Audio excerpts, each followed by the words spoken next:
Hello everyone, welcome back to my channel, True Scary Stories. Where are you watching from tonight, and what time is it in your country? Have you shared my channel with your friends yet, or are you keeping these whispers all to yourself? It's another quiet night here, the kind where the silence itself feels like a heavy blanket someone is pressing over your face. Outside, the moon is just a sliver, thin and cold, and the shadows are so thick they look like black velvet draped across the window panes. You can almost feel the house settling around you, the old wood groaning a sigh of deep, weary age, like it's been holding a secret in its walls for centuries, and is just now starting to let it slip out. Tonight you're here for the story of a doll, and you're settling in, aren't you? Tucking yourself into the warmth, safe behind your screen. Don't worry, the narrative is completely harmless. It's just a bedtime story. Though, if you're planning on getting a solid 8 hours of uninterrupted, blissful REM sleep, you're probably in the wrong place. After all, what's a little existential dread when you're comfortable? So, before you get comfortable, take a moment to like the video and subscribe, but only if you genuinely enjoy what I do here. Let me know your location and the local time in the comments. It's always fascinating to see how far these whispers travel. Now, dim the lights, maybe turn on a fan for that low, unsettling hum, and let's ease into tonight's journey together. You know that feeling, that absolute perfect stillness of the early morning. It's not the stillness of deep night, but the quiet of the world holding its breath just before the sunrise. You're already awake, lying in bed, maybe scrolling on your phone, when the doorbell rings. Not a desperate, frantic ring, but a single, soft ding-dong. It's early. Too early for a delivery. Too early for a visitor. You ignore it, of course, because you're not expecting anyone. You tell yourself it was just a mistaken address, a kid playing a trick, or maybe your imagination stretching in the pre-dawn silence. But then you hear the sound again, a fraction softer this time, a gentle click that you tell yourself is the mail slot, or maybe the breeze shifting a loose piece of siding. A slow, creeping unease starts to bloom in your chest, a cool, dark flower opening its petals. You finally drag yourself out of bed, pulling on a robe, and shuffle toward the front door. You look through the peephole. Nothing. The porch is empty. The driveway is empty. The street is silent, drenched in the blue-gray light of the emerging day. You breathe a slow, shaky sigh of relief, that little thrill of unnecessary panic dissipating. You tell yourself you're being ridiculous. You open the door, fully intending to close it immediately and go make coffee, but you freeze. There, right in the center of the welcome mat, is a doll. It's not a modern, plastic toy. This is an old thing, maybe porcelain, maybe bisque, with a faded lace dress and tightly curled yellowing hair.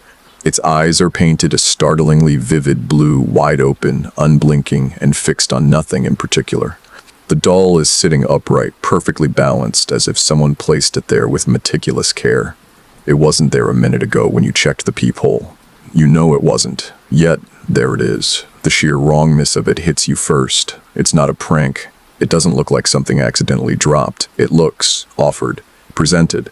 The doll's face is a study in unsettling serenity, smooth, expressionless, and just a little too perfect. You reach for it, a strange sense of obligation overcoming your common sense. Your fingers brush the cool porcelain, and the chill goes deeper than the material itself. It feels like touching a submerged stone in a cold river. Now, let's pause for a moment on the subject of these unsettling objects. Did you know that the fear of dolls or similar human-like figures is called pediophobia? It's a remarkably common phobia, and researchers disagree on whether it stems from a primal fear of the uncanny valley, where something looks almost human but is just different enough to be terrifying, or if it's a learned response from cultural horror tropes. It's comforting to know your fear has a name, isn't it? As for me, I find it quite comforting. What's the difference between a fear of dolls and a fear of your own reflection, really? One is just a little more portable. The immediate impulse is to throw it away, to pretend this bizarre intrusion never happened. But you don't. You pick it up. It's heavier than it looks, a solid, unnatural weight in your hands. You turn it over, looking for a tag, a brand, an identifying mark, but there's nothing. Just the wear and tear of time on its fabric and paint. You decide, with a shrug that tries to convince you of your own indifference, to just put it on a shelf somewhere. Maybe it belongs to a neighbor, and they'll come looking for it. A neighbor, that's what you tell yourself. Of course. You put it on a high shelf in the guest bedroom closet behind a stack of old towels. Out of sight, out of mind. You go about your day, trying to shake the lingering feeling of having stepped just slightly out of your own reality. You make your coffee, watch the news, and think about all the perfectly rational explanations. A kid, a bored teenager, a peculiar neighbor with an eccentric hobby. You settle on the peculiar neighbor.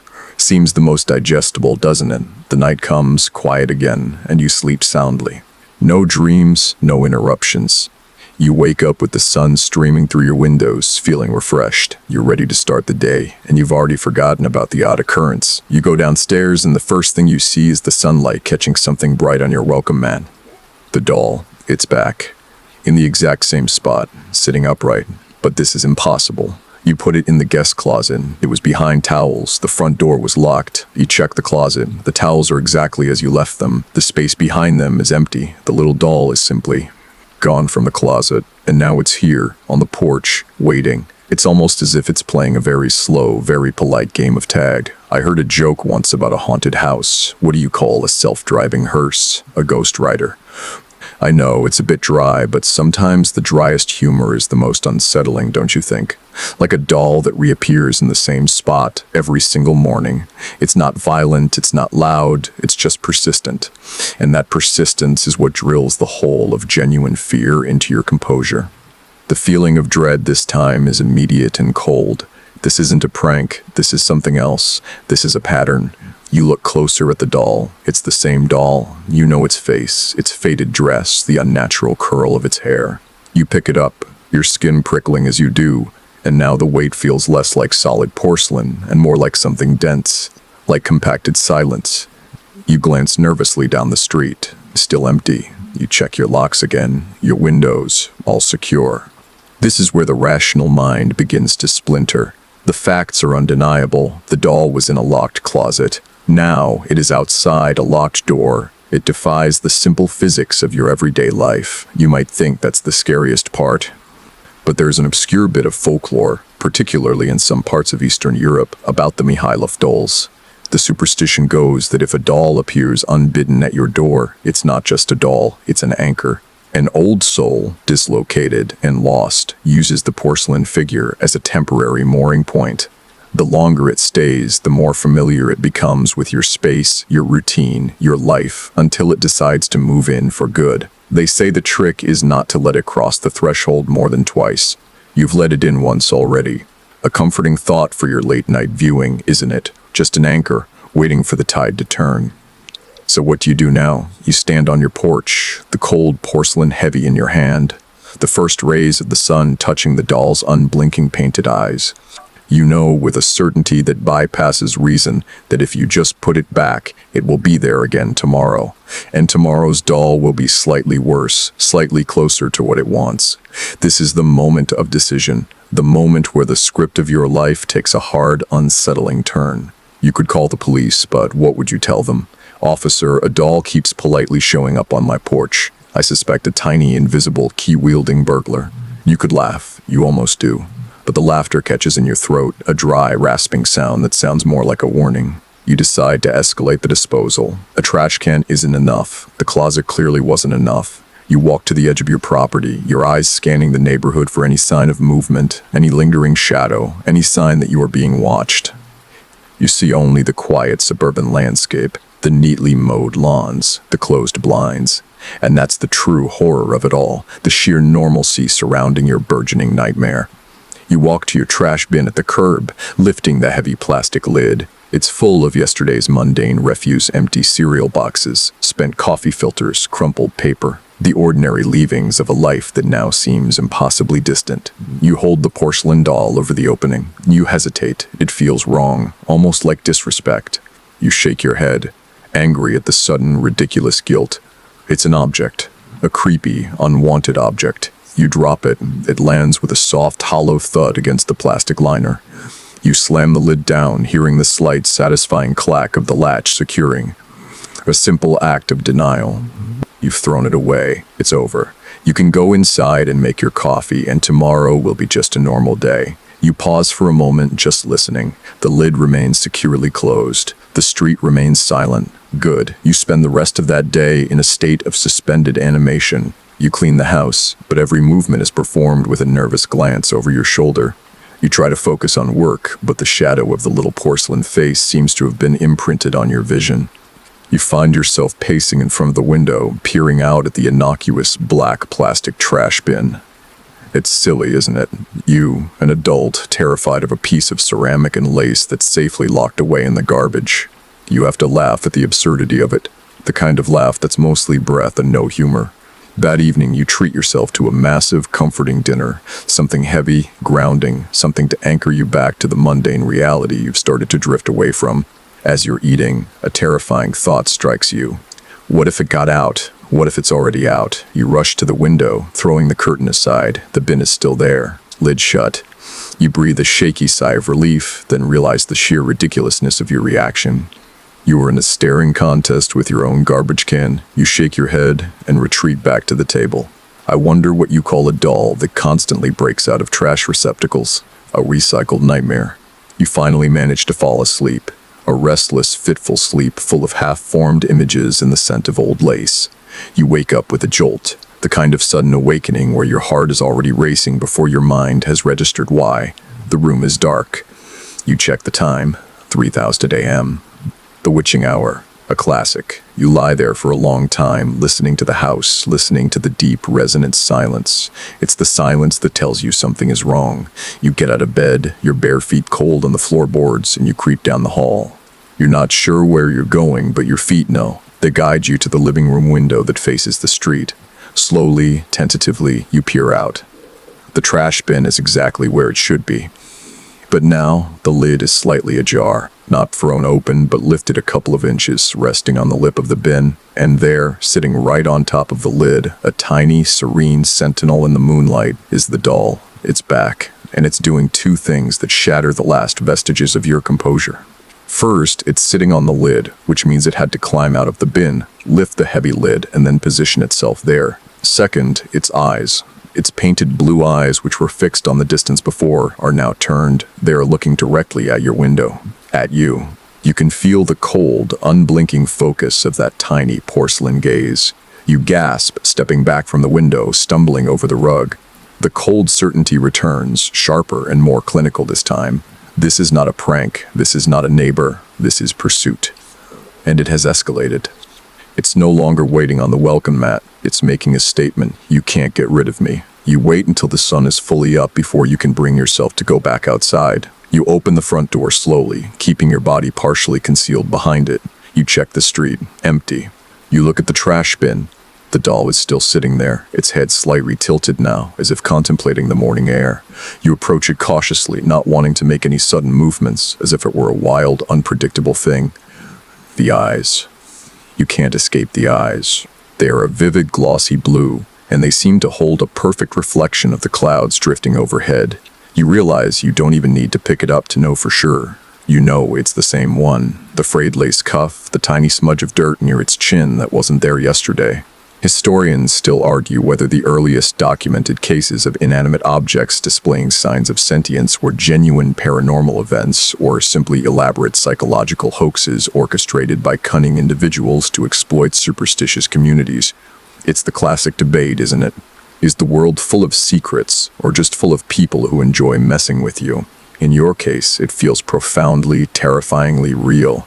You snatch the doll up and retreat back into the house, slamming the door and twisting the deadbolt violently. You're breathing hard, your heart hammering against your ribs. You can't throw it out. It just comes back. A locked closet didn't work. A secured bin didn't work. What's next? A concrete vault.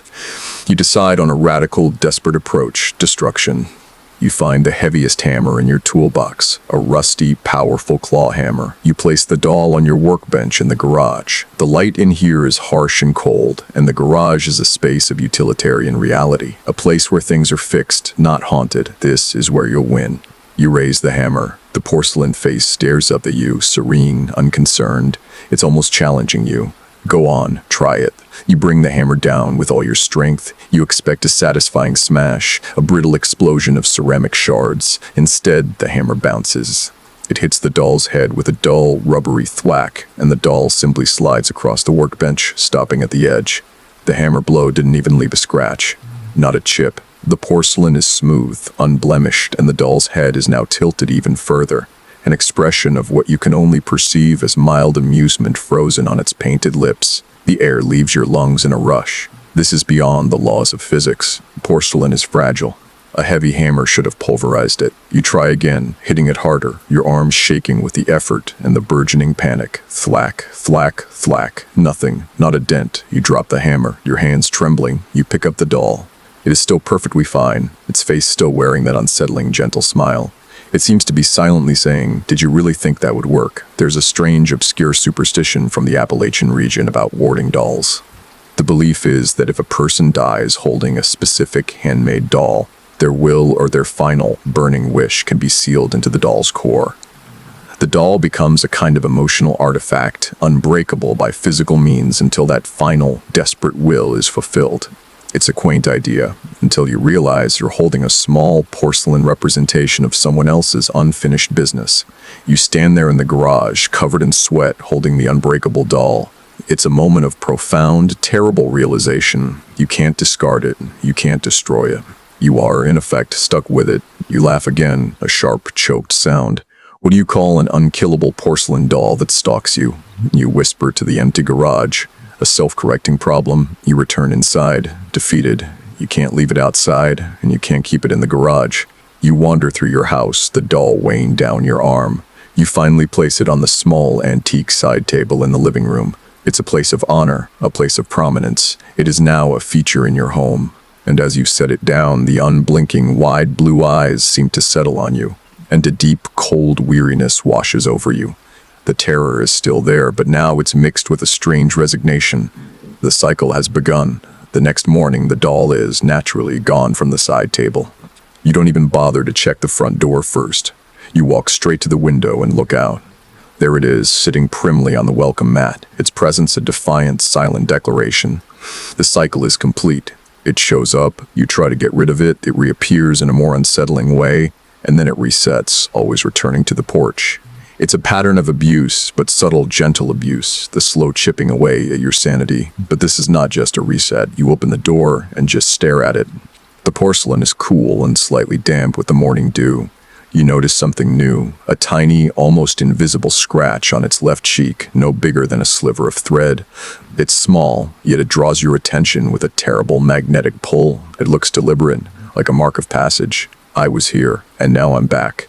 You retreat inside, leaving the doll on the mat. You close the door and lock it, then immediately turn around and walk to the living room. You look out the window that overlooks your neighbor's yard. You have to know, someone must be seeing this. You decide to ask the neighbors.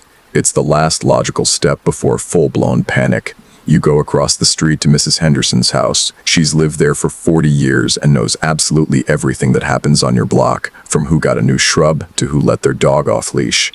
She's the neighborhood oracle, the keeper of all trivial knowledge. She answers the door, a woman of sharp eyes and even sharper opinions. You try to sound casual, breezy, as if you're asking about the weather. "Morning, Mrs. Henderson. Listen, this is going to sound a bit strange, but I was wondering if you've noticed anyone leaving things on my porch lately, specifically a kind of old-fashioned porcelain doll." Mrs. Henderson's expression doesn't change. Her gaze is steady and disconcertingly blank. "A doll, dear. No, haven't seen a thing. I was up making my coffee by 5003 every morning this week. Never saw a soul on your property, not a one. Are you missing a child's toy?" Her voice is flat, devoid of curiosity, which is the most unsettling part of all. She knows everything, and yet she saw nothing. You thank her, the hollow feeling growing in your stomach. You visit the next house, Mr. Petrov's. He's retired, often sitting on his porch with a newspaper and a thermos. He's the opposite of Mrs. Henderson, friendly, verbose, and easily distracted. You ask him the same question. He laughs. "A doll. What? Are you getting cursed, son?" "Ha, no, I'd have seen anyone. I'm up with the sun, watching the birds. No one has walked up your path, no packages, no people, just you, going to your car, then coming back home. Why?" You mumble something about a misunderstanding, a joke, and retreat. The silence is total. The entire neighborhood, the one you trusted to be a witness, a backdrop to your normal life, is denying your reality. This leads you down a dark, internet-fueled rabbit hole. Since no one is seeing the delivery, you search for local oddities, unsolved mysteries, and, yes, doll stories. You start by typing in the obvious, local doll reappearing. The results are a bizarre mix of forum posts and local history archives, and that's when you find it. An article from 1957, tucked away in the archives of a regional historical society. The headline is sensational. The Whispering House of Willow Creek, local girl vanishes after receiving unwanted toys. Willow Creek is a small, unincorporated community just on the outskirts of your town. The article details the story of a young woman named Eleanor who lived in the 1950s. She began receiving small, handmade wooden animals on her doorstep. Every morning, a new one. She'd throw them away, only for them to reappear. The article ends chillingly. On the 11th day, the animals stopped appearing. Eleanor was also gone. Local authorities concluded she ran away, though her parents maintained a deep-seated fear that the toys had taken her. This is the obscure horror tidbit you never wanted to find. The article, of course, is dismissed as small-town legend, a footnote of local hysteria. But the pattern, the insistence of the unwelcome item, is too perfect. It's the same rhythm, a soft knock, a defiant return, and then absence. You look at your own doll, still sitting on the mat, and suddenly the porcelain seems less like ceramic and more like bone.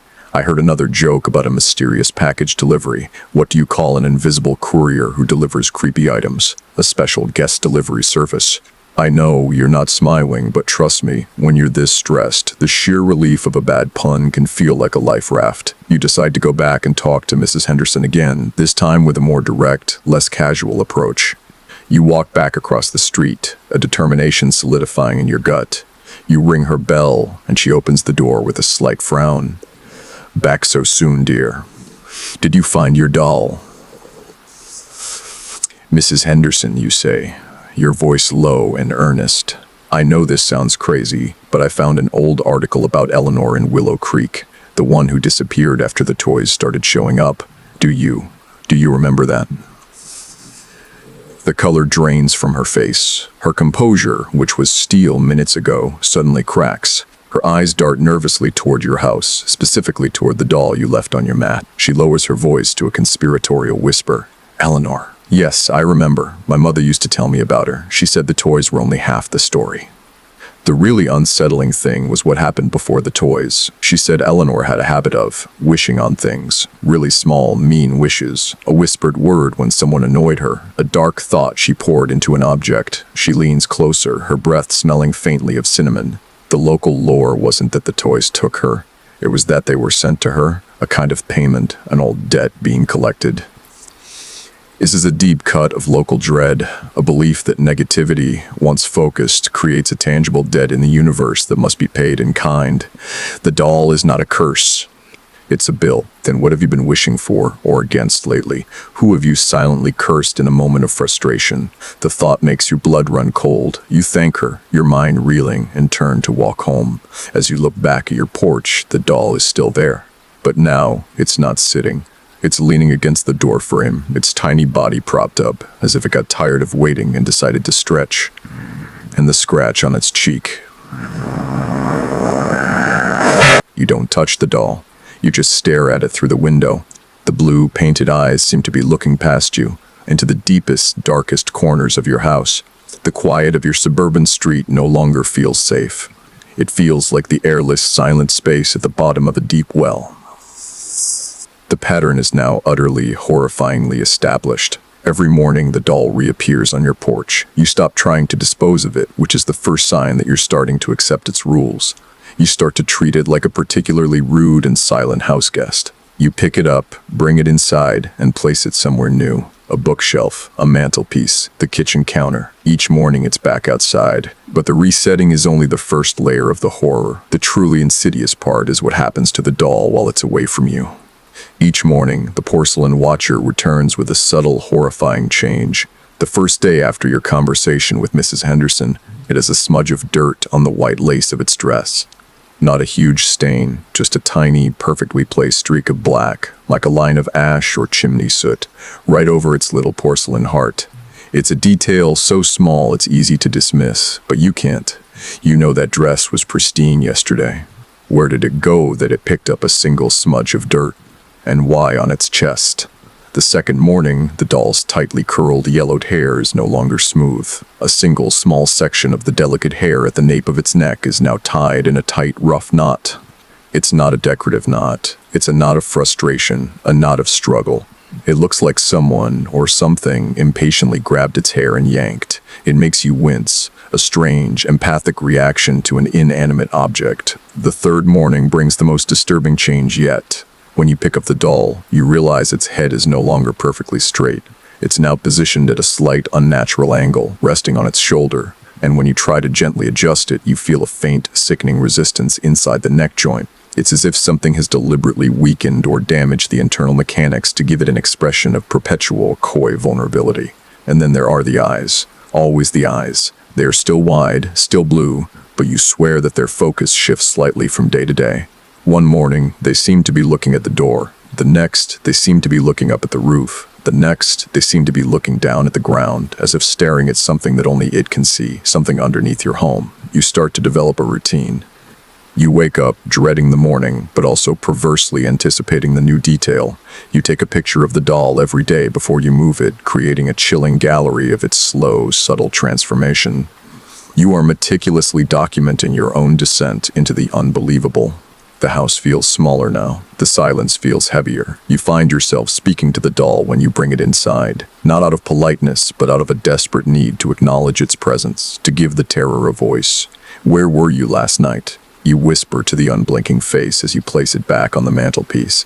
And why did you do that to your hair? Researchers disagree on whether the human brain's tendency to anthropomorphize non-human entities like dolls or even shadows is a protective evolutionary mechanism, a hypervigilance against potential threats, or a simple byproduct of pattern recognition gone awry. You're living in the space between those two theories. You know it's just painted ceramic, but you feel the intent behind the changes.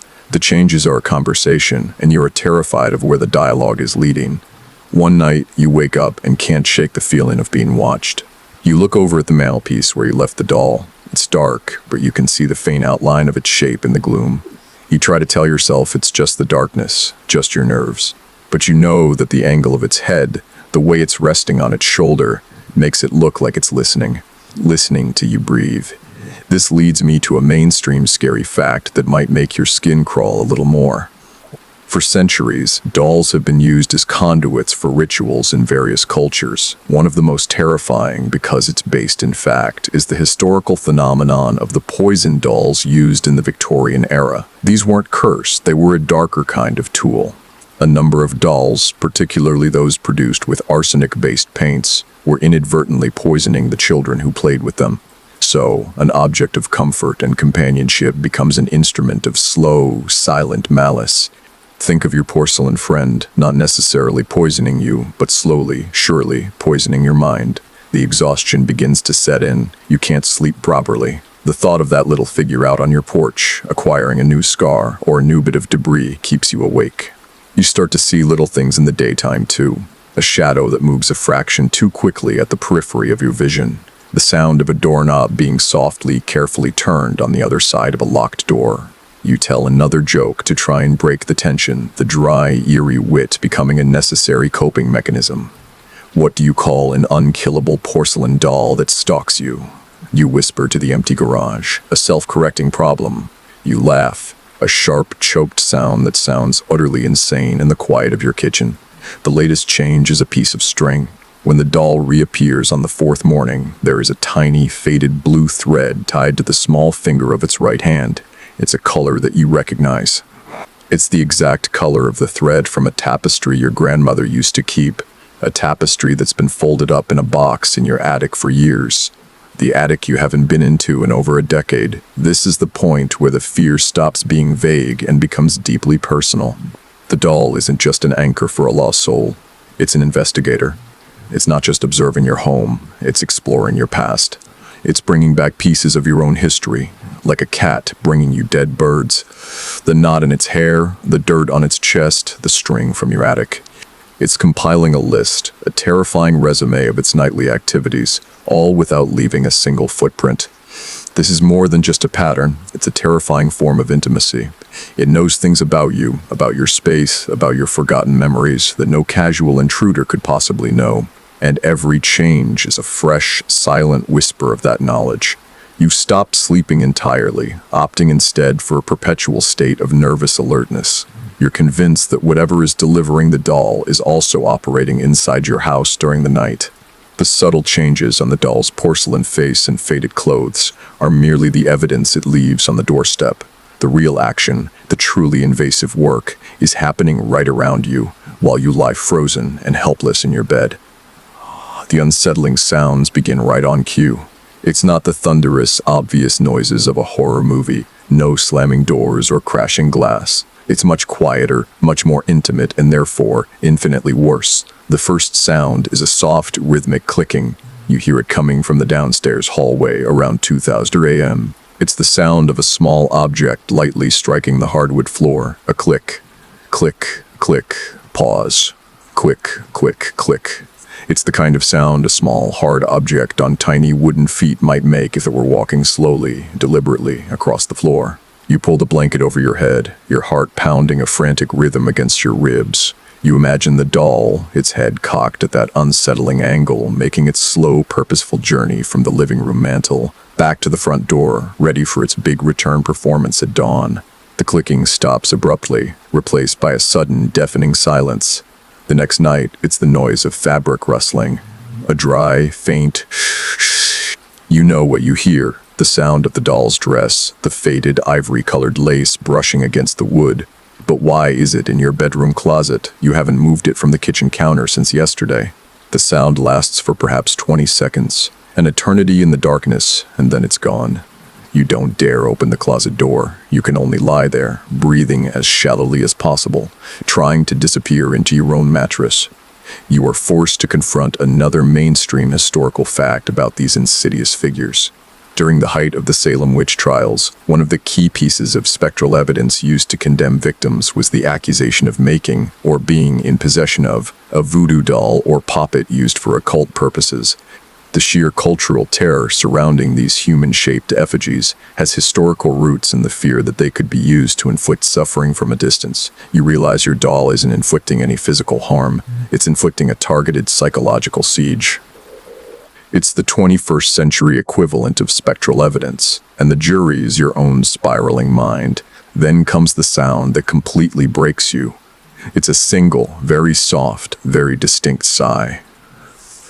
It comes from the chair at the foot of your bed. The sigh is dry, brittle, and carries a faint, musty smell that you imagine is the scent of the doll's old fabric. It's a weary, disappointed sound, the sound of someone settling in for a long, uncomfortable wait. You squeeze your eyes shut so tight you see flashes of light behind your eyelids. You tell yourself it's the house settling, or the fan humming, or your own breath echoing in your ears. But you know it was a sigh. A distinctly human, or rather human-mimicking, sound of deep, cold weariness. I've got a joke that might help lighten the mood, or at least replace one kind of shiver with another. What's the doll's favorite kind of music? Creepy, crawly classics. You have to admit it's a bit of dry, eerie wit, perfectly suited for a host who hasn't slept in days. The next day, you find the doll on the porch, of course. Its latest change is another gut punch. The little blue thread from your grandmother's attic is now gone. Instead, there is a small brown stain on the front of its dress, right above the knee. It's the exact color of a coffee stain, the type that happens when you spill your morning cup while standing over your own welcome mat. Your coffee. You're not just imagining things anymore. The doll is interacting with your physical reality, creating a feedback loop of terror. You realize you are being forced into a bizarre collaboration. You are the protagonist, the victim, and the unwilling accomplice. You leave the doll on the kitchen counter, hoping that tonight the sounds will be less invasive, perhaps confined to a different room. You are trying to negotiate with the impossible. There's an obscure bit of ghost lore from the American South that refers to shadow familiars. These are believed to be restless entities that can't manifest as a full spirit, so they instead adopt a familiar object. In this case, the doll as a physical anchor. The true horror of a shadow familiar, the lore suggests, is that it doesn't just haunt the space, it mimics the habits of its chosen victim, observing their movements, their sounds, their quiet moments. until it can perfectly substitute their presence. The clicking, the rustling, the sigh. It's not just terrorizing you, it's rehearsing. This brings us to a scholarly debate that haunts the field of paranormal psychology. Historians still argue whether the documented poltergeist phenomena throughout the centuries are genuine manifestations of an external intelligent force, or simply the result of powerful, uncontrolled psychokinetic energy emanating from an emotionally distressed individual. Is the doll causing the phenomena, or is your escalating terror and lack of sleep actually fueling the doll? The answer changes everything, and you don't want to know the truth. You make a desperate decision. You're going to stay awake. You're going to sit in the dark, armed with nothing but a flashlight and your dwindling supply of sanity, and you are going to wait for the next sound. You're not going to confront it, you just want to see it. You want to see the impossible with your own eyes, to prove you're not insane. You set the doll on a chair directly across the living room, facing your own chair, ready for your silent, unnerving vigil. You whisper a final, dry joke into the silent room. What's the definition of an exhausting evening? Watching a doll not move for 8 straight hours. It's a sit-down comedy. And you wait. You sit in the armchair, shrouded in the darkness, the porcelain doll a pale, unmoving spot on the chair opposite you. The air in the room is thick and cold. Every nerve ending is screaming for sleep, but the fear is a sharper, more effective stimulant. The hours crawl by, marked only by the shifting shadows of the moon. You watch the doll. Its painted eyes stare back. You watch for the rhythmic clicking, the rustle of lace, the dry, brittle sigh. Nothing. The doll is completely, utterly still. It is just an object. For hours, your terror begins to recede, replaced by a deep, weary self-loathing. You chastise yourself for your wild imagination, your descent into panic. You tell yourself that the sounds were the refrigerator, the wind, the noise of a very tired mind breaking down. Then, just as the darkness begins to thin, just before the pre-dawn light hits the room, you hear it. Not a click, not a rustle, but a single, soft, wet sound, like a finger being lightly pulled out of a glass of water. It comes from the chair opposite you, from the doll. You immediately switch on your flashlight, bathing the doll in a sharp white beam. It is exactly where you left it. Still, perfect. Except for one thing, one of the wide blue eyes looks different. It's not the painting, it's the surface. It looks moist, as if a single, tiny, perfectly round teardrop had just been wiped away from the glass. The dampness is gone almost instantly, absorbed by the ambient air, but you saw it. A single, silent, wet acknowledgement. You realize the doll only moves, only makes its presence known when it is unwatched. It performs for the dark, not for you. You have to give up on catching it in the act. You have to try a different way. You decide to fight fire with research, to try and apply scholarly method to your supernatural horror. You open your laptop and dive back into the internet, moving past the local legends and focusing on the deep, esoteric lore you've barely touched. You search for things like dolls that move, inanimate object possession, and transference rituals. This is where you stumble upon the terrifying concept of soul transference. This is an ancient occult belief, often discussed in hushed tones in fringe spiritual texts. The premise is simple, yet horrifying. A specific ritual can be performed to transfer a fragment of a person's consciousness, their will or their anima, into a vessel, a doll, a statue, or any human-shaped object. The transference is usually performed on the person's deathbed, or during a moment of extreme psychological focus. The vessel is then said to possess a residual, stubborn will that forces it to complete a task the original soul couldn't finish. The soul fragment doesn't fully inhabit the doll, it merely animates it, providing a chilling mimicry of life that is both mechanical and intensely personal. This explains the doll's persistence, its indestructibility, and its targeted investigation into your home and past. It's not a poltergeist, it's a tool, a deeply focused, autonomous mechanism driven by an unfinished debt. I've got another joke for you, the kind of dry wit that keeps you awake. What did the porcelain doll say when it came back for the 3rd time? Don't knock it till you try it. A polite, yet deeply unsettling customer service approach to haunting. You find a particularly obscure piece of information relating to soul transference, an obscure or fringe tidbit about the final step of the ritual. It states that the vessel, once animated, will begin to seek out a specific mirror. Not a regular mirror, but a piece of polished glass or reflective surface that holds the imprint of the transferred soul's final regret. Once the doll finds and breaks this object, the transference is complete, and the doll is no longer merely a conduit. It is the fully realized, unbreakable form of the spirit. You immediately begin to search your house for any mirrors that feel wrong, any that are older, or any that have a subtle flaw. It's a fruitless task. Every mirror is normal, modern, and perfectly reflective. You are looking for a ghost in a perfectly functional pane of glass. This brings you back to a mainstream horror fact. In many cultures, the act of breaking a mirror is not just bad luck, it's an act of spiritual warfare. In some African and Caribbean folk practices, it is believed that a broken mirror releases the evil spirit trapped within it, or shatters the soul of the person who breaks it. Your task is to find a mirror that is special, one that holds a single, terrible regret. Historians still argue whether the traditional practice of covering mirrors after death in various cultures, a custom intended to prevent the soul from becoming trapped, was primarily driven by genuine spiritual belief, or was an elaborate, culturally sanctioned coping mechanism to manage grief.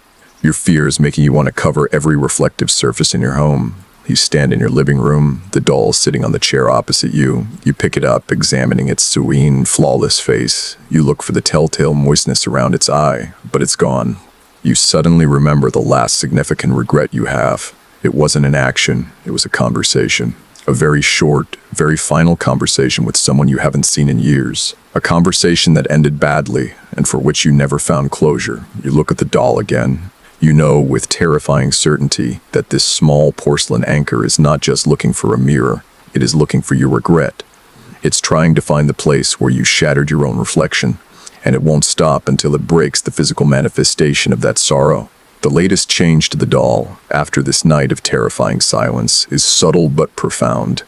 The faint, brittle knot in its hair is gone, smoothed away. Instead, a tiny, almost imperceptible tear appears in the faded lace dress right at the hemline.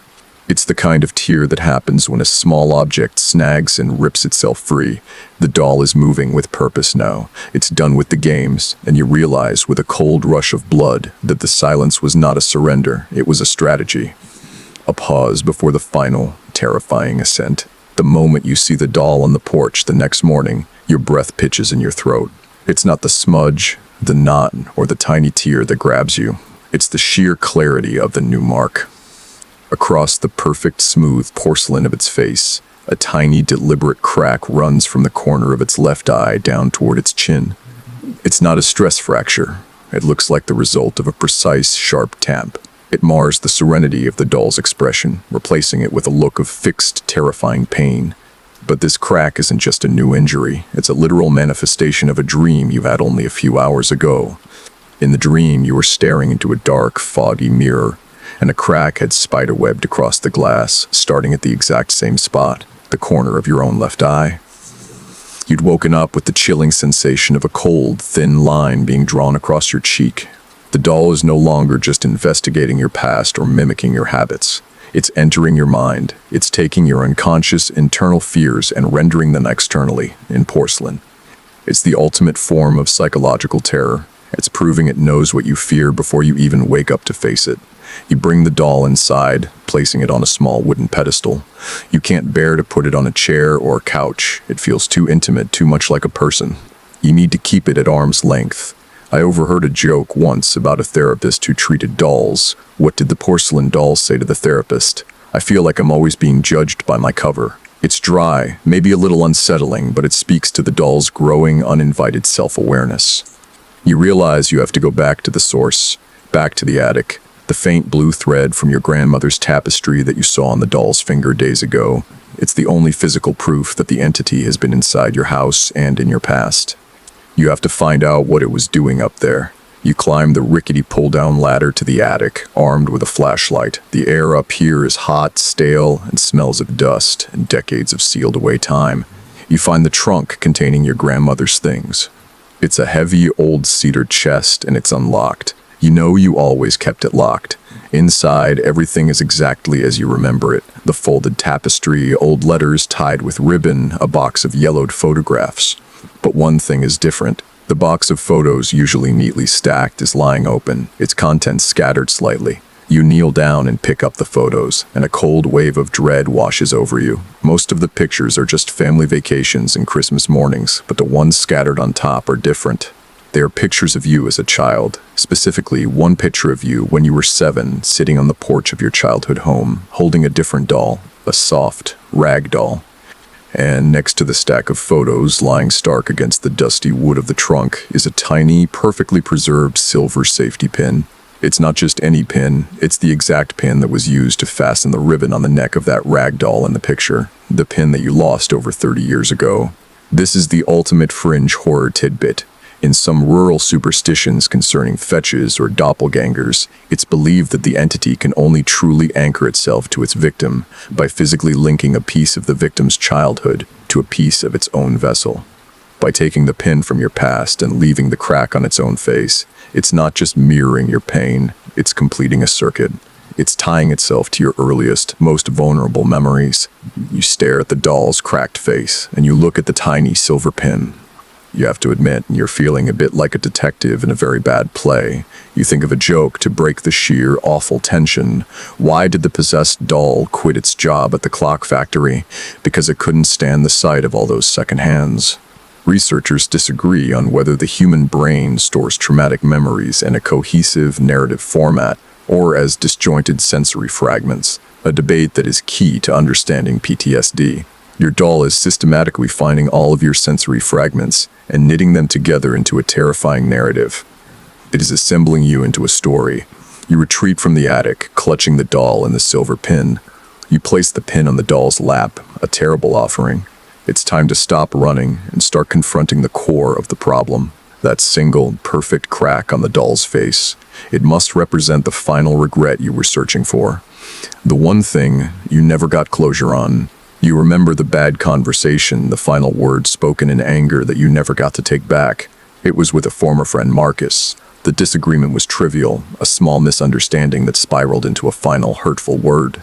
It was a perfect, small crack in your life, and the doll has manifested it physically. You realize what you have to do. The doll is not a monster. It is a debt collector. And the debt is this: closure. You have to find Marcus. You have to offer the apology, the explanation, the final word you never gave. That is the mirror it wants to break. You pull out your old phone records, your heart hammering. It's a long shot. Years have passed. But you have to try. You find his old number, your finger hovering over the screen. You tell yourself another joke, a plea for sanity. What's a doll's least favorite type of dessert? Anything with a short lifespan. You dial the number, it rings. Once, twice. And then, a sound that is both a shock and a chilling confirmation. A mechanical, cold voice saying, "The number you have dialed has been disconnected." And as you hang up, defeated, the light catches the porcelain doll on the pedestal. The crack on its face is still there, but now the tiny line is slightly darker. It's widening imperceptibly, as if to mock your failed attempt at closure. The debt remains, and the doll knows exactly where to collect next. You are back where you started, but 1,000 times worse. The doll, with its fresh, dark crack, is a constant, mocking presence. You have no way to pay the debt. Marcus is gone, or at least his number is. The entity is closing in, and its next move feels inevitable and final. The noises continue at night, but they are different now. Less like movement, more like inspection. You hear faint, scraping sounds coming from behind the baseboards, like a small, hard fingernail tracing the outline of your home. You decide on a radical, desperate move, a stakeout. You need to see the mechanism. You need to see what brings it to the porch. You're past the point of believing in simple human pranks. You need to confirm the supernatural, or at least the non-human nature of the delivery. If you can see it, you can understand it. If you understand it, you can fight it.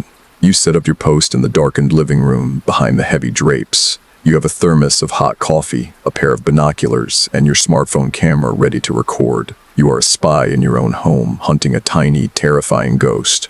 You know the doll reappears just before dawn, so your target window is from 3,000 a.m. to 5,003 a.m. The waiting is excruciating. Every shadow is a figure. Every creak of the house is a footstep. You are so tired, your vision keeps blurring at the edges, and you have to dig your fingernails into your palms to stay present. You hear the mournful hoot of an owl outside, and you almost jump out of your skin. This is the crucible of exhaustion, where the brain begins to play its own tricks. Around 4:30 a.m., you get a brief but profound reprieve from your own madness. You remember a historical crime that has always fascinated you, a mainstream horror fact you often use to anchor your mind to the real world's terror. The infamous Black Dahlia case in 1947. The meticulous, almost ritualistic nature of the victim's presentation. It spoke to a dark, obsessive artistry. Your doll, with its daily ritualistic changes and perfect placement, shares that terrifying sense of deliberate, artistic malice. It's the difference between a random crime and a message. Your doll is a message, and you're the only one who can read it. You try to make a joke to combat the creeping insanity of the weight. What do you call an unkillable porcelain doll that stalks you? A self-help book written by a possessed doll, dry, sharp, and a little too close to the bone. The waiting continues. Your eyelids feel like sandpaper. You've been staring at the empty welcome mat for hours. The street is still, the kind of stillness that swallows sound. You fight the urge to close your eyes, even for a second. Just a blink, just a rest, and that's when it happens. The inevitable. The deep, heavy drag of sleep. It isn't a gentle drifting. It's a sudden, violent shutdown. Your head hits the back of the chair, and you are instantly, profoundly gone. Your body, completely spent from days of fear and sleeplessness, has betrayed you. You wake up with a gasp, a metallic taste in your mouth. The room is no longer dark. A pale, gentle light is filtering through the drapes. You scramble to the window, pulling the fabric back, your heart sinking into a pit of despair.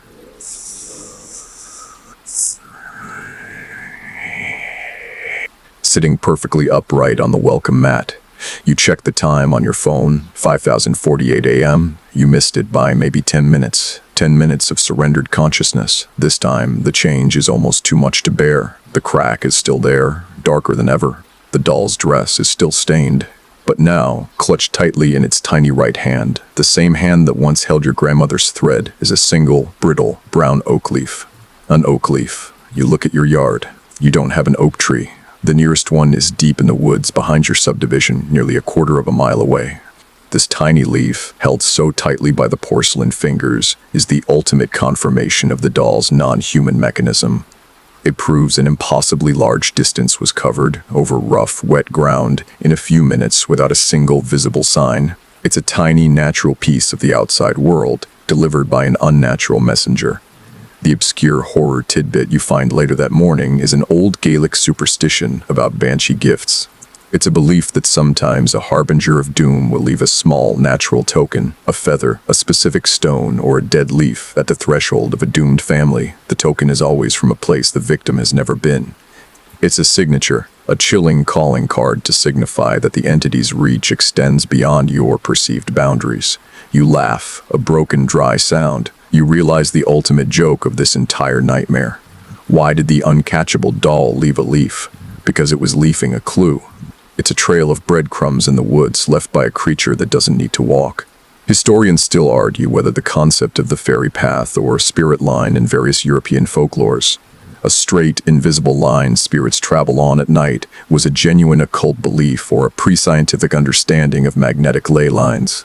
You are convinced your doll is traveling on an invisible, spirit-engineered path right to your front door. You retreat into the kitchen, defeated. You pick up the phone, intending to call the police, to call anyone. You stop. What are you going to say? I missed the ghost doll delivery because I fell asleep. You realize the stakeout was a failure not because you were tired, but because you were watched. The doll waited for the precise moment you dropped your guard. The entity knows your limits, it knows your rhythm, and it knows when you sleep. You look at the doll, now sitting on the kitchen table, the tiny oak leaf clutched in its hand. You realize that your next step can't be about stopping the delivery. It has to be about understanding the leaf. The leaf is the key. It's the address of the person who sent the doll. It's the location of the debt, and you have to go there. You have to walk the spirit line the doll took every night. You have to find the source of the persistent oak leaf. The oak leaf is your only tangible clue, a small, brittle map to the heart of your terror. You place the doll gently on your passenger seat. Strapping it in with the seatbelt is a joke that falls flat even in your own mind. You think, what do you call a doll that constantly travels? A frequent scarier. You drive toward the back of the subdivision, the side bordering the dense, unkempt woods. The woods that have always felt less like a natural border and more like a massive, dark wall. You park your car at the last paved street where the asphalt gives way to a rough, muddy deer trail. You grip the doll in your hand, it's porcelain cold even in the warmth of the day. You walk into the woods, the silence immediately deepening. The sun struggles to break through the thick canopy of trees. You are looking for an oak tree, a big one, the kind that sheds a leaf perfect enough for a tiny porcelain hand to clutch. You push through thickets of thorny bushes, your clothes snagging, your anxiety rising. As you walk, your mind, deprived of sleep and overloaded with terror, latches onto the familiar, the documented. You remember a chilling mainstream scary fact about the infamous Annabelle doll. The original reports about the doll's origins, long before the movies sensationalized it, suggest that its owner reported it leaving tiny handwritten notes in the apartment, notes that begged for help. The doll was writing, it was communicating its distress. Your doll isn't writing, but its actions, the placement, the changes, the leaf, are a far more unsettling form of communication. It's not begging for help, it's demanding attention. You walk for what feels like an hour, the path growing fainter, the trees growing denser. You finally find it, a massive, ancient red oak, its trunk wider than a car. At the base of the tree, you see dozens of the same brittle brown leaves, confirming this is the source. You are at the delivery hub. But there's nothing else, no marker, no house, no clue. You drop to your knees, frustrated, tears welling up in your eyes. This was supposed to be the answer, but it's just a dead end. You turn the doll over and over in your hands, searching for a new clue, a new scratch, a sign that you're on the right track. And that's when you see it, on the bottom of its faded lace shoe. A minuscule, dried piece of clay. It's not dirt. It's a very specific, dark, reddish-brown clay. You remember the local history section of your frantic internet search. There was an old, abandoned pottery studio, built on a seam of unique reddish-brown clay that was rumored to be somewhere in these woods before it burned down years ago. It was known as the Red Clay Maker's Shack. An old local superstition held that the potter who worked at the shack used to fire his clay with a mix of water and human tears, believing it gave his creations an unnatural, lifelong durability. The shack was also supposedly the last place Eleanor, the girl who vanished after receiving the unwelcome toys, was ever seen alive. She was rumored to have been collecting a debt from the eccentric potter. The doll is guiding you, one awful step at a time, closer to the source of its material, and perhaps its curse. You think of another joke, a nervous tremor of laughter escaping your lips. What do you call a doll that's constantly rerouting? A GPS-possessed navigator?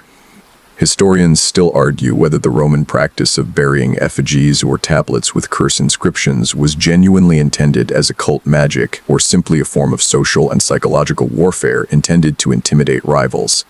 Your doll feels like a cursed tablet, constantly updating its location, its target, and its intent. You push further into the woods, following what you hope is the direction of the old pottery shack. You're no longer searching for a simple house. You are looking for a nexus of local dread, a place where the clay and the regret meet. You stumble into a small, open clearing. The light here is brighter, almost blinding after the darkness of the canopy. In the center of the clearing, there is a low, moss-covered pile of stones and charred wood, the remains of the pottery shack. And behind the remains, a small, dark opening in the earth, a cellar or a well. And sitting right next to the opening, on a smooth, flat stone, is a tiny, exquisitely carved wooden animal. A small, perfect wooden bird.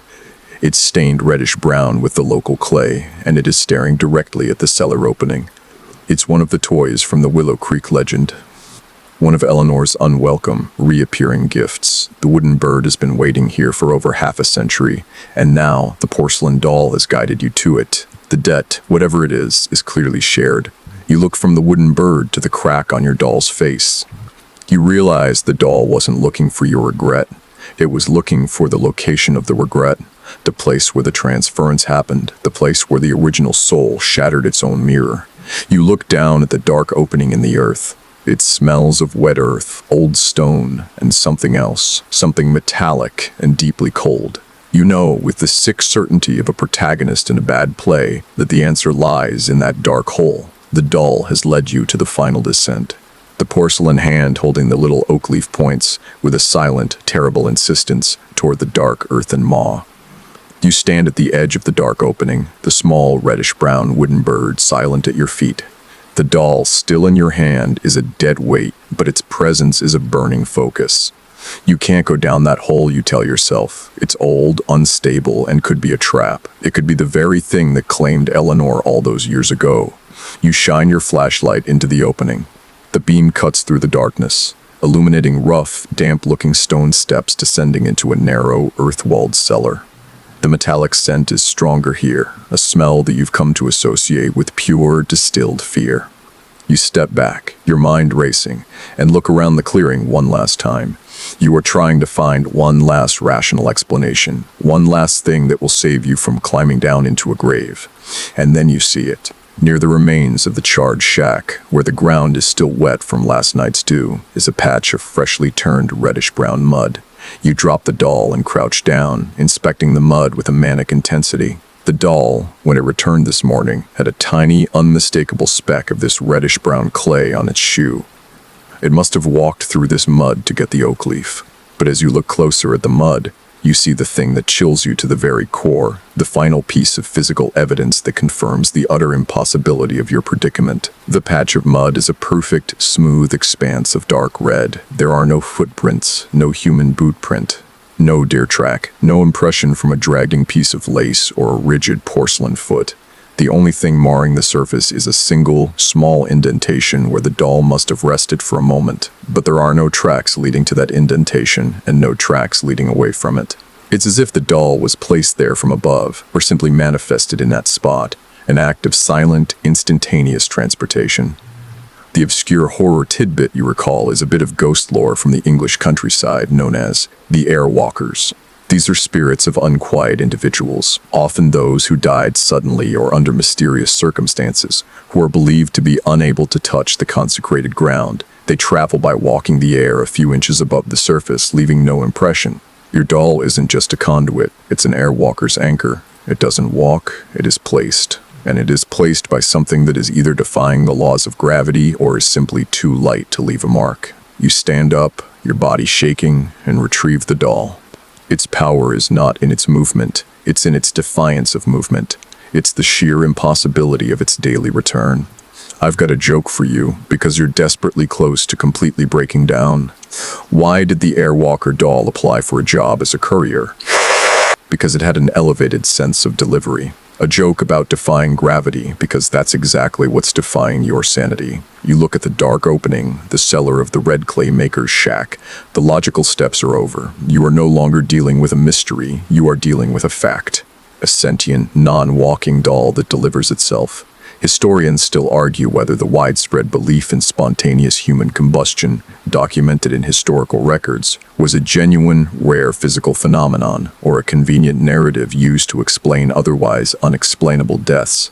Your doll's return is your personal, ongoing instance of spontaneous, inanimate combustion. It is a thing that defies all explanation. The doll's crack is darker still.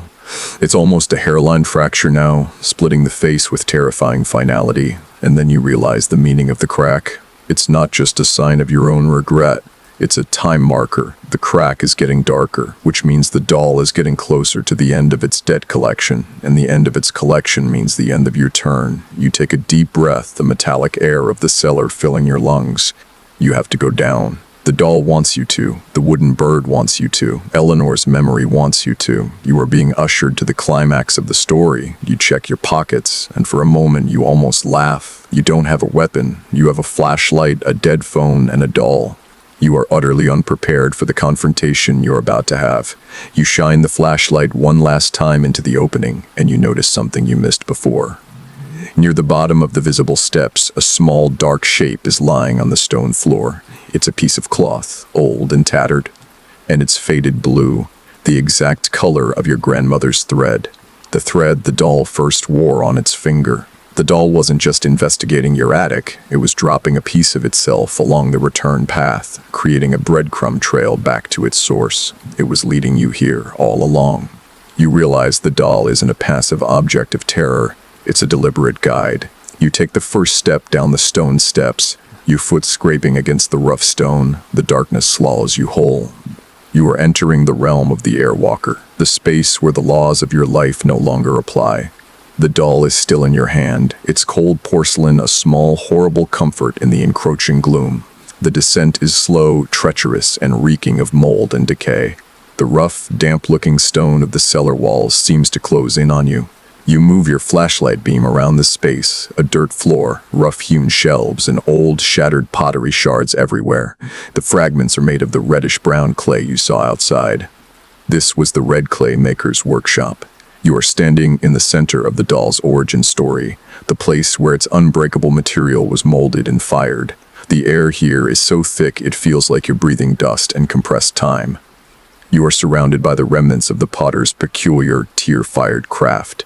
You move the flashlight beam over the remnants of a workbench. Sitting on the dirt floor beneath it, you see a small, dark, leather-bound journal. It's old and brittle, its pages swollen with moisture and time. You pick it up, your hand shaking, and open it to a random page. The handwriting is spidery, obsessive, and filled with diagrams of occult symbols and alchemical recipes. The potter wasn't just an eccentric, he was a dark artisan. You flip to a page detailing the transference ritual you'd read about. It's all here, the need for a vessel, the moment of death, and the crucial final element. The need for the vessel to be fed with the sorrow of the target, symbolized by finding the target's most personal, unaddressed regret. Your failure to contact Marcus, the final crack on the doll's face, it's all part of the blueprint. The doll, sitting on a nearby empty shelf, is silent. You know it's watching you read its creator's terrifying manual, and then, in the silence of the cellar, you hear it. Not a click, not a rustle, not a sigh, but a faint, dry, childlike whisper. It's not a word, it's not a plea, it's a sound of cold, dry laughter, a brittle, tiny heh that seems to emanate from the vicinity of the shelf where the doll sits, but also from the very walls of the cellar. Your heart leaps into your throat. This is a terrifying personal acknowledgement. The doll is finally speaking to you, not with its body, but with its voice. The laugh is not joyous. It's a sound of profound, victorious contempt. It has you where it wants you. This ties into a mainstream horror fact that is universally unsettling. The phenomenon of EVP, electronic voice phenomena. Recording voices that are not audibly present is a staple of ghost hunting. The laughter you hear, the faint, brittle sound, is the entity's direct, non-physical communication. It's not a message for a recording device, it's a message for your mind, delivered in the perfect acoustic chamber of its birth. You shine the flashlight on the doll, its face still set in that expression of cracked, gentle pain. The laughter stops instantly. It only speaks when it is unwatched. It only speaks when it knows you are distracted by the horrific blueprint of its creation. You try to make a joke, the nervous tremor a constant companion. What do you call a doll that constantly laughs in an underground lair, a deeply unsettling entertainer? You flip through the journal, desperate for a way out, and you find it, a small, hastily scrawled paragraph at the end of the transference ritual. It is the obscure horror tidbit you never knew you needed. The potter wrote that a successful transference creates an anima key. A small, physical token, usually of metal, that is the only object capable of temporarily suspending the doll's will. It's a literal kill switch. The anima key is what the soul will manifest when it is ready to give the target a single, final chance to end the cycle. It is the ultimate test. You check the doll on the shelf. Its hands are empty. It has not offered you the key yet. It's waiting. It's playing its final game. Researchers disagree on whether true psychological suggestion requires verbal communication or can be achieved solely through the use of symbolic cues and environmental manipulation, a debate that defines your entire ordeal. The doll is symbolically manipulating your environment, the leaf, the crack, the thread, and is now using a verbal cue, the laughter, to cement its control. You leave the journal on the workbench and turn to the center of the room. You see the faint, dry outline of a cot, and next to it, on the dirt floor, is a scattering of old buttons, rusted sewing needles, and small, faded scraps of lace. The doll's birth was here, and then you see it. Near the buttons, a small, dark shadow is pressed into the dirt floor. You focus your flashlight on it. It's a shallow indentation, perfectly preserved, like a photographic negative in the earth. The indentation of a small, rigid shoe. You pick up the doll and fit its foot perfectly into the indentation. The fit is exact. The doll hasn't been walking in the mud outside. It's been walking here, It walks in its place of origin, carrying the mud and the leaves out and returning with the pieces of your past. The cellar is its highway, its delivery zone, and the laughter you heard was the sound of its nightly departure, the sound of its will being enacted. You realize the doll isn't just a collector, it's a traveler, and it's coming for you next. You scramble out of the horrifying cellar, the dry, brittle laughter of the doll still ringing in your ears. The wooden bird remains motionless by the opening, a silent guardian of the potter's dark legacy. You are running now, pushing through the dense oak woods back toward your car, the doll clutched so tightly in your hand you fear you might actually break its now deeply cracked face. The key, the anima key, that is all you can think about. The key that can temporarily suspend the doll's will. The kill switch the potter left in his macabre amulet. You need to get home, away from the birthplace of the curse, and wait for the doll to complete its final, terrifying gesture. It has to give you the key. You burst out of the woods and into the blinding light of the suburban street. You throw the doll onto the passenger seat and start the car, driving back to your house with reckless speed. You're no longer afraid of the doll's return. You're anticipating it. You are waiting for the final move in a game you never wanted to play. You arrive home and immediately place the doll on the kitchen table. You stare at it, willing the small porcelain fingers to unclench and reveal the metal token. But the doll remains still, its cracked face serene, its hands empty. It's waiting for night. Night falls, heavy and suffocating. You are sitting in the kitchen, a single harsh light on, staring at the doll. You don't try to sleep, you just wait. The metallic smell from the cellar is now in your house. Subtle but unmistakable. It's on your hands, on your clothes, in the air. The doll is bringing its environment with it. At 3033 a.m., the sound comes, not a quick, not a rustle, but the distinct tink of something very small and very hard dropping onto a wooden surface. You jump up, your chair scraping backward. You rush to the kitchen table. The doll is still sitting there, its head tilted slightly, its eyes wide. And clutched in its right hand, the same hand that held the leaf and the thread, is a tiny silver skeleton key. It's old, tarnished silver, no longer than your thumbnail, with a delicate, antique pattern carved into the head, the anima key. The doll, in its final, terrifying act of obedience to the ritual, has offered you the kill switch. I have a joke for this precise moment of bizarre delivery. Why did the doll hide the key?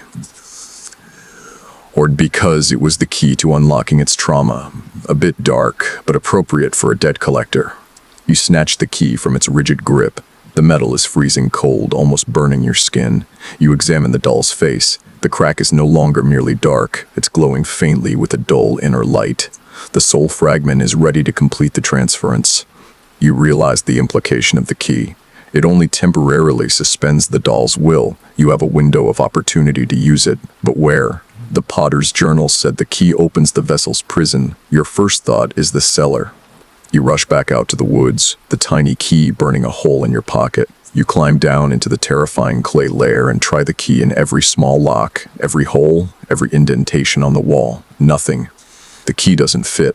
The cellar is not the prison. You return home, defeated again, and look at the doll. You realize the obvious yet most horrifying truth. The vessel's prison is not the place it was made. The vessel's prison is the door it can't open, the door that holds the final regret. You rush to your desk and pull out your old records, searching for Marcus. You find an old address from years ago, a dilapidated apartment complex across town. You drive there, running red lights, the key a silver amulet in your palm. The apartment complex is dark, abandoned. You find the door, the final destination of your journey.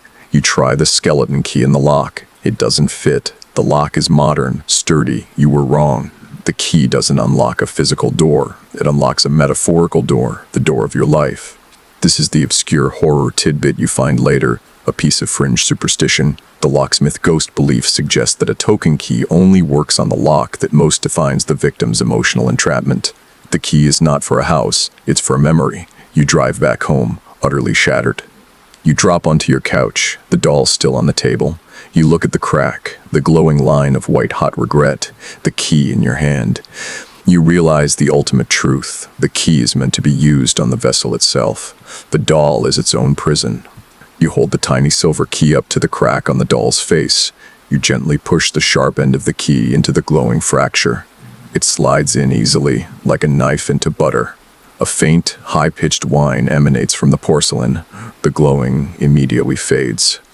The crack is still bare, but it is now dark, dormant. The doll's eyes, still wide, seem to lose their terrible focus. The will has been suspended. You have one night while the will is suspended. You have to find the true mirror of regret, the thing the doll wants to shatter. And you realize, with a chilling certainty, that you have been looking for it in the wrong house all along. With the anima key lodged in its fracture, the doll is silent, still, and unnervingly cold. It's no longer a terrifying sentinel, it's a mere object. The oppressive tension in your house has dissipated, replaced by a temporary, fragile peace. You know this is your only window. You sit down at the kitchen table, the suspended doll before you.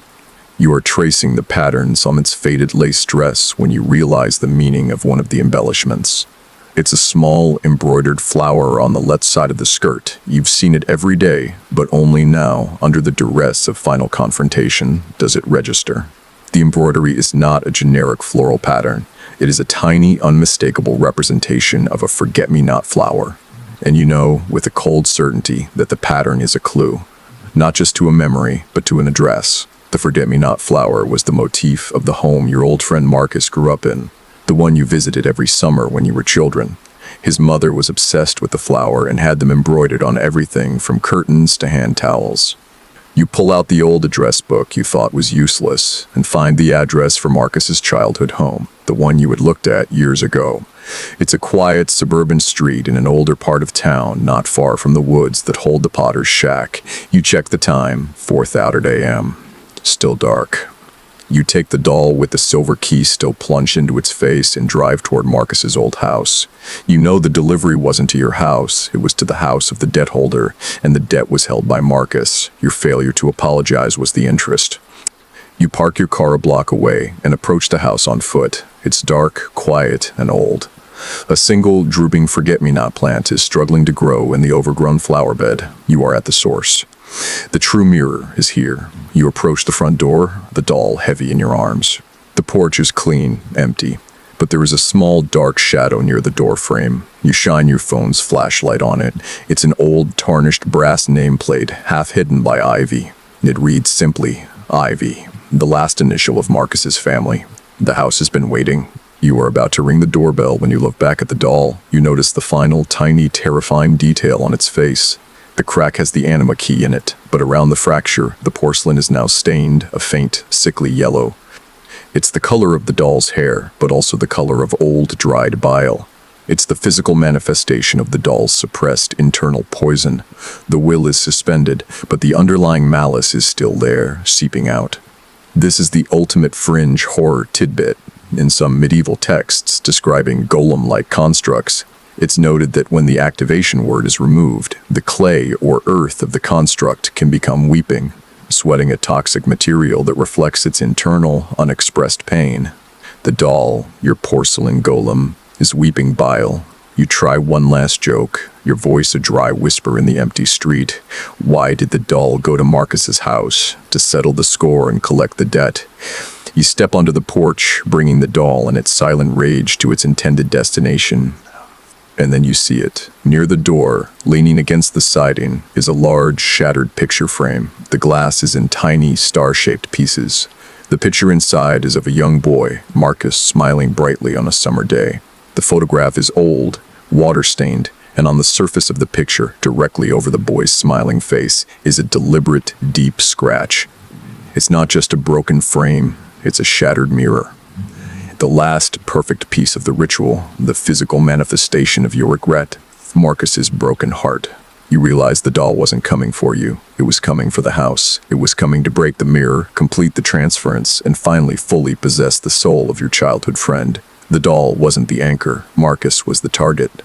You look at the doll in your arms, the key plunged into its face. The glow is gone, but the sickly yellow stain is spreading. The suspension is temporary. The doll's will is fighting to complete its final task. This brings you to a mainstream scary fact.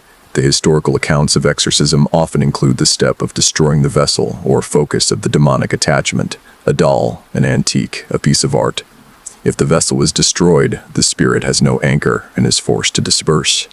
You have the vessel, and you have the key. Historians still argue whether the traditional practice of house clearing or smudging in various cultures is an effective method of psychic sanitation or merely an elaborate performance designed to instill a sense of control over an unknown environment. Your only chance is to perform a kind of doll clearing ritual.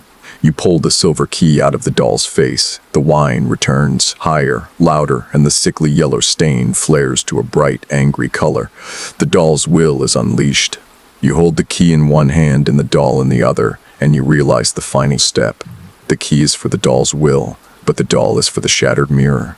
You take the doll, with its blazing, angry face, and you gently place it right in the center of the shattered glass, atop Marcus's smiling face. You are completing the ritual. The debt has to be paid in full. The moment the porcelain doll touches the shattered glass of the picture frame, the atmosphere explodes in silence. No light, no noise, no great flash of cinematic power. Just a sudden, profound, sucking silence. The sickly yellow stain on the doll's face instantly dissipates. The crack remains, but the glow is completely gone, leaving it a dark, empty line. The doll becomes stiller than still. It is no longer an object of terror. It is inert. You hold your breath, staring at the sight, the porcelain figure resting on the broken glass, on the image of your childhood friend. The silence is broken only by the sound of your own frantic, shallow breathing. The will has been released, the transference completed, or you hope the cycle finally broken. You don't wait. You turn and run from the porch, sprinting back toward your car. You leave the doll there, on the shattered mirror, at the house of the true debt holder. You don't know what you've done, but you know you can never come back to this place.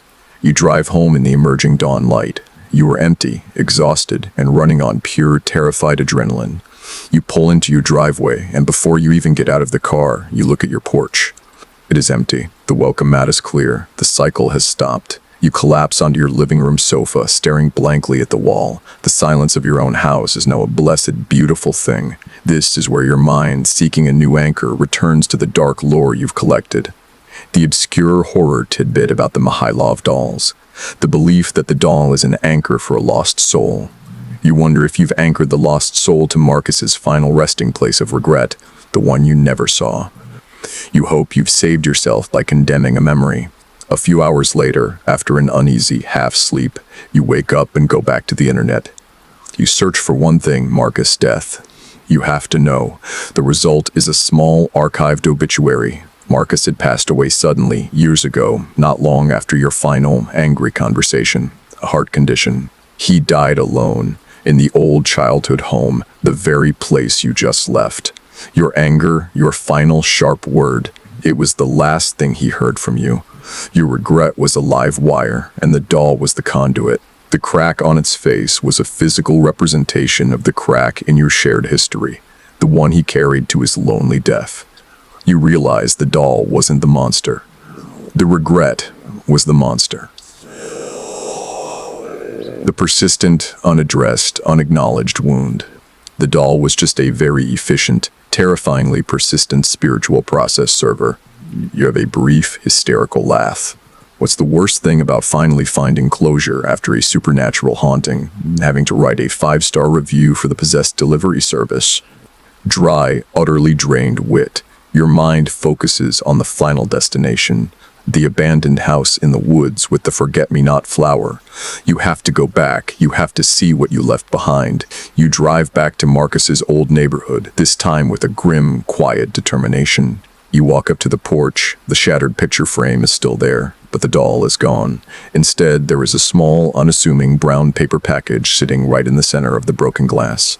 It's wrapped in twine. It's a clean, new, anonymous delivery. You pick it up. It feels oddly light. You tear the paper. Inside is a brand new, modern, plastic action figure, a superhero. Perfectly articulated, painted in bright primary colors, nothing sinister. And beneath the action figure, a small, square, folded piece of notepaper. You open the note. The handwriting is not spidery or old.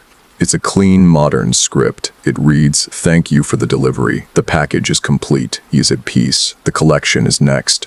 This is the ultimate terrifying twist. The doll's will was the closure, but the mechanism, the delivery service, the collector is still active. And it's coming for you. You look down the street. It's quiet and normal, but your gaze is drawn to a house down the block, one you didn't notice before. It's a small, quaint bungalow, and in the window, perched on the sill, is a row of objects, not dolls, but identical, pristine action figures, all facing the same direction, toward your house. The sight of the action figures, identical, numerous, and all facing your direction, is the final, sickening turn of the screw. The doll was merely one piece, one iteration of a much larger, ongoing mechanism. You solved the doll's riddle, but you just signed the contract for the next phase. The mechanism isn't about regret anymore, it's about collection. You rush back to your car, the note and the modern action figure a chilling confirmation of your new role as the recipient of the delivery service. The porcelain doll, the anima key, the shattered mirror, that was the payment. The collection is the next and final demand. You drive home and immediately go to your attic, a place that now feels less like a storage space and more like a time capsule of your vulnerability. You search the attic frantically, specifically for any old toys you've forgotten about. You pull out boxes, throw out old clothes, your mind racing, trying to find the first piece of the new collection. And there it is. Tucked into the bottom of a box of old winter hats, you find a small, soft, much-loved rag doll from your childhood. The one in the picture you found at the Potter's Shack site. Its face is faded, its cotton body limp. It is a completely different kind of doll from the porcelain terror, but you know this is the next piece of the puzzle. The first item in your personal inventory. You sit in the attic, holding the limp rag doll, the note, and the action figure lying beside you. The chill is no longer just fear. It's a profound, crushing understanding. The delivery service wasn't bringing unwanted items. It was returning forgotten items. Items of intense, unacknowledged personal history. The note said, "The collection is next." You think of the mainstream scary fact about the Winchester Mystery House, a physical structure constantly being built and rebuilt to confuse the spirits of those killed by the Winchester rifles. Your mind realizes its own sinister analogy. The doll was constantly moving, changing, and challenging you to find its pattern. The collector is doing the same thing to its victims. It is collecting the items that define their lives to confuse and entrap their souls. Your life is being inventoried. You look at the rag doll, its sweet, soft face, a perfect contrast to the cracked porcelain, and you realize the chilling implication of the Mihailov doll's lore. The doll is an anchor. The mechanism is using the items from your past to create a series of anchors in your present, chaining you to your own history. You recall a final bleak joke. What's the collector's favorite kind of delivery? A soul delivery. It's the last bit of dark humor you can muster. You race downstairs and grab a sheet of paper and a pen. You begin to write a list of all the meaningful, forgotten objects in your life, the high school trophy, the first wristwatch, the dried flower from your first date. Your life neatly reduced to an inventory of objects. And then you look at yourself in the hallway mirror. You are a wreck, pale, unshaven, your clothes torn from the woods. You look completely, utterly drained. This is the moment of your final realization. The note said, "The package is complete. He is at peace. The collection is next." The doll was the package. Marcus was the debt holder. But the collection isn't a list of objects. It's a list of people. You are the next item to be collected.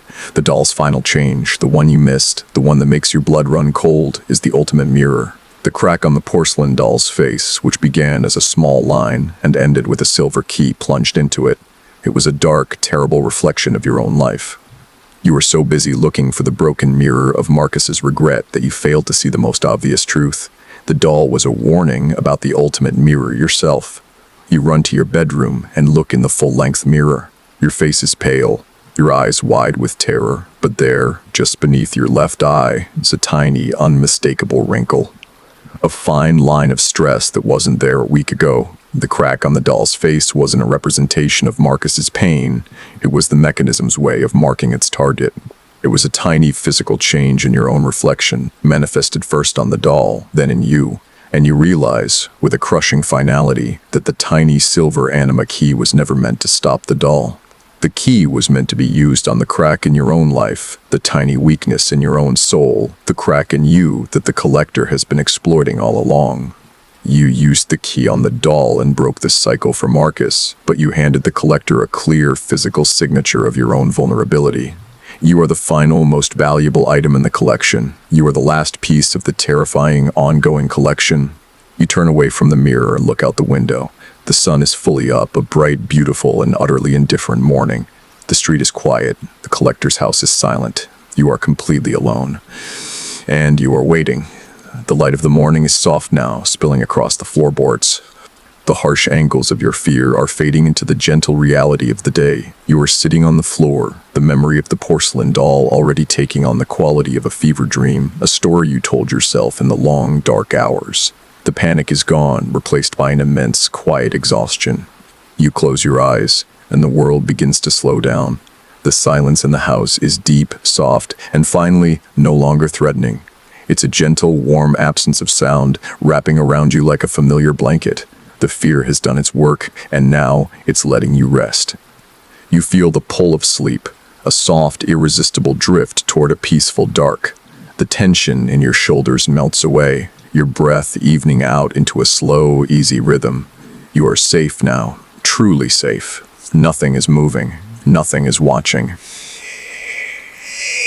You are just tired, and the day is just beginning, and you can finally let go. Let the light take you. Let the gentle darkness of sleep welcome you home. It's over now. The story is told. The cycle is broken. You are simply drifting, drifting, drifting.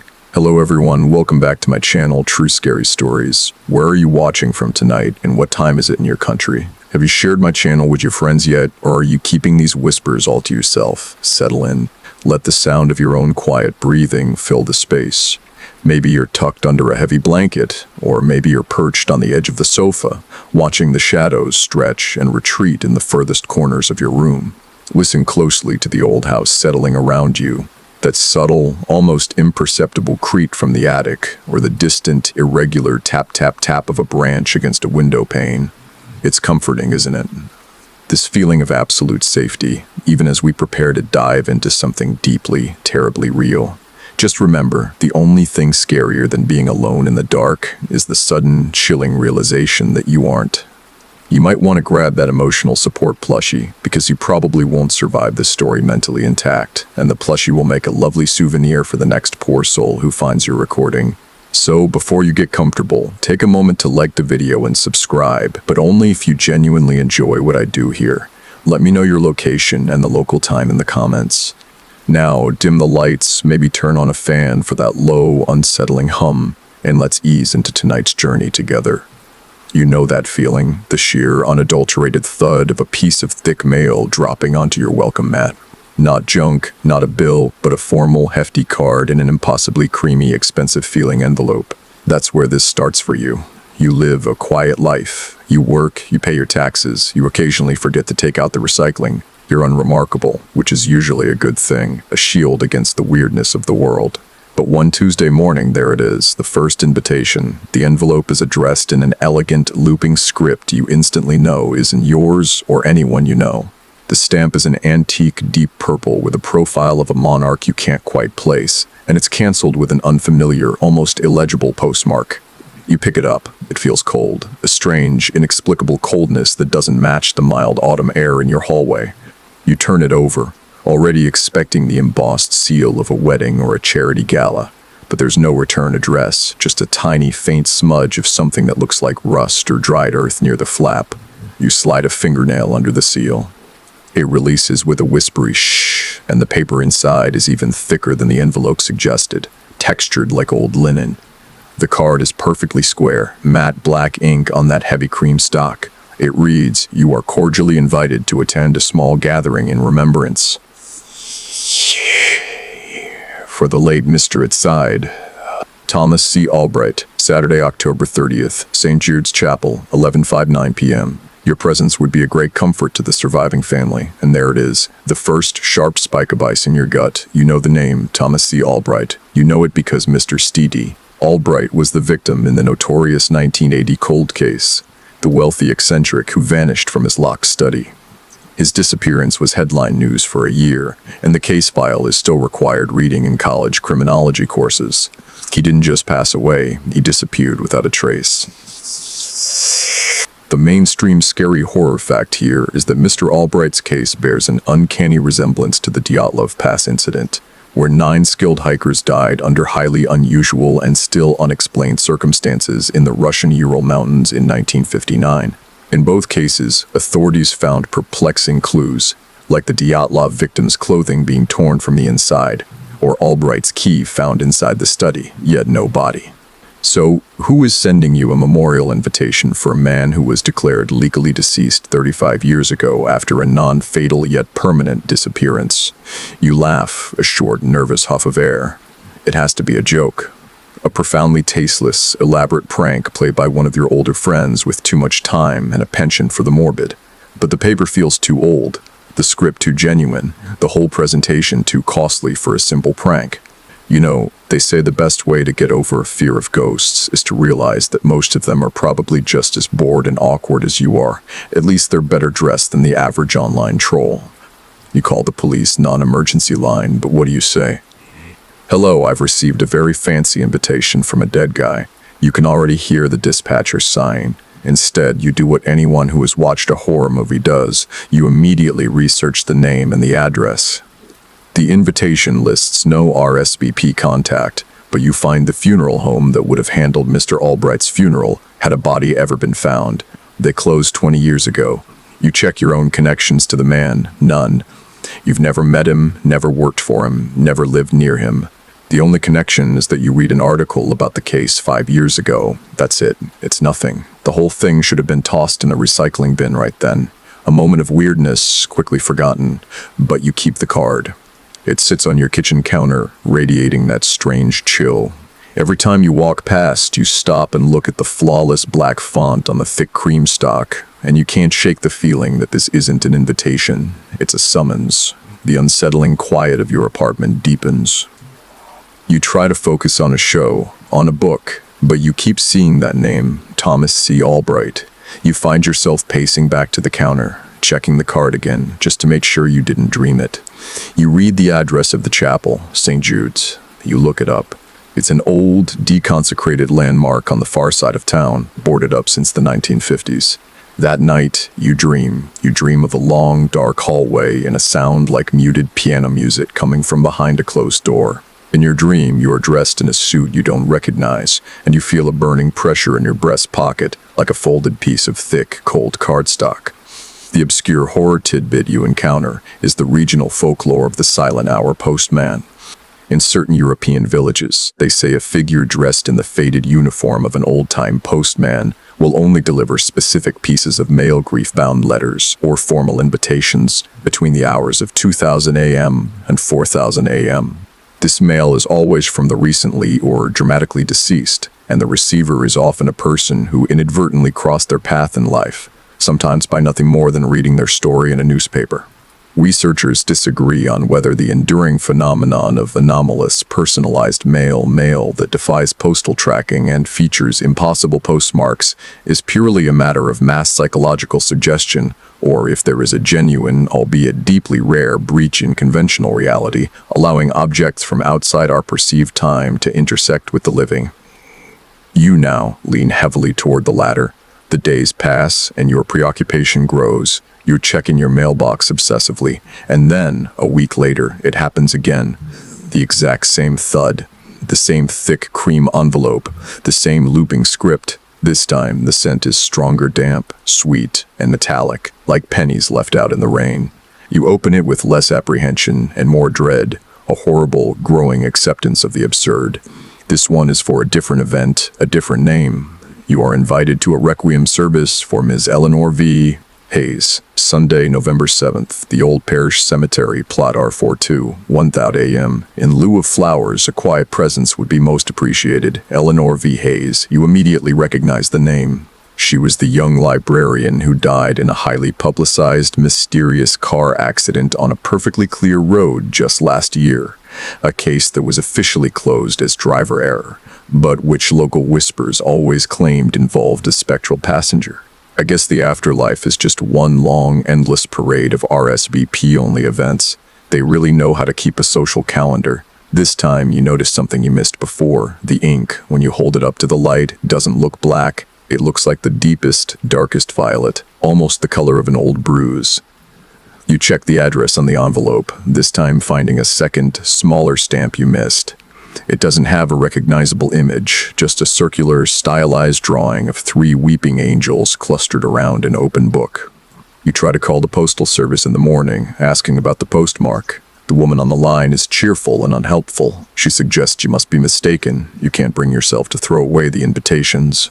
They sit next to each other on your kitchen table now, a small, unsettling stack of obligations. They are too beautifully made, too heavy with their terrible meaning. You realize with a cold wave that you're starting to accept that someone or something is inviting you to events only the dead are supposed to attend. And the thought of declining, the thought of ignoring this polite, sophisticated summoning, that somehow feels like the scariest option of all. You stare at the second invitation, the one for Miss Eleanor V. Hayes, feeling a strange sort of validation that only comes from the confirmation of your worst, most illogical fears. It's not a prank. A prank wouldn't pivot from a 1980 cold case to a 2024 accident victim. A prank wouldn't have this smell, a pervasive, low scent of wet wool and something metallic, which you now recognize as the same faint, damp earthiness that clung to the first envelope. You're holding not just paper, but a physical slice of the bizarre, the tangible link to the places where life ran out. The listed location, the Old Parish Cemetery, Plot R42, is what finally spurs you into action. It's too specific. It's a literal graveyard address. You put on a coat despite the warmth of the room. You feel a deep internal chill and head out, driving toward the historic district where the Old Parish Cemetery lies, a sprawling Victorian labyrinth of leaning headstones and weeping marble angels. The gates are closed, but you park down the street and slip through a break in the wrought iron fence. The air inside the cemetery is thick and still. Street lights don't penetrate this far. The moonlight is filtered by ancient oaks. You move past obelisks and crypts, your shoes crunching loudly on the shell-covered paths. Each sound seems magnified, echoing back to you from the dark, silent monuments. You pull out your phone, its flashlight beam weak and unsteady, and navigate by grid coordinates. It takes you 20 minutes of increasingly frantic searching. You find it, a small, recently placed headstone, still unmarked but surrounded by a circle of freshly cut white lilies. The air here is noticeably colder. The scent of those lilies is overwhelming, sickly sweet, like perfume trying to mask something decaying beneath. You look down at the ground immediately surrounding the stone. The soil is deeply, richly dark, not the pale, sandy dirt of the rest of the cemetery, but a loamy, almost black earth. You kneel, running your gloved hand over the cold ground. It's damp, even though there's been no rain. And then you see it, the detail that makes your stomach flip, a faint, perfectly rectangular impression in the soil, almost certainly made by something sitting flat on the grave marker. Something like perhaps a freshly placed invitation. You realize the paper in your hand, the one calling you to a requiem service on this very spot, smells faintly of damp earth and lilies. It's the scent you're breathing in right now. The invitation wasn't mailed from a place of the dead. It was left there, physically, on the gravesite. This isn't some complex postal hoax. It's a direct delivery system from the crypt. It dawns on you that the date on the card, November 7th, is still over a week away. This means that whatever entity is doing this, the bereaved family, the host, or simply the logistics coordinator for the dearly departed social life, knew you would come here. They anticipated your curiosity, your need to verify the impossible. They set a stage, and you've walked right onto it, proving yourself a willing, if terrified, participant. The mainstream scary horror fact you remember as you stand there, alone among the dead, is the chilling truth about body farms. These forensic anthropology research facilities, where human decomposition is studied in natural settings, often report phenomena that challenge scientific explanation. Sudden, extreme drops in temperature around certain specimens, or audible whispers heard by researchers that defy recording. It's a clinical environment dedicated to the finality of death, yet the energy of passing doesn't always adhere to the laws of physics. You feel a sudden, intense pressure on your back, as though someone is standing directly behind you, leaning in. You whip around, heart hammering against your ribs. Nothing. Just the shadows, deep and still. You decide to offer a little internal, dark humor to break the tension. I'm starting to think my social life is better organized after death than it ever was in life. At least they're better organized than the average online troll. The obscure horror tidbit you recall is the Irish concept of the coiste bodar, or the silent coach. This is a spectral, hearse-like carriage, sometimes invisible, sometimes seen rushing past in the dead of night, whose wheels make no sound. The sound you hear, instead, is the faint ticking of an old clock from inside the carriage, a silent countdown to the next death in the area. You could swear, in the deep silence of this graveyard, you can hear a faint, almost mechanical tick-tock, far off, yet getting closer. You check the first invitation again, Thomas C. Albright, St. Jude's Chapel, 11:59 p.m. That date is tomorrow night. You've been so consumed by the shocking specificity of the second card that you almost missed the immediate deadline of the first. You have less than 24 hours to decide if you are going to attend the service for a man who disappeared 4 decades ago, held in a derelict, boarded-up church. You return home, the faint, cloying scent of lilies clinging to your coat. You toss the coat over a chair, and it looks like a dead thing slumped in the corner. You shower, scrub the cemetery dust from your skin, but the cold feeling remains deep beneath your bones. You try to reason it out. Historians still argue whether the widespread panic over resurrection men in the 19th century, the grave robbers who supplied fresh corpses to anatomy schools, was an accurate reflection of a widespread criminal network, or a localized moral panic exacerbated by sensationalist newspaper reporting. You wonder if this entire scenario is some kind of elaborate performance art piece, a dark, immersive theater experience designed to terrify people with overactive imaginations. But the stakes feel too real, the paper too old, the details too obscure. You find yourself staring into the dark kitchen, muttering to yourself, "I'm really looking forward to seeing what they serve at these events. I'm hoping for finger food, but maybe that's just wishful thinking." You look up St. Jude's Chapel again. It was heavily damaged in a fire in the 1920s and never fully repaired, eventually being condemned in the 50s. The windows are either boarded up or broken out, giving it the appearance of a skull with missing teeth. You consider calling the police one last time to report an elaborate trespassing scheme, but you stop. You realize you don't want to stop this. A morbid curiosity, a terrible magnetic pull, is overcoming your fear. You're being invited to a place that shouldn't exist, to meet people who shouldn't be here. It's the ultimate forbidden doorway. You finally put the cards away, storing them in a small, empty cigar box on your desk. You try to sleep, but your mind is racing. You imagine the chapel tomorrow night. Will it be empty? Will the door just be locked? Will you feel foolish standing there alone in the dark, waiting for a ghost? Or will you hear the distant, faint music of a funeral organ, the whisper of old silk, and the echo of footsteps that aren't quite touching the ground? You close your eyes and feel the cold pressure of the cardstock against your skin, even though it's across the room. You realize you're already mentally planning your attire. You wouldn't want to be underdressed for a memorial in the afterlife. The next evening, Saturday, October 30th, feels different. The air itself seems thicker, heavier, pressing down on the world. You find yourself dressed not in a costume, as the date might suggest, but in the darkest, most formal clothes you own. You're driving towards St. Christ, Jude's Chapel, your stomach a cold, tight knot. You've tried to treat this as an investigation, a rational pursuit of a lunatic prankster, but deep down you know you're going to this event because you've been invited by the impossible, and you can't say no to destiny, however dark. Jude's is worse than the photos showed. It sits back from the road, a shadow swallowed by overgrown ivy and skeletal trees. The moon is a thin sickle tonight, offering little light. As you approach, the car's headlights catch on the shattered stained glass rose window above the main entrance. It looks like a single cyclopean eye, watching your every move. The entire structure seems to list slightly, defeated and abandoned. You park far down the street, turning off the engine and the lights. The sudden silence is overwhelming, broken only by a faint, persistent rustling in the dead leaves, a sound that doesn't quite sound like the wind. You check the time, 11:47 p.m., 11 minutes to midnight, 12 minutes to the service. You walk toward the chapel, feeling every step sink slightly into the soft, unkempt earth of the yard. The front doors are massive, oak, and you expect them to be chained and bolted. But as you reach out a hand, your fingers brush against a cold, smooth surface.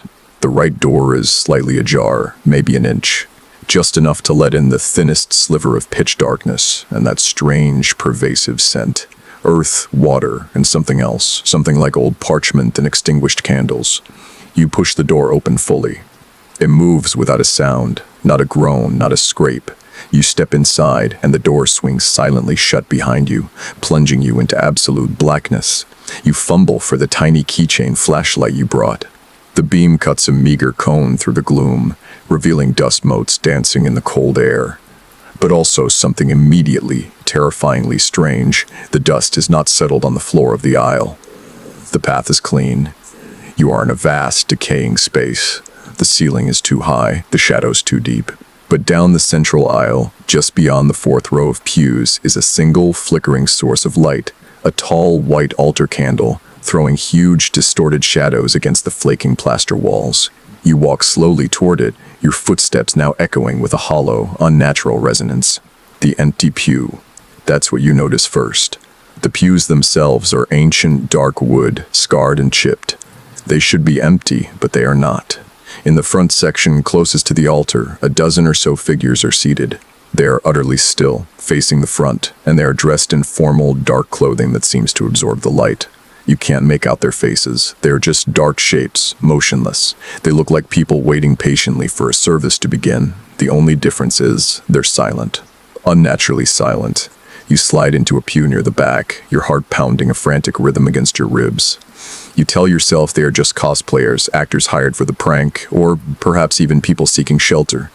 But you know that's a lie. The stillness is too profound. You try a nervous little joke in your head. I told my friends I was going to a party with all the most interesting people who died decades ago. It's hard to find good, reliable guests these days. You look around and notice a few details. The air is deathly cold, but the candle flame doesn't waver. On the end of each occupied pew, there is an open hymnal. You try to read the ancient, brittle pages from where you sit, but the light is too poor. You stand, moving closer to the aisle, feigning a need to stretch. You lean into the nearest occupied pew and look down at the hymnal. It's not a hymn book. It's a small, leather-bound volume, and it's open to a single handwritten page illuminated by the guttering light. It's a list. Guests in remembrance: Thomas C. Albright, host Eleanor V. Hayes, Mr. and Mrs. Elias Thorne, Agnes D. Collier, you, the attendant. The ink is that same deep violet. Below the list, there are names and dates you don't recognize. But the key is the realization. You're looking at a roster of the dead, with one living exception. You notice the names, Mr. and Mrs. Elias Thorne and Agnes D. Collier. You immediately recognize them. They were among the victims of the famous Iroquois Theater fire in Chicago in 1903, one of the deadliest single-building fires in U.S. history. This is the mainstream scary horror fact, a tragic and well-documented moment in history. The attendees, or at least the names listed, are all victims of massive, sudden, or unsolved tragedies across the 20th century. The obscure horror tidbit that flashes into your mind is the concept of a Totenpass or death passport mentioned in some regional Scandinavian folklore. It was believed to be a ritualistic document, sometimes a copper coin or a tiny slip of parchment, buried with the deceased to grant them passage across the various thresholds of the underworld, or even to grant visitors the same temporary immunity. You feel the cold card of your invitation in your pocket, your own Totenpass. You sit back down, shaking, trying to process the idea that you are sitting with the specters of history. Researchers disagree on whether the human mind possesses a genuine sixth sense for paranormal presence, or if the strong emotional certainty of being watched is merely a neurological defense mechanism triggered by extreme solitude and low light. You don't care about the debate. You just know you are being watched. The single candle suddenly dims, almost going out, and you hear a sound, a low, melodic hum, like the opening chord of an organ, only it's coming not from the pipes, but from the assembled guests. They are not speaking or singing. They are simply humming a single, sustained, low note. It's a mournful, sorrowful sound that vibrates in your chest cavity. A figure stands up from the front row. It is tall and impossibly thin, clad in a perfectly tailored, very old-fashioned suit. The head turns toward you. Even with the poor light, you can see the face is indistinct, a blur of shadow where features should be. It raises a hand, a gesture of quiet welcome, or perhaps an instruction. You know you should run. You know you should scream and run back to the car. But the profound silence of the seated figures, the mesmerizing, sorrowful hum, and the sheer impossibility of what you're witnessing pins you to the pew. You whisper a dry, terrible joke into the darkness. I guess this is why they ask you to silence your cell phones before the service. The dead prefer peace and quiet. The figure at the front turns back to the altar, and the humming continues. This wasn't a party. It was a service of remembrance held by the remembered. And you were the only living attendee. You look at the invitation in your pocket, feeling the creamy paper. You realize that your presence wasn't just comfort to the family. Your presence was the point. You were the missing piece, the necessary witness, and now you have attended your first gathering of the dead. The drive home is a blur of hyper-awareness and disbelief. Your hands are locked on the steering wheel, your eyes darting to every movement outside the window. You're no longer simply afraid. You are fundamentally shaken by the reality that you crossed a threshold and stood among the silent, humming assembly of the dead. You have become a participant in a reality you didn't know existed. You arrive back at your quiet, normal house, which now feels like a flimsy cardboard set. The light in the hallway seems too bright, too yellow, too safe. You strip off your dark clothes, tossing them into the laundry basket. The scent of damp earth and lilies is gone, replaced by the faint, cloying sweetness of the chapel's cold, dead air. The next morning, the terror has been supplanted by a cold, calculating obsession. You need an explanation. You need a name. You need to find the human source of these invitations, because the alternative, that the dead are employing a dedicated spectral caterer, is simply too much to bear. You start with the most rational point, the names: Thomas C. Albright, Eleanor V. Hayes, Elias Thorne, Agnes Collier, all victims of historical, verifiable tragedies. But the invitations, the cards, they are the key. They are a physical, tangible object that must have passed through the hands of a living person. You remember the elegance of the script, the antique stamp, and the lack of a return address on the envelope. But what about the sender of the second card, the one from Ms. Hayes? You look at it again, flipping it over, checking the postmark. The postmark is the same illegible scribble, but just beside it, so tiny you need a magnifying glass, is a faint, almost transparent wax seal impression. You recognize the three weeping angels clustered around an open book, the same stylized drawing from the envelope. After hours of fruitless searching for the emblem online, you take a desperate leap. You decide to search for the history of the materials themselves. The thick, creamy cardstock, the antique violet ink. You eventually stumble upon a niche online article dedicated to the vanishing trade of 19th century luxury paper milling. The article mentions a specific, highly exclusive mill in your region that closed in 1941, which specialized in this exact expensive paper stock, famous for its linen-like texture and its incredibly slow rate of decay. The paper mill's archives were supposedly donated to the municipal archive before the building was demolished. That's your next stop. The archive is a massive, silent building smelling of aged paper and floor polish. You spend 2 agonizing hours sifting through dusty, mildewed ledgers from the 1920s and 30s, looking for records of large orders placed for cream linen stock, 20 elb, violet ink. And there, in a large, leather-bound order book from 1937, you find it, a massive order. Hundreds of thousands of sheets of the precise cardstock, a custom run of the deep violet ink, and an order for custom engraved invitations. The client name, written in a cramped official hand, is impossible to ignore. Mr. Silas M. Roth-esque. The invitation was for a wedding, apparently. The date listed on the order was October 31st, 1937. A Halloween wedding. Under the client's name, the archivist had scrawled a note in red ink. Order never finalized, shipped. Payment never collected. RSVP declined. This is the crucial, frantic realization. You found the name of the original sender, marked RSVP, declined. This is the obscure horror tidbit you realize now. Mr. Silas M. Roth ordered hundreds of thousands of invitations but never sent them. Did he decline the invitation to his own wedding, or did something else happen? You look him up. The mainstream scary horror fact you uncover next is that Mr. Silas M. Roth was a wealthy young man who disappeared on his wedding day, October 31st, 1937. His case was a huge scandal. His fiancée, who claimed he simply vanished from the altar, was institutionalized shortly after. The police found no foul play, only a single strange clue: his perfectly folded and pressed tuxedo, left on the church floor with a single black smudge on the lapel, described in the archived police report as residue of unknown fertile soil. You realize with a cold wave, the invitations you are receiving are not new.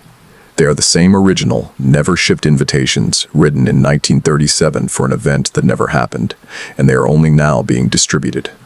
And the person who ordered them, Silas M. Roth, has been gone for 87 years. You lean against the dusty bookshelf, feeling the weight of decades of tragedy pressing down on you. I guess a guy has to find a hobby after being dead for nearly a century. Sending out really belated RSVPs seems about right. Researchers still argue whether the phenomenon of fugue states, periods of sudden, often lengthy, unplanned travel, during which a person is unaware of their identity, is a genuine psychological break, or, in rarer historical cases, a possible mechanism for temporary displacement in time or reality, leaving them inexplicably lost, with no memory of the journey. You feel like you've been in a fugue state since the first envelope arrived, moving on rails toward an unknown destination. You try to find a picture of Silas M. Roth, and you eventually do.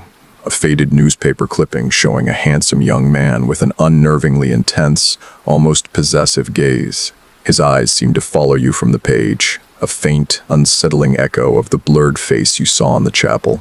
You joke darkly to the empty archive room. I'm not saying the postal service is slow, but this is the first time I've received an RSVP from a man who's been listed as out of office since the Roosevelt administration. The invitations you received weren't from the family of the deceased, but from the deceased himself, now co-opting historical tragedy victims as his guests.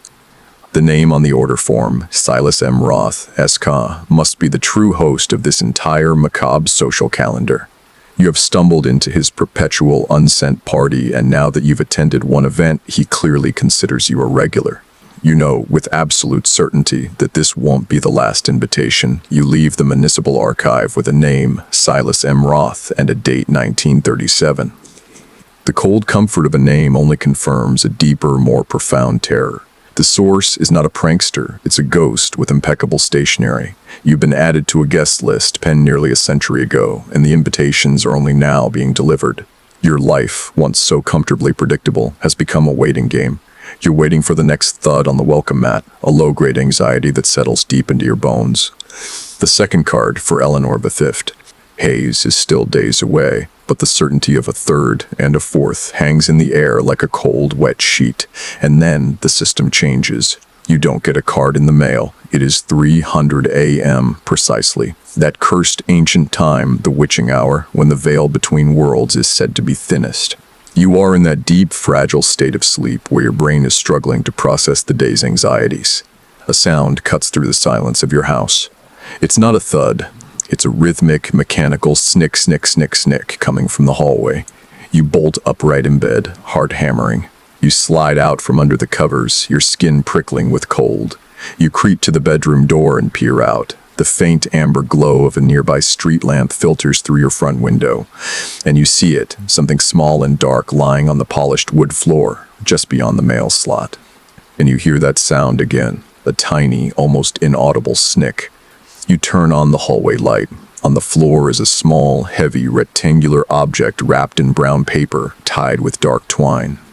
Next to it, still rotating ever so slightly, is a small, heavy brass clockwork toy, a miniature tin postman, complete with a tiny satchel, still swaying back and forth with a final, dying snick. It's a self-winding mechanism, and it must have been meticulously designed to walk itself across the floor after being pushed through the mail slot, announcing its delivery with that rhythmic sound. It's a chilling piece of effort from your undead host.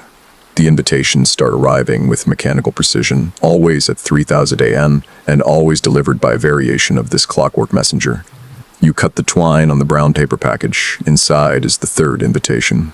The creamy cardstock is the same, but the ink is heavier, and this time the scent is not damp earth or lilies, but a faint, distinct trace of ozone, the sharp, clean smell of a distant electrical storm, or maybe the lingering scent of old motors.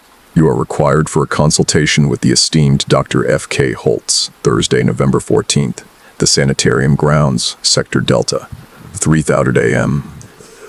Please ensure your affairs are in order before attending. The first, grimly humorous thought that crosses your mind is, well, at least someone thinks I'm esteemed enough to consult with. Although, judging by the time, I hope the doctor takes night calls. You immediately look up Dr. F.K. Holtz. He was the chief medical director of a state-run sanitarium that burned down in the 1950s. The mainstream scary horror fact about the sanitarium is the infamous Willowbrook State School, a real institution whose patients were subjected to horrific medical experiments and neglect.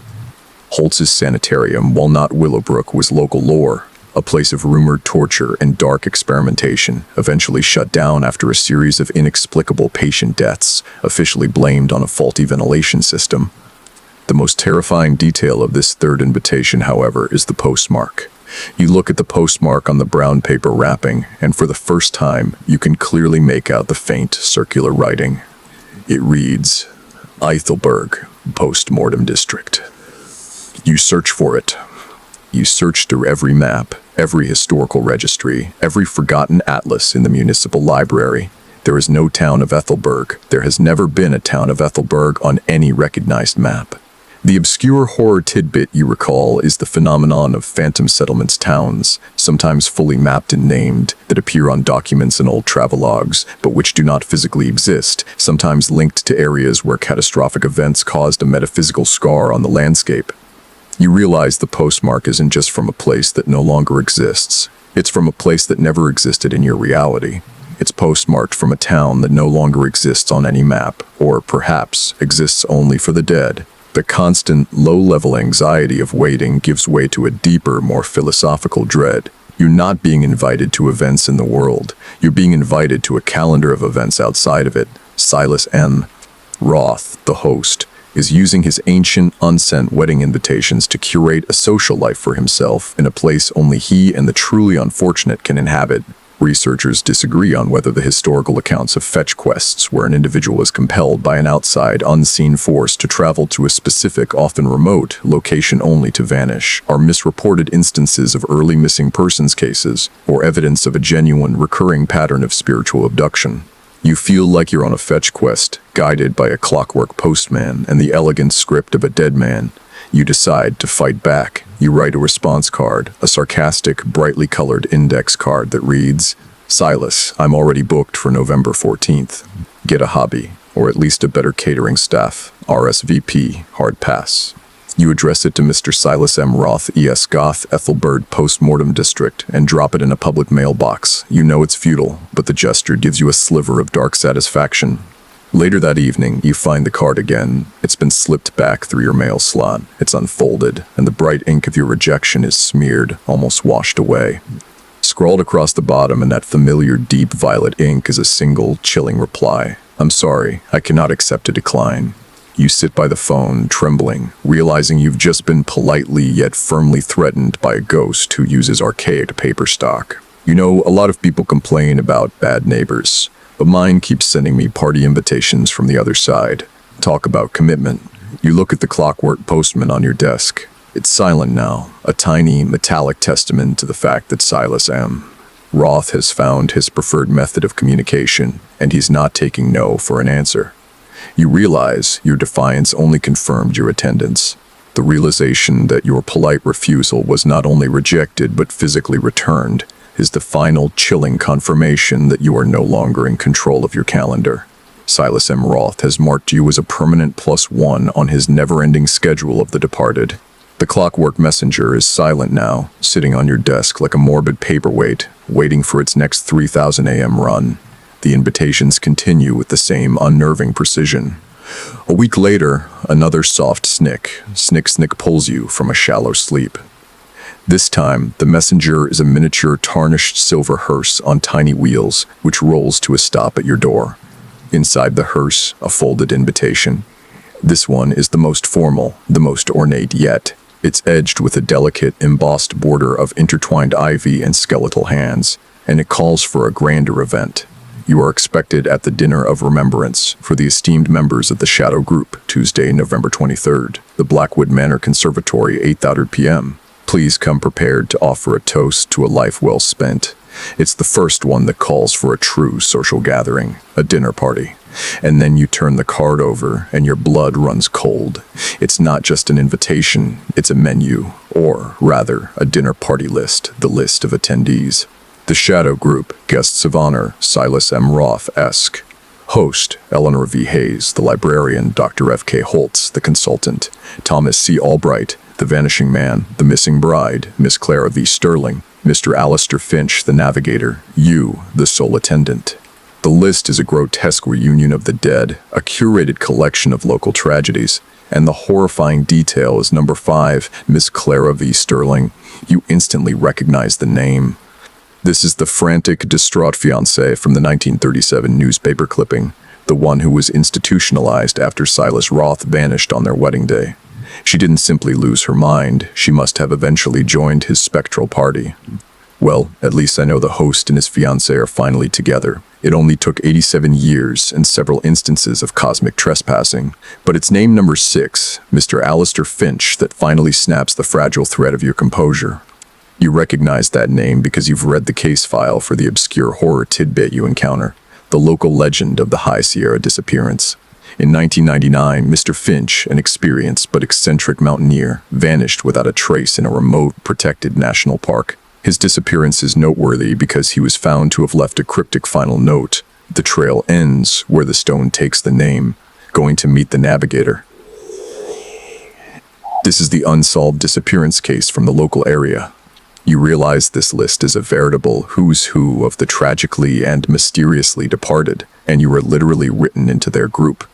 They aren't inviting you to a series of random services, they are initiating you into the Shadow Group. The mainstream scary horror fact you now think of is the phenomenon of doppelgangers documented in numerous historical and psychological accounts. The chilling theory suggests that seeing one's double is an omen of death, as it represents a spirit separating itself from the body. You wonder if your name on the list, the sole attendant, means they see a double of you, one who has already accepted the inevitable. You start to obsessively research Blackwood Manor. It was a massive, eccentric Victorian estate built in the 1890s, famous for its elaborate glass conservatory and rumored seances. It was demolished in the early 1960s to make way for a suburban development. There is no Blackwood Manor now, only a row of tract homes. This means the location for the Dinner of Remembrance, like Ethelberg, is a non-physical location, an echo or a memory preserved in the host's perpetual reality. Researchers disagree on whether the concept of a residual haunting, where energy or emotions from a past event are imprinted onto a physical location, playing out like a loop, is a genuine spectral phenomenon, or merely the psychological effect of high emotional stress on an observer in a suggestive setting. You're heading to a residual haunting, but one where the ghosts are perfectly aware of your presence. You can't help but crack a dark joke. I'm starting to think this Silas M. Roth is a celestial event planner. He's really good at themed parties. Tonight, it's unsolved disappearances and their living companion. The date for the Dinner of Remembrance is looming. You can feel the weight of the collective dead pressing on you. You realize that the invitations are growing in formality and intimacy, moving from a public chapel to a private dinner. Silas is getting comfortable with your attendance. He is grooming you. He has accepted your RSVP on your behalf. You are an item on his schedule, and you have no means of opting out. The quiet life you once knew is gone, replaced by the chilling, meticulous social calendar of a dead man. The Dinner of Remembrance is days away, and your mind is a perpetual loop of names: Albright, Hayes, Holtz, Sterling, Finch, and Roth. You are an expert now on local tragedies, a walking encyclopedia of the morbid. The anxiety has morphed into a grim, single-minded need to understand Silas M. Roth-esque. He is the architect of your new reality, and you must know the face behind the elegant, terrible script. You return to the municipal archive, now a familiar haunt, and you dig deeper. You search beyond the simple disappearance report and the wedding announcement. You find a collection of old society pages, and eventually, a dusty, forgotten volume of local history on the Gilded Age. Tucked between essays on local commerce is a 2-page spread on the unfortunate Roth family legacy. Silas M. Roth, you learn, was not just wealthy, he was obsessed with permanence. He was an amateur cartographer who believed that true immortality wasn't in the spirit, but in the meticulous documentation of one's life and associations. He collected old maps and atlases, often drawing in his own fictional villages where, he claimed, the true eternal spirit of the community resided. The Origin of Ethelberg, Postmortem District. And then you find it, an antique, full-page photograph of Silas M. Roth. Not the grainy newspaper clipping, but a professional studio portrait. You gently turn the fragile, sepia-toned page. There he is, the host's portrait. Silas M. Roth is younger than you expected, perhaps in his late 20s. He has a precise mustache and is dressed in a dark, high-collared suit. He's handsome, but the overall impression is one of intense, suffocating vanity. He is posed leaning against a column, holding a rolled-up scroll that is likely a map. But it's his eyes. You immediately feel the familiar chill from the chapel. His eyes, in this faded print, are unnervingly light-colored, almost colorless, and they possess a chilling depth of focus. You lift the volume and carry it over to the nearest window to catch the weak afternoon light. You tilt the book, moving your head side to side. And there is no doubt. His eyes track you across the room in the dim light. It's the physical trick of certain paintings and photographs where the subject's gaze seems unnaturally fixed on the viewer, but on Silas Roth it feels personal. It feels like recognition. He isn't just looking at the camera, he's looking at you, right now, across the gulf of a century. You try to laugh it off with a dry joke. He looks exactly like the kind of guy who'd insist on a formal RSVP from beyond the grave. Probably still holding a grudge about the wedding cake. The mainstream scary horror fact you think about is the concept of a simulacrum, not a copy but an image or representation that takes on a life and identity of its own. In some horror lore, a meticulously created portrait or photograph is believed to act as a tether, a secondary body for a spirit to inhabit, allowing it to observe the living world. Silas Roth's portrait feels like a perfect simulacrum, a secondary host waiting patiently. You spend a quiet hour sketching the details of the portrait, trying to capture the subtle, unsettling arrogance in his posture. As you draw, you realize that the man in the picture is staring at the invitation currently sitting on your desk. The open-ended, non-committal invitation you receive for the Dinner of Remembrance. The obscure horror tidbit that you recall is the belief in the malefic glance or malocchio in certain Mediterranean cultures. It is the belief that a look, particularly one full of envy, spite, or possessive fixation, can place a true, tangible curse upon an object or a person.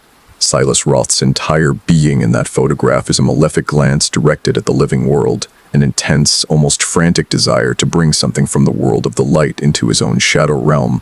Researchers disagree on whether the subjective experience of an artwork's gaze, the feeling of being watched by a painted or photographed subject, is purely a cognitive distortion, or if specific techniques employed by portraitists historically, such as slight geometric imbalances, were deliberately used to create an effect of perpetual, unnerving attention.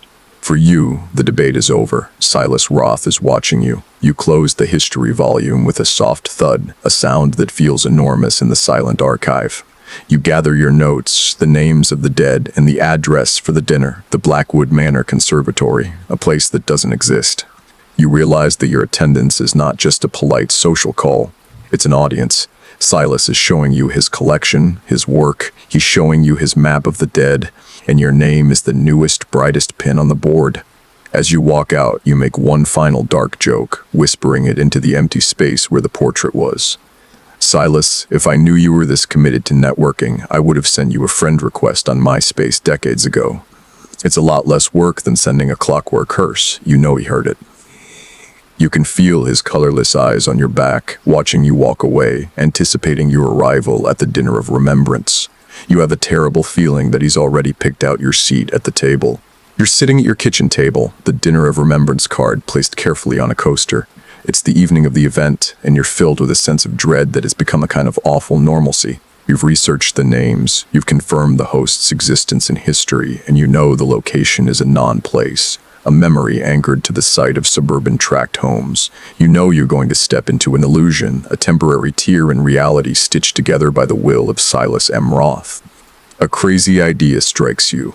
On the back of the dinner invitation, in the bottom corner, is the RSVP instruction, or lack thereof, followed by a faint, almost invisible 7-digit number. It's not a full phone number, just the digits. You realize you've never tried to connect those dots, never tried to dial this spectral switchboard.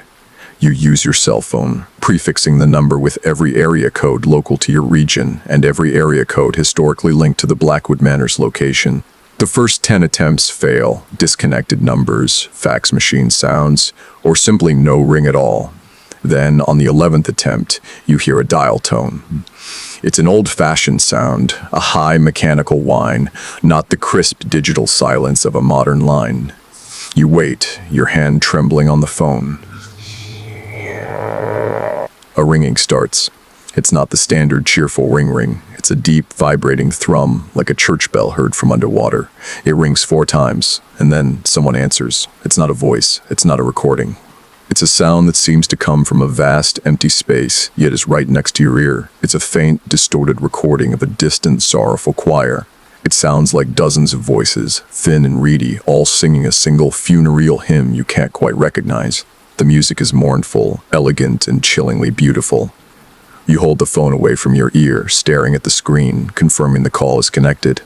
The choir continues, a low, sustained wash of ancient sorrow. And then the sound changes.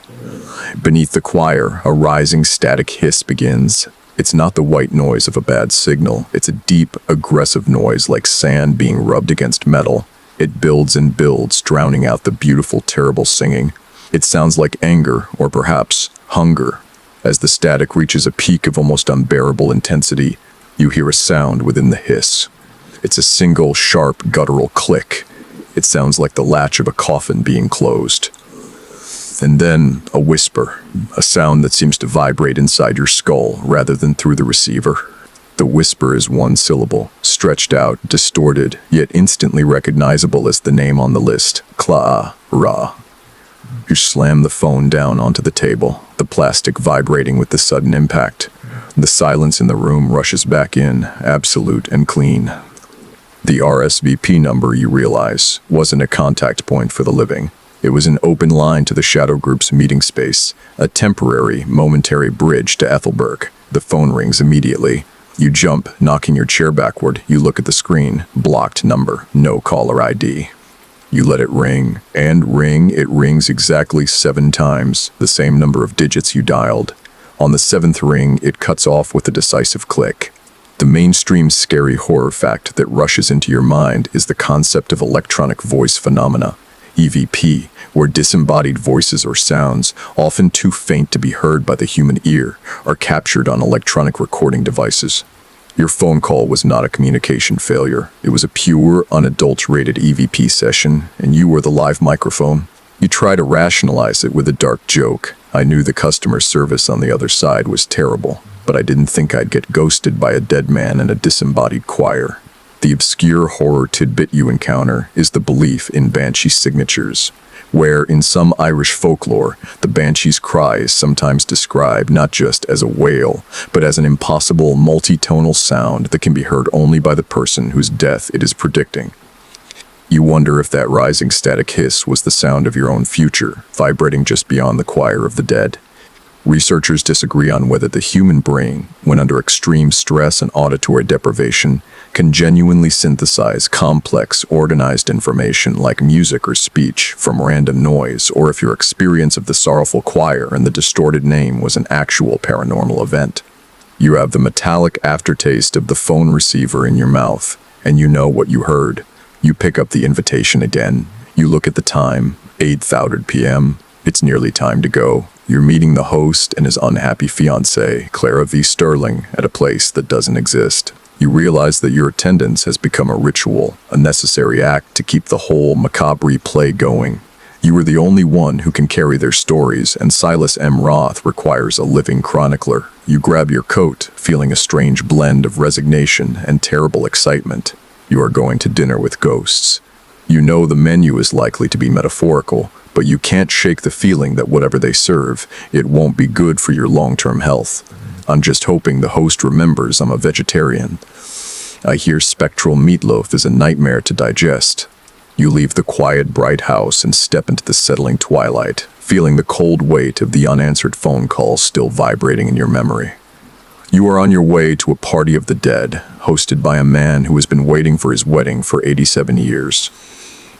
You can hear the distant, faint sound of the choir, now audible without the phone, guiding you toward the forgotten lot where the Blackwood Manor Conservatory used to stand. You stand in the suburban development that now covers the site of Blackwood Manor. It's 7:05 p.m. The streetlights are spaced too evenly, the houses too identical, too new, too cheerful. The exact location of the old conservatory is now a small, perfectly manicured patch of lawn belonging to a modern beige duplex. You feel foolish standing on the curb in your formal clothes, waiting for a house to appear. You look at the perfect green grass and you remind yourself the location is a non-place, it's an echo. At 8:30 p.m. precisely, the sound begins. It's a low, resonant thrum, like a massive, submerged bell tolling once. The air temperature drops instantly, a thick, pervasive cold that feels less like weather and more like the absence of heat, life, or sound. And then you see it. It's not a sudden appearance, it's a shimmering, a displacement of the air. The perfect green lawn begins to blur, the blades of grass seeming to vibrate and warp. The light from the streetlights bends and twists. In a few seconds, the beige duplex is overlaid by something vast, dark, and utterly foreign. You are standing before the wrought iron fence of the house on the hill, a sprawling, dilapidated Victorian mansion. It's a physical, tactile building, yet it occupies the same space as the modern duplex, a chilling piece of metaphysical layering. It's 3 stories high, with a tall, Gothic profile, every window dark and empty, like sightless eyes. The house appears to be sinking slightly into the earth, with a wide, arched porch that looks strong enough to bear the weight of centuries. The house is rumored to be a gate, a place where the barrier between worlds is thin. You can feel the truth of that rumor. The air here is perpetually cold, and the silence is not just the absence of noise, it's the presence of absolute quiet, a quiet that seems to absorb all sound. The front gate swings open silently on rusty hinges, beckoning you forward. You step through the gate and onto the path. The manicured lawn is now gone, replaced by cracked, moss-covered flagstones. The smell is immediately different: old wood, dust, and a very faint, dry scent of something like spilled wine, or perhaps dried blood. As you walk toward the porch, you look back. The modern duplex is gone. You are in a different space, a different time. The moon, which was a thin crescent moments ago, now appears as a full, sickeningly bright disk hanging over the gabled roof. The mainstream scary horror fact to remember is the historical phenomenon of the Flannan Isles Lighthouse Mystery, where 3 keepers vanished in 1900, with all doors and equipment locked and intact, save for a single overturned chair and a mysterious final entry in the logbook about a coming storm, even though no storm was recorded. This house feels like the same kind of absolute, irrefutable vanishing, only you've walked into the mystery. You climb the 4 steps to the arched porch. The wood creaks beneath your shoes, a normal, expected sound that here feels like a shocking intrusion into the silence. The front door, massive and carved, is slightly ajar, just as the chapel door was, and on the small, claw-footed table just inside the porch railing is a small, heavy object. You approach it slowly, your heart beating a dull, heavy rhythm against your ribs. It's a tiny hexagonal box, wrapped in black velvet, resting on a lace doily that is impossibly white against the decaying wood. The cloth is not dusty, it is immaculate. The obscure horror tidbit you encounter is the belief in soul anchors in certain forms of Slavic folk magic, objects of deep personal or spiritual significance given to the dead to keep their spirit from wandering, or sometimes used to bind a spirit to a specific location. You wonder what kind of anchor this box is meant to be. You pick up the box. It is impossibly cold as the cardstock. Your fingers shake as you lift the lid. Inside, resting on a bed of pale, dried moss, is a small, cold handful of richly dark, inexplicably fertile soil. It is black, almost velvety, and it gives off the scent of deep earth and decay, yet you feel a strange sense of vitality from it. It's the same smell that was faintly present on the very first envelope. You close the box quickly, feeling a profound revulsion and a terrible understanding. You've read the history of Silas M. Roth's disappearance, his tuxedo found with a smudge of unknown fertile soil. This soil is his souvenir from the other side, his personal signature, and it's a gift. They say it's the thought that counts. And the thought here is clearly, I want you to be with me permanently. Researchers disagree on whether the historical accounts of fairy mounds or elf hills, where people claim to enter a non-human dwelling and reappear years later, not having aged, are ancient myth or misinterpretations of geological phenomena near underground gas pockets. You're standing on the foundation of a real-world fairy mound, a gate opened by a meticulous, narcissistic ghost. You place the black velvet box in your pocket. It's a key, or perhaps a down payment. You push the front door open, your shoes sinking slightly into the thick, moth-eaten carpet of the entry hall. The house is completely dark, save for a faint violet light emanating from deep within. You are walking into the dinner of remembrance, with a gift of the earth from your host. I'm only hoping the main course isn't me. It's a terrible way to end a party. The entry hall of Blackwood Manor is a cavern of shadow and neglect. Dust motes dance in the faint light filtering from an unseen source, thick in the cold, still air. You can see the remnants of opulence, dark wood paneling, a grand staircase curving into the gloom, all of it draped in the heavy silence of disuse and memory. The floorboards are covered in a thick layer of dust, except for a single narrow path that leads directly to an archway deeper in the house. You follow the path, the only living sound your own breathing, which seems too loud, too ragged. You reach the archway and step into a long, dark corridor. The faint light you saw earlier is now slightly stronger, the soft, violet luminescence coming from the end of the hall. As you walk, your hand brushes against the wall. The texture is rough, and you pull your hand back. It's not wallpaper or wood. It's a dry, powdery growth like an internal decay. You check your pocket, confirming the presence of the black velvet box and its chilled, dark soil. It's a horrible comfort, a tangible piece of the world you've entered. The obscure horror tidbit you recall is the belief in quartz lights in the Welsh mining towns. Small, faint, blue or violet lights that were seen moving slowly through an abandoned house, signaling that a death or great misfortune was about to occur. You are walking directly toward a corpse light, and you are the only variable left in the equation. The corridor opens into a massive, ruined space. This must be the conservatory, the intended venue for the dinner of remembrance. It's a huge glass dome, or at least it was. The glass is mostly gone, leaving only a skeletal frame of black iron ribs. But the structure is filled with vegetation, impossible, unseasonal vegetation. Tall, sickly white lilies and vines with leaves the color of deep violet are growing everywhere, coiling around the ironwork and dangling from the beams.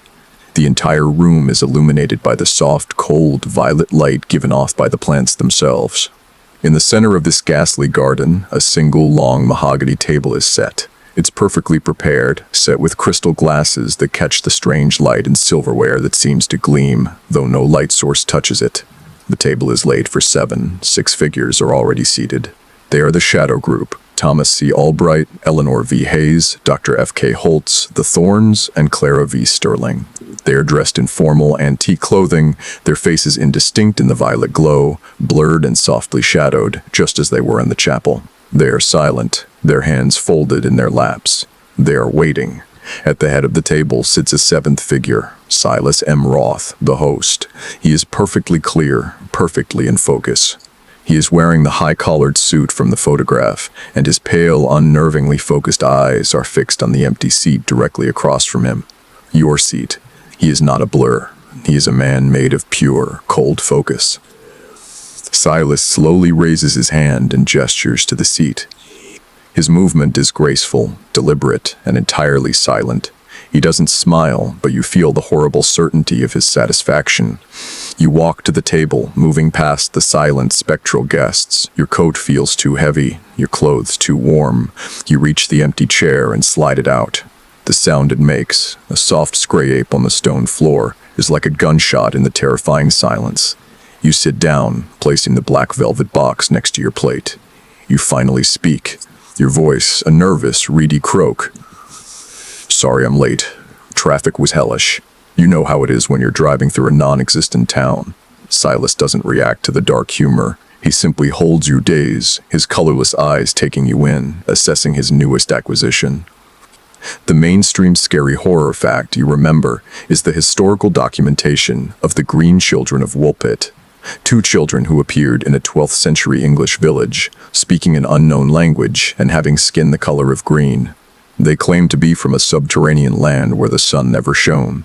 The conservatory, with its violet light and unnatural, colorless vegetation, feels like a brief, terrifying glimpse into that subterranean world. You look down at your place setting. There is no silverware. There is no bread plate. There is only a single, perfectly clean plate, and on it, a tiny rolled-up scroll tied with a dark silver ribbon.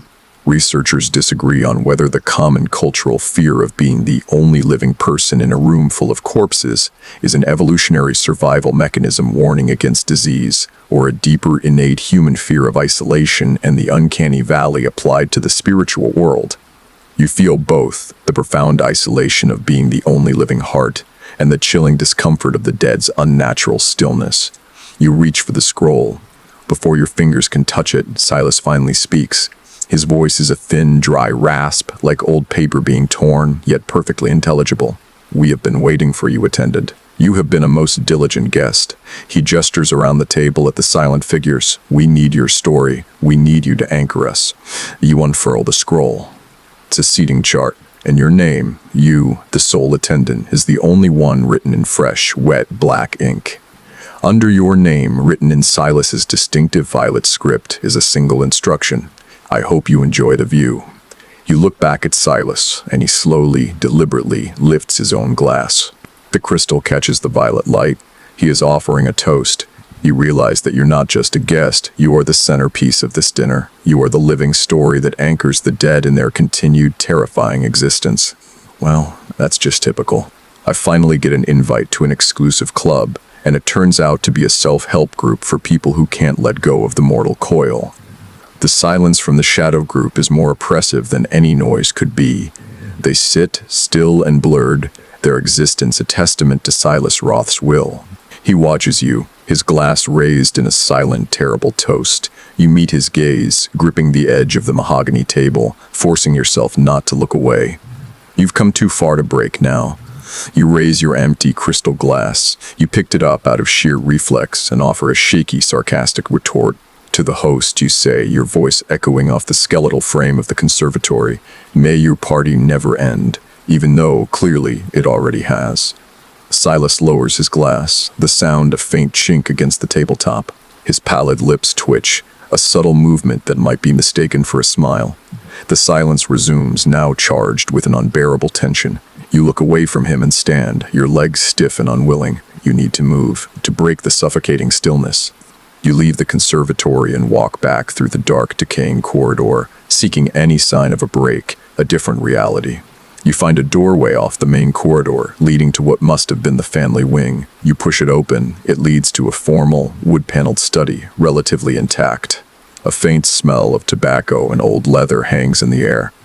In the center of the room, on a heavy mahogany lectern, is a massive leather-bound volume. It's an antique ledger, thick and heavy.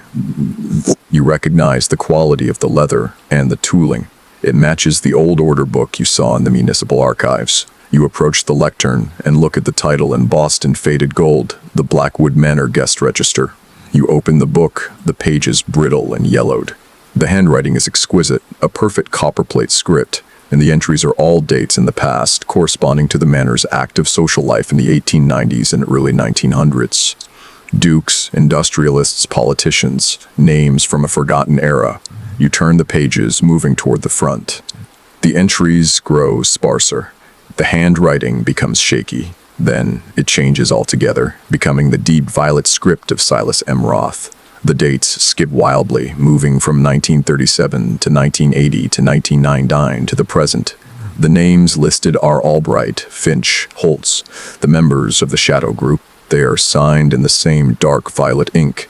You reach the final page, and there, at the bottom, is the most recent entry. Your name, you, the attendant. The signature is in a shaky, completely unfamiliar hand. It is not your normal handwriting. It is a signature you would never make. But it is undeniably your name, signed in fresh, wet black ink, the same color as the ink on the seating scroll. The entry is dated for tonight. Your own signature, written in a shaky, unfamiliar hand, is the most recent entry. The terrifying implication hits you. You didn't just show up to the party. You were logged in. The act of receiving the invitation and walking through the gate of the house on the hill was the completion of a ritual, and some part of you, a future or a shadow, that already signed the ledger on your behalf.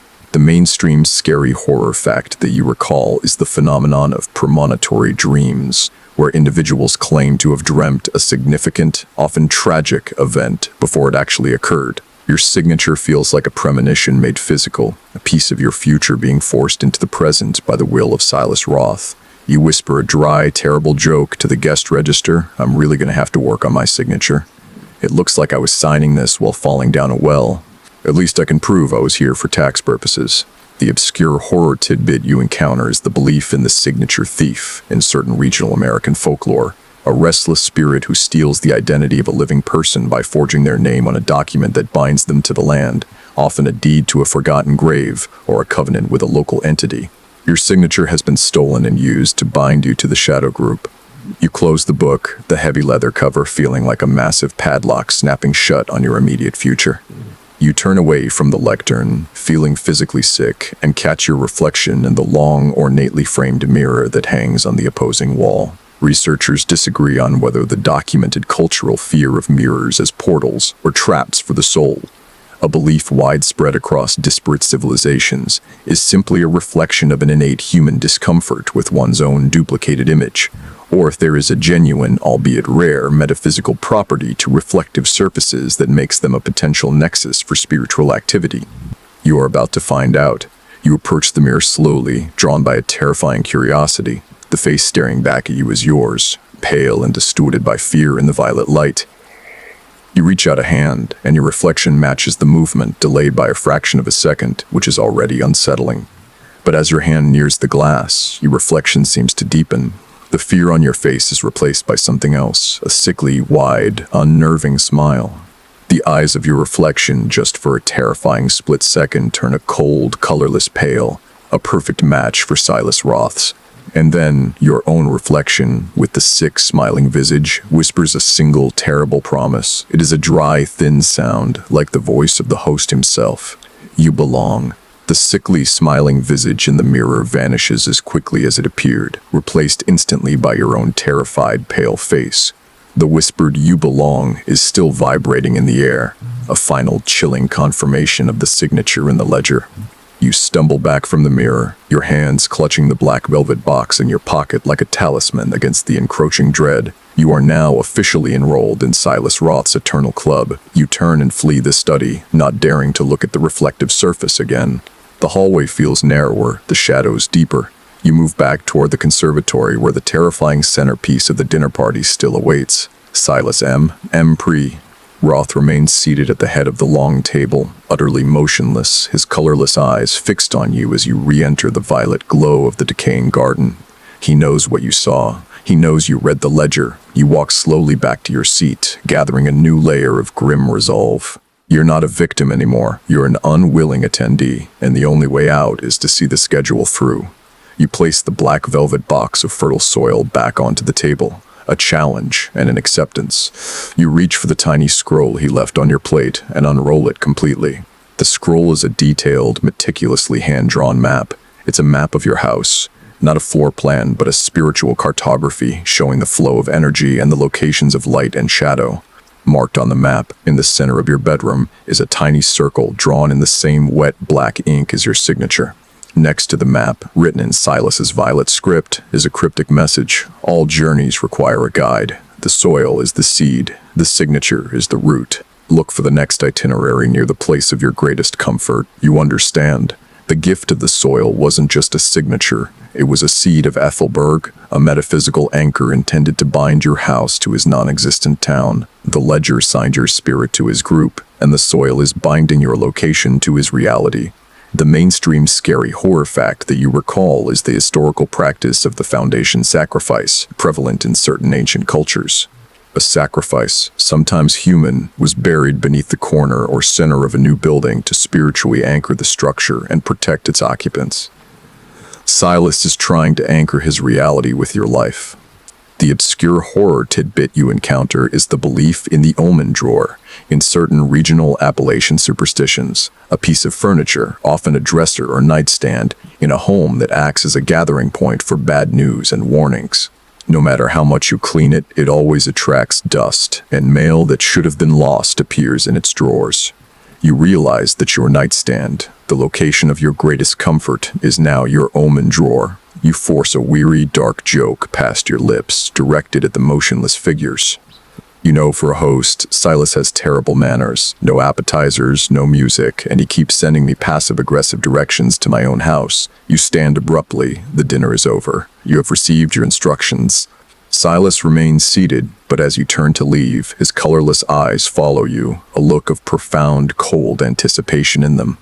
The rest of the shadow group remains silent. They're waiting, a tangible thing. Researchers disagree on whether the human emotional response to the uncanny objects, or figures that resemble humans but are slightly off, is a purely biological warning system designed to recognize and avoid the sick, or if it taps into a deeper spiritual recognition of things that were never meant to walk this earth. You know the shadow group exists deep within the uncanny valley, and you must leave before their stillness infects you. You exit the conservatory, the violet light fading rapidly behind you. As you step back onto the porch, the air shimmers again. The massive Victorian house blurs, the iron ribs of the conservatory dissolve, and the suburban duplex reappears. The cold, earthy smell is gone, replaced by the faint scent of freshly cut grass and dryer sheets. You are back on the curb. Your own car parks down the street. It's 10:30 p.m. Just over 2 hours have passed. You drive home, your mind reeling with the events, the signed ledger, the mirrored promise, the map of your house. You pull into your driveway and walk straight to your bedroom, not bothering to change. You open the top drawer of your nightstand. It's exactly where you left it, tucked beneath an old pair of socks. The next invitation, it's heavier than the others. The envelope is nearly black, made of thick, velvety paper. It's a completely different style of invitation. Not a wedding card, not a service, but a command. It is the final, terrifying entry in the host's social calendar, a culmination of all the previous events. You open it. The card is jet black, and the script is not violet, but a chilling, shimmering, silvery white ink. You are called to the consecration for the completion of the shadow group. At your own anchored residence. Date, tomorrow, 3:30 a.m. Please prepare the way. The final invitation is a punch to the lungs. Tomorrow, 3:30 a.m. Not in a deserted chapel, not at a ghostly dinner party, but right here, in your own house. The velvety black card feels heavy in your hand, a tangible piece of doom that is materialized from your nightstand drawer. The silvery white ink seems to glow faintly in the bedroom light. You sit on the edge of your bed, the map of your house, your anchored residence spread out on the covers. The circle marking your bedroom is a bullseye. Silas M. Roth is coming for his ultimate consecration, and he's bringing his shadow group with him. You frantically check the black velvet box. The handful of dark, rich soil is still there, cold and unsettling. The soil is the seed, the key to bringing Ethelbert here. You realize that you, the sole attendant, the living chronicler, have been the unwitting vehicle for his plan. You spend the next few hours in a fever of activity, not cleaning or packing, but researching. You're looking for a weakness, a flaw in the host's meticulous century-long plan. You search the history of Silas M. Roth one last time. You find it tucked into a footnote of an old article about his wedding scandal. It's a fragmented piece of regional folklore he was known to collect. The article mentions a local superstition he was particularly interested in. It is the final, terrifying clue. A cryptic, hastily scrawled note is tucked into the last invitation, warning you to decline the dessert and referencing an old regional folklore about a feast for the doomed. The folklore speaks of the Feast of the Forgotten, a meal offered by the newly dead to a living guest. If the guest eats the offered dessert, usually a sweetmeat made from dark fruit, they are permanently bound to the spectral world, their spirit unable to leave the company of the dead. This is your only leverage. Silas M. Roth, the fastidious host, will offer you the dessert. It will be the final step of the consecration, the sealing of your fate. You must decline the dessert. The mainstream scary horror fact you recall is the myth of the soul cakes in medieval European traditions. These small, sweet cakes were offered to the poor in exchange for prayers for the souls of the dead on All Souls' Day. By eating the cakes, the poor were symbolically taking on the spiritual burden of the dead. Silas's dessert is the ultimate personal soul cake. You look at the time, 10:30 a.m. You have 90 minutes. You pace the house, stopping in the living room, which now seems vast and empty. You try a nervous, dark joke to keep the panic at bay. I'm really not looking forward to the awkward small talk at this consecration. What do you even say to a group of century-old ghosts? So, how's the vanishing business treating you? The obscure horror tidbit you encounter is the belief in house fetters in Scottish lore, invisible chains or spiritual bonds placed on a living person by a deceased former occupant of a dwelling, which prevent the living person from ever leaving the house or fully possessing it. The dark soil and the signed ledger are your house fetters. Researchers disagree on whether the pervasive, cross-cultural myth of the bargain with the dead, where a living person trades a service, object, or future obligation to a spirit for a specific gain, is an evolutionary adaptation of the human mind to process loss and grief, or if genuine, documented accounts point to a rare, recurring metaphysical reality where such transactions are possible. You realize your attendance at the Shadow Group's events was the bargain, and the consecration is the final payment. You look at your reflection in a dark window. The fleeting, sickeningly smiling face of your doppelganger is gone, but your eyes hold a new, cold determination. You are not going to eat the dessert. You grab a pen and write a single word on the final invitation, directly beneath the command to prepare the way. Allego, declined.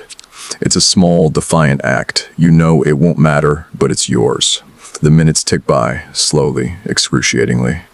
20:30 a.m. You hear the faint, distant sound of the sorrowful choir. Much closer now, a low, musical thrum that vibrates in the floorboards. The air is suddenly cold, carrying the faint, sweet scent of lilies and damp earth. You realize that the invitations were not asking you to attend. They were gradually, methodically, preparing you for a permanent kind of stay. They were making your home ready to receive Ethelberg. The date on the final one, tomorrow, 3:00 a.m., is no longer a deadline. It's an arrival time. You sit in your living room, the black card clutched in your hand, listening to the impossible sounds outside the window, the faint snick, snick, snick of the clockwork postman's approach, the low, powerful thrum of the ghostly coach, and the ever-present, sorrowful choir. You are ready to decline the dessert. You are ready to refuse the final invitation. You are ready for the confrontation that will determine whether you remain the sole attendant or become the newest permanent member of the Shadow Group. You're sitting alone in your living room, bathed in the pale digital glow of your phone screen, watching the seconds crawl toward 3:00 a.m. The house is colder now, the temperature plummeting with a speed that defies meteorology. The low, mournful thrum of the ghostly choir is not distant anymore. It's right outside your windows, a beautiful, agonizing sound that seems to press against the glass. The last few minutes are an eternity. You realize that you've been invited not to a party, but to a process. The process of becoming one of them. The invitations were the announcement, the chapel was the rehearsal, the dinner was the induction, and this consecration is the final, irreversible step. The seconds tick down, 2059, 59, 59, 59, 59, 59. At 3:00 a.m., the doorbell rings. It's not a cheerful chime. It's a deep, resonant, old-fashioned dong, like a clock tower striking the hour.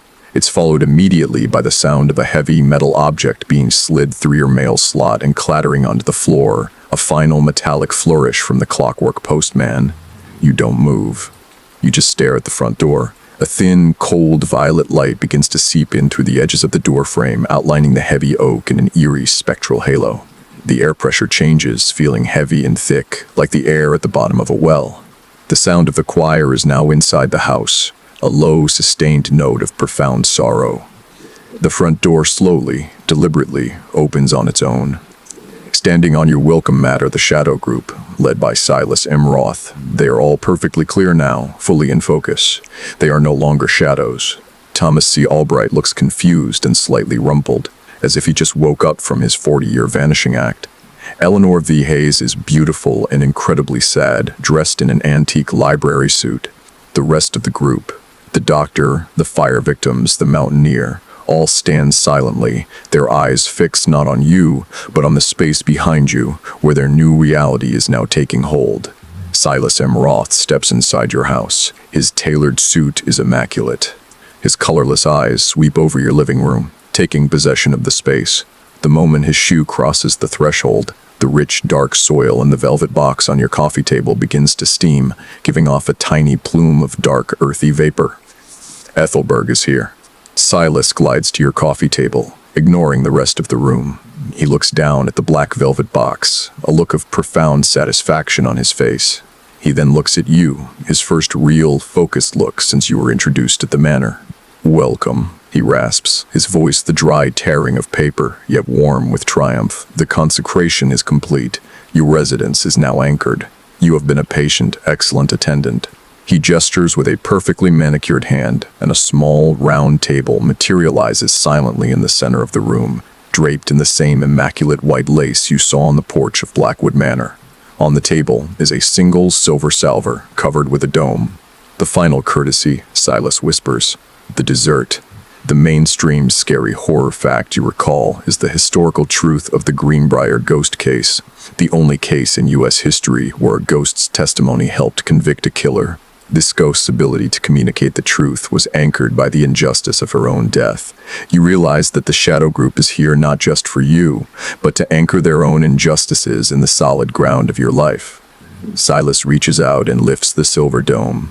Beneath it is a small, perfect serving of dark, rich cake, glistening with a viscous purple glaze and topped with a single, sickly white lily petal. It looks utterly delicious. It is the feast of the forgotten, and it is beautiful. "Eat," Silas commands, his voice rising, no longer a whisper, "and take your rightful place as the newest and final host." You look at the cake, and you hear the whispered warnings from the folklore. Eat the dessert, and your soul is bound. You look at the dark, rich color of the glaze, the color of the ink in the guest register. You stand up, moving slowly, forcing every muscle to comply. You walk to the small table, meeting Silas's gaze. The Shadow Group behind him is beginning to stir, their blurry faces leaning forward in anticipation. You finally break the silence with a terrible, weary joke. "Silas, this looks lovely. Truly the most elegant dessert I've ever been offered by a group of ghosts. But I really can't. I'm trying to cut back on my sugar intake, and frankly, I've heard this particular dish is impossible to digest in the afterlife." You lean in close to him, your voice low and steady. "I decline the dessert, Silas, and I decline the invitation to be the host." Silas's colorless eyes widen for the first time. The shock is profound, a rupture in his perfect reality. He hadn't planned for defiance, he only planned for passive compliance. The obscure horror tidbit that flashes into your mind is the concept of a spiritual echo. The idea that a determined, living person can, by force of will, disrupt the spiritual loops of the dead. Your refusal is an echo that has broken his rhythm. The room starts to shake. The violet light flickers violently. The sorrowful choir shatters into a piercing, agonized shriek of pure spiritual static. The Shadow Group members stagger, their forms stretching and snapping back into place, their spectral cohesion breaking. Silas M. Roth lets out a single soundless scream of pure rage. You've ruined the consecration. You've refused to become the anchor. You've refused to become a host yourself. The agony of the breaking consecration is a physical force. The sound is unbearable, a grinding, tearing noise as the spiritual anchor is ripped from your house. The Shadow Group members flicker like badly maintained neon signs, their forms stretching and snapping back into place, their centuries of sorrow briefly exposed as raw, terrifying energy. The lovely dark cake on the silver salver dissolves into a plume of acrid black smoke that smells of ozone and sulfur. Silas M. Roth, the fastidious host, is momentarily defeated, his perfect poise shattered.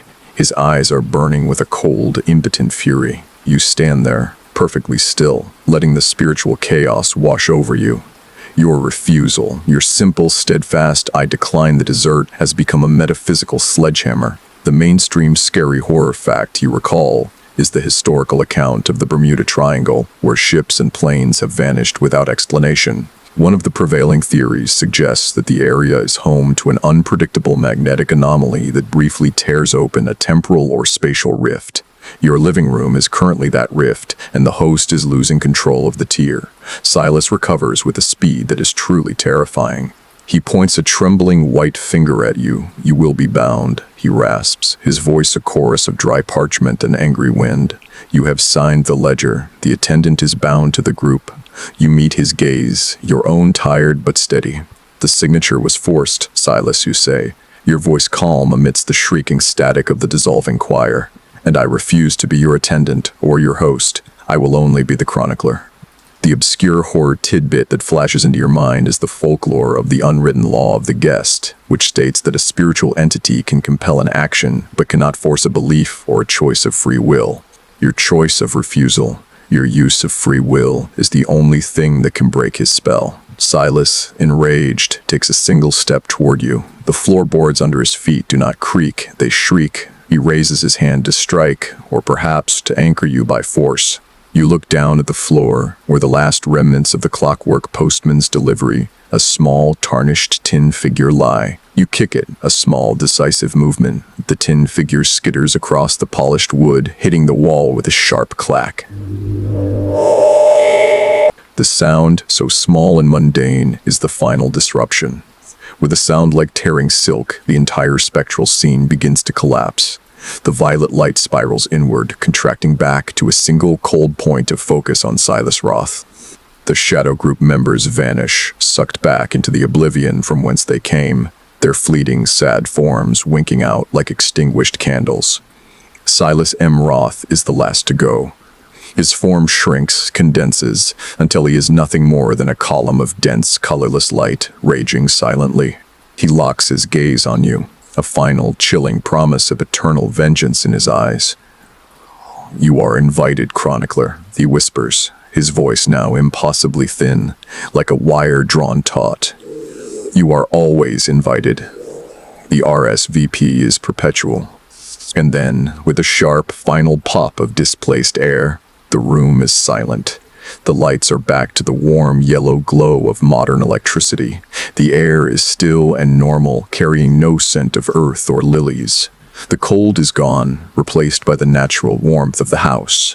The silver salver is gone. The table is gone. The velvet box is gone. The only sign that anything happened is the lingering scent of ozone and a faint, almost invisible scorch mark where the silver salver had rested on the carpet. You collapse into the nearest armchair, your entire body trembling with the adrenaline of your survival. You, the sole attendant, survive the consecration by declining the final invitation. You are free, but you are not uninvited. Researchers disagree on whether the psychological drive for an individual to chronicle their traumatic experiences is a healthy, therapeutic process for memory integration, or an unconscious need to perpetuate the narrative, thereby maintaining a strange, symbiotic relationship with the trauma itself. You realize that by calling yourself the chronicler, you've accepted your new role. You will live and tell the stories of the Shadow Group, and by doing so, you keep their stories alive, thus fulfilling Silas Roth's core desire for permanence, but on your terms. You manage a shaky, victorious, dark joke. "I guess I'm technically still on the guest list, but I'm definitely going to request a permanent table change. And I'm never ordering dessert at a dinner party again." You sit there for a long time, watching the clock tick. The date is right. The time is moving forward, not backward. You are alive. You reach into your coat pocket from last night, and your fingers close around the final, black card, the one on which you wrote, "Declined." You pull it out. The word is gone. The paper is blank, and the shimmering silver-white ink of the invitation has faded to nothing. The invitation, like the Shadow Group, has been temporarily retracted. But you know, with the terrible certainty of experience, that the postmark for Ethelberg, post-mortem district, is still in the system. The next invitation will come. You are the chronicler now, and your attendance is merely a matter of time and Silas Roth's next meticulously planned itinerary. You have won the battle, but the war for your RSVP is perpetual. You have been invited to a permanent kind of living. The silence settles slowly, gently, into the house. It's a queen silence now, not the oppressive, heavy quiet of the graveyard or the manor, but the normal late-night hush of a world that is unaware of the bizarre, cold ritual that just took place within its walls. You sit in the armchair, allowing the warmth to return to your extremities. The rapid, frantic beating of your heart slows, smoothing out into a quiet, steady rhythm. The ozone smell fades, leaving only the faint, familiar scent of your own home. You look at the place where the host stood, where the terrible cake dissolved. There is nothing there. Just the carpet, slightly compressed. You reach out a hand and touch the spot. It's cool, but not cold. Just ordinary. It's over, for now. You're left with the faint, lingering echo of the sorrowful choir in your ears. A gentle, distant hum that sounds less like a threat and more like a lullaby of the permanently lost. You close your eyes, letting the memory of the light and the cold drift away like smoke. The sharp terror has dulled, replaced by a profound, soft weariness. You are still alive, still the chronicler. You have seen behind the veil and you have returned, carrying only the stories of the shadow group. You allow yourself to sink back into the chair, the tension slowly bleeding out of your muscles. The experience was a terror, a beautiful, horrible nightmare made real, but now it's just a story. Your story, and you survived to tell it. The darkness of the room feels soft now, welcoming. The weight of the world seems lighter. You know the invitations will return, but for tonight, the RSVP is closed. For tonight, you are simply the living, resting in your own, unanchored home. Take a deep, slow breath and let the quiet darkness take you. Hello everyone, welcome back to my channel, True Scary Stories. Where are you watching from tonight, and what time is it in your country? Have you shared my channel with your friends yet, or are you keeping these whispers all to yourself? You're watching this, aren't you? Nestled under your duvet, perhaps a little too close to midnight, your window a vast black canvas reflecting the small, scared light of your screen back at you. That's a lovely picture. You've probably tried to convince yourself that the creak in the hallway is just the house settling, or maybe the cat. But the cat hasn't been seen since you moved out here. It's always the setting that gets you first, the cabin you chose for its total, beautiful isolation, surrounded by nothing but the towering, sighing pines. You know the kind of isolation that's so complete. Your ears actually start to strain, trying to find a sound that isn't the frantic pulse in your own neck. You bought this silence, and now you own it, every unnerving decibel of it.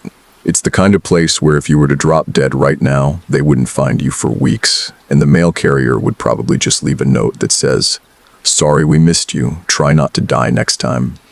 So, before you get comfortable, take a moment to like the video and subscribe, but only if you genuinely enjoy what I do here. Let me know your location and the local time in the comments. We're all alone together, aren't we? Now, dim the lights, maybe turn on a fan for that low, unsettling hum, and let's ease into tonight's journey together. You're a creature of habit, which is why you picked this tiny two-room cabin tucked miles off the nearest gravel road, a safe, predictable existence. You unpack your small essentials, a few books, enough coffee to sustain a medium-sized city, and the one piece of decor that matters, the old, solid oak door that separates you from the wilderness. It's a door that feels as old as the earth around it, heavy and reassuring, bolted from the inside with a thick steel slide. It offers a promise of security, which, of course, is the biggest lie any horror story tells. You run your hand over the cold wood grain. It's just after 9 p.m. The wind outside is a soft, continuous moan, like the world is bored but trying to stay awake for something important. The thing about being truly alone is that your mind becomes the loudest thing in the room. You start cataloging sounds. The tiny tink of the cooling stovepipe, the almost silent settle of the foundation, the low-frequency thrumming that may or may not be your own blood pressure. You try to tell yourself a story to keep your brain occupied, maybe a cozy mystery, but your thoughts keep circling back to the sheer emptiness beyond the pane of glass you call a window. You've heard the mainstream scary fact about isolation. It's a documented phenomenon that prolonged sensory deprivation can induce hallucinations and paranoia, often causing subjects to hear voices or phantom noises. Researchers disagree on whether these experiences are purely neurological misfires due to a starved brain, or if the mind becomes hyper-attuned to real but previously ignored environmental sounds. You, however, are perfectly sane. You just chose a spot where the local wildlife consists entirely of things with too many legs and too much silence. You start to get tired around 11,000 BPM, a pleasant, heavy fatigue. You pulled the thick blanket up, savoring the cool, clean scent of the sheets. This is the payoff, you think, the profound peace. You close your eyes, the last thought drifting through your head being a darkly humorous one. I'm so antisocial, I'd throw a party just to cancel it. You smile a little into the pillow, and then it happens. It's exactly midnight. The silence doesn't shatter. It cracks open, just enough to let the sound through. It's not loud, it's just profoundly clear. Knock, knock, pause, knock. 3 distinct raps on the front door. You freeze. Your eyes snap open. Your heartbeat does a quick, professional double-time rhythm, the one reserved for imminent peril. You know that knock. You know the exact tempo, the weight behind the third rap. It's the specific rhythm you developed years ago when you had roommates and needed a way to let them know it was you, not a random caller, saving them the effort of asking, "Who is it?" You've been using that same knock-knock pause, knock for almost a decade. It's yours. It's your signature. You lie still, trying to be a rational adult, thinking it's a branch, it's the wind shifting a loose piece of wood, it's a deer. But the rhythm was too precise, too human. You even try to replicate it silently on the mattress with your fingertips, and the memory of the sound is chillingly identical. You remember the obscure lore about the echo knock in some Appalachian traditions, a superstition that says if you hear a precise, familiar sound, especially a knock that only you would recognize, it isn't a person, but an omen. They say it's your own life force testing the barrier, a warning that something is trying to learn your habits before it tries to take your place. A darkly witty part of your mind whispers, "Well, at least I know the intruder has good manners and respects a consistent pattern." You lie there, heart drumming, the silence outside having been replaced by a dense, suffocating awareness.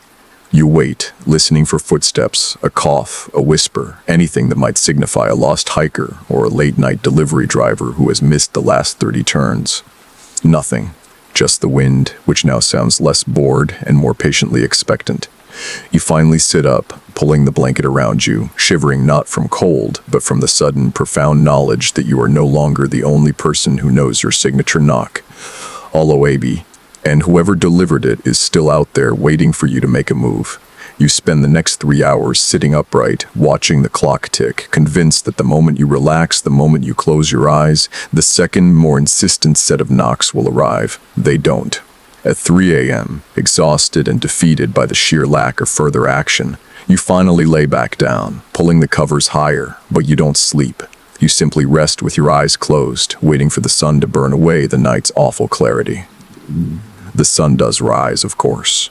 It's a beautifully ordinary morning, one that tries its best to make the previous night's terror seem like a feverish dream. The light streams through the window, warm and unapologetic, illuminating dust motes dancing in the airproof of a simple, material world. You walk to the door, the heavy oak that seemed so menacing hours ago, and slide the steel bolt back with a reassuring thunk. You open it, peering out. There's nothing. No footprints in the dew-damp earth, no broken branches, no sign that anyone or anything has approached the small, weathered porch. The forest floor is untouched, a carpet of pine needles and damp moss stretching into the endless woods. You convince yourself, with the harsh rationality of daylight, that it must have been a branch. The wind, a settling pipe, something pedestrian and boring. You dismiss the perfect rhythm of the knock, filing it away under stress-induced auditory hallucination. A darkly witty part of your mind whispers, "If I'd known isolation was this stressful, I would have at least stocked up on more anxiety-inducing snacks." You spend the day deliberately focused on mundane tasks, reading a book, grinding the coffee beans, taking a long walk deeper into the woods, just to prove you aren't afraid. You notice a detail about your cabin that suddenly feels significant. The latch on the woodshed door is missing. A small, irrelevant thing, but you remember seeing it 2 days ago. Now it's just gone. Not broken off, but removed. You chalk it up to a dry rot or rust and carry on. You feel better, much better. The memory of the knock begins to fade into the general background noise of your cabin life. You even manage a good, solid meal, a meal you prepare in the small, cramped kitchen. The sound of the sizzling oil and chopping knife, a comforting antithesis to the silent menace of the night. You practically laughing at your own foolishness. Historians still argue whether the earliest documented cases of alleged poltergeist activity were genuine supernatural occurrences or simply misunderstood localized instances of structural degradation and high atmospheric pressure causing random noises. You lean heavily on the misunderstood side of that debate. As evening approaches, however, the daylight's confidence begins to bleed away. The shadows stretch long and thin like fingers across the floorboards. The wind picks up, making the glass in the window rattle, a sound that is too random, too frantic to be comforting. You try to immerse yourself in your book, but the words blur. Every time the wind throws a loose pine cone against the exterior wall, you flinch. You're waiting. You know you are. You climb into bed an hour earlier than usual, partly out of exhaustion and partly because you want the whole dreadful waiting game to be over with. You leave the small bedside lamp on, just a low, warm glow. You check the door bolt again, a slow, careful inspection. It's solid, unmoving. You close your eyes, attempting to achieve that state of rest with eyes closed again. The clock on the small table is loud, ticking with an absurd, relentless certainty.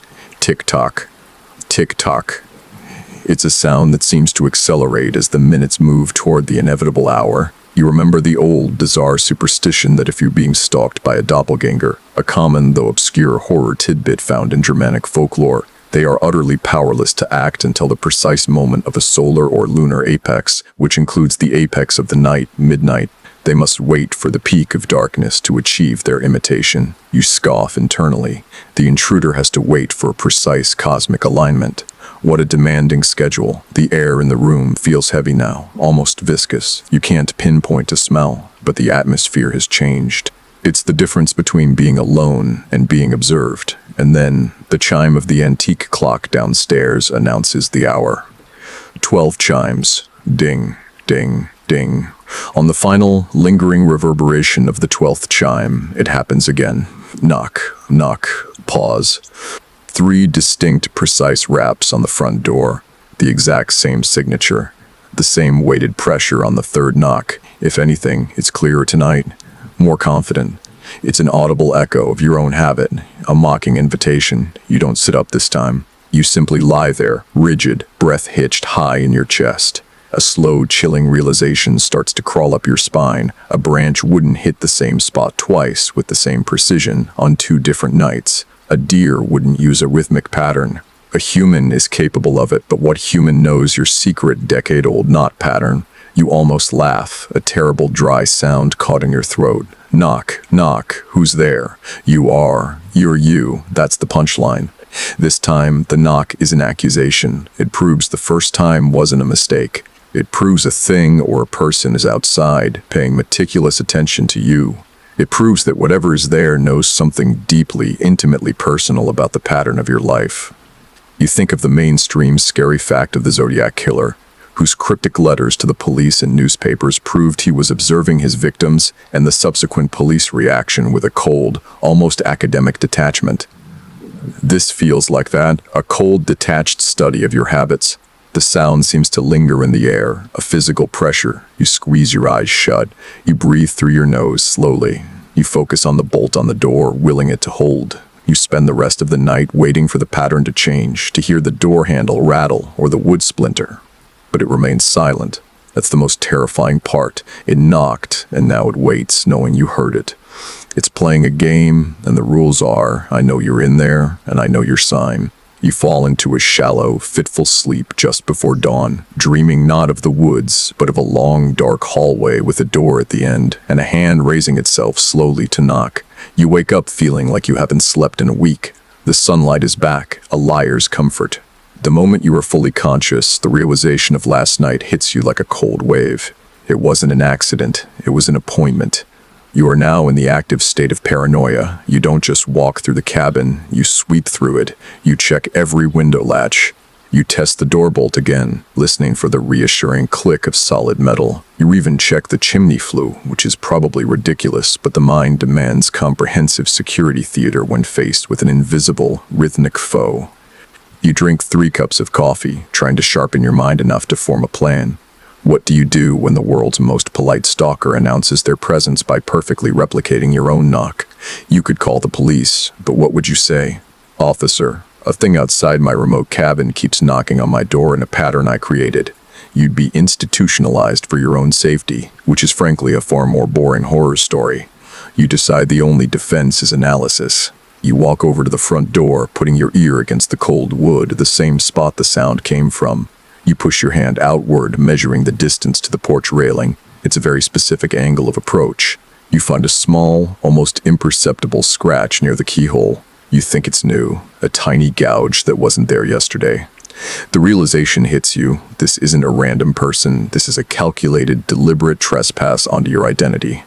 They didn't just hear you knock once, they studied you. You think about the obscure tidbit of folklore concerning the Nuckelavee, a demonic horse-like creature from Arcadian myth. Unlike most monsters, the Nuckelavee isn't drawn by malice or bloodlust, but by a consuming desire for recognition. Its motivation is to force the human world to acknowledge its grotesque existence, to insert itself into their reality. Your own situation feels similar. This entity wants you to know it knows you. You try to distract yourself by thinking of darkly humorous ways to deal with the situation. Maybe I should put a sign on the door that says, "We've been trying to reach you about your car's extended warranty, but it's late, so please come back tomorrow." Or I should only open the door wearing a perfectly identical rubber mask of its face. That should make things awkward. The forced humor is thin, brittle. The afternoon drags on, marked by nervous glances at the clock. The fear isn't about the knock. The fear is about what comes after the knock. What does the entity want? It's an old, mainstream, scary fact that the most terrifying criminals are often those who seek control and psychological manipulation over physical harm. Think of the BTK killer who derived pleasure not just from the act, but from the cat-and-mouse game with law enforcement controlling the narrative. Your visitor is controlling your sleep, your movements, and your peace of mind with 3 simple taps. As the sun sets, you begin the ritual of fear again. You pull all the curtains shut. You turn on every light in the cabin. The soft amber glow of the lamps feels weak against the vast, impenetrable blackness pressing against the windows. You decide you will not go to bed. You will sit in the kitchen, alert, armed with a heavy cast-iron skillet, ready to meet the knocker, not with fear, but with an extremely uncomfortable conversation about boundaries. You watch the clock move. 11,045 p.m., 11,005 p.m., 11,055 p.m. The silence inside is deafening because you are forcing yourself not to make a sound. You are the perfect prey, quiet, cornered, and waiting. The clock begins to strike. 11, 12, ding, the final chime dies. And then the sequence repeats. Knock, knock, pause, knock. It's louder this time. More resonant. It feels less like a signal and more like a declaration. It's the sound of solid wood meeting a determined hand. You leap up, adrenaline surging, skillet gripped tightly. You stalk toward the door, your heart pounding a frantic counter-rhythm to the silence that has once again fallen outside. You stop inches from the oak. You realize you are breathing too loud. You press your ear to the wood. Nothing. Then, slowly, deliberately, you tap back. Your own knock. Knock. Pause. Knock. You were acknowledging the game. You were saying, "I know you know. Now what?" You wait a full minute, 2, and then, from the other side, not a knock, but a sound that makes your blood run truly cold. A low, soft, drawn-out sigh. A breath of pure, patient relief, as if the entity was waiting for you to simply acknowledge its existence, and it sounds exactly, perfectly like your own sigh. You back away from the door, stumbling backward until you hit the kitchen counter. It's a moment of shattering clarity. This isn't just an imitator of sound. This is an imitator of you. You stare at the door, the skillet slipping from your numb fingers to clatter harmlessly on the linoleum. You realize with a sickening jolt that if you would open that door, you wouldn't find a stranger, but a mirror. A perfect, terrifying reflection of your own calculating, solitary self. The sound of your own sigh on the other side of the door hangs in the air, a poisonous vapor. It's not just the sound itself, but the implication. It means the entity hasn't just been observing your habits from a distance. It has been close enough to hear the nuances of your breathing, the involuntary expressions of your weariness and tension. It's inside your skin, metaphorically speaking, but you're beginning to worry it's also literally speaking. You stay in the kitchen, staring at the floor, unable to move, unable to process. The paranoia has deepened into a cold, clinical horror. You realize that your predictable life, the very thing you sought out here, has made you an easy mark. Your routine is its script, your face, its costume. You finally force yourself to move, driven by a terrible curiosity. You creep toward the living room window, the one that faces the front door. The glass is thick, and the temperature drop outside has coated the exterior in a thin, fragile layer of frost. You know you shouldn't look, that seeing it will only confirm the worst, but you have to. You pull the edge of the curtain back just a fraction of an inch, pressing one eye to the gap. The light from inside the cabin spills out faintly, illuminating the porch. The shadow is there, tall, thin, and absolutely still. It's standing right where you imagine someone would stand to knock, but it's not the generic shape of a person. It is an exact mirror image of you. The height, the posture, The slight, almost imperceptible slump of the shoulders that you only notice in candid photos. It's wearing dark clothing, the same kind of nondescript, comfortable clothes you wear around the cabin. But then, you see a detail that makes your stomach turn. The faint light catches the edge of the shadow, and you see not just an outline, but a distorted, almost transparent reflection in the frost itself. It's only a fleeting glimpse, a trick of the light in the ice crystals, but for one horrifying second, the face staring back is yours. Your eyes, wide and terrified, are staring back at you from the cold outside world. You flinch back, gasping silently, hitting the wall. The movement causes the frost to shift, and the image vanishes. You lean there, shaking. This is no ordinary trespasser. This is an identity thief with a horrifyingly meticulous eye for detail.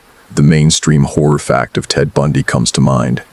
Bundy was infamous for using a charming, non-threatening persona, and sometimes a fake cast or prop to lure his victims into a false sense of security. He was a master of adopting a mask of normalcy. Your entity hasn't just adopted a mask, it's wearing your entire face and posture. You start pacing, quiet, measured steps. You realize that the goal isn't just to scare you away, it's to replace you.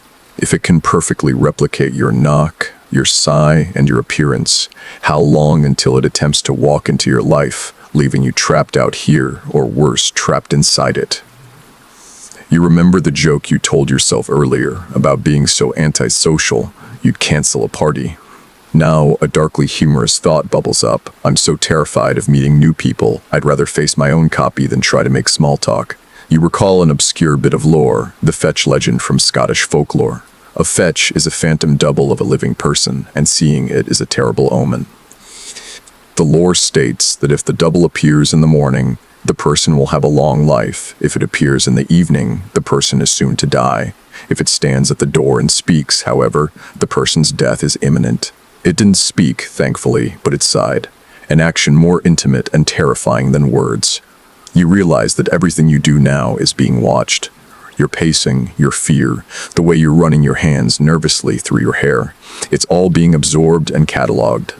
This is the ultimate non-stop surveillance. Researchers disagree on whether the human brain's instinctual fear of the doppelganger is a cultural construct rooted in old myths, or a hardwired evolutionary response to the threat of intraspecies predation or resource competition. For you, the debate is over. The fear is real, and it's staring you down through a thin layer of window condensation. You spend the night in the living room chair, keeping your distance from the door and the window. You hold the cast iron skillet, but you know it's useless. You can't hit yourself. The silence this time is a vast, echoing chamber. There are no more knocks. The entity is confident now. It made its point. It knows you know. And as the night slowly grinds toward dawn, you start a new kind of preparation, one based not on defense, but on learning the nature of the thief. You decide to find out everything you can about the thing that wears your face and uses your secrets as currency. You realize with a shudder that you're about to start studying yourself, and you're starting to suspect you don't like what you see. The only way to win is to learn what the copy knows that you don't. The morning arrives, cold and gray. The frost on the window has melted into streaks of water, and the mirror image is gone. You stand there, looking out at the woods, but you don't feel relieved. You feel hunted. The cabin no longer feels like a sanctuary, it feels like a stage. You bypass the coffee maker. Your hands are too shaky. Instead, you focus on the only weapon you have left, information. You dig out your old laptop, the one you brought for reading, and connect to the patchy satellite internet. You start your research. You don't search for knocking ghost. You search for identity replacement and self-haunting.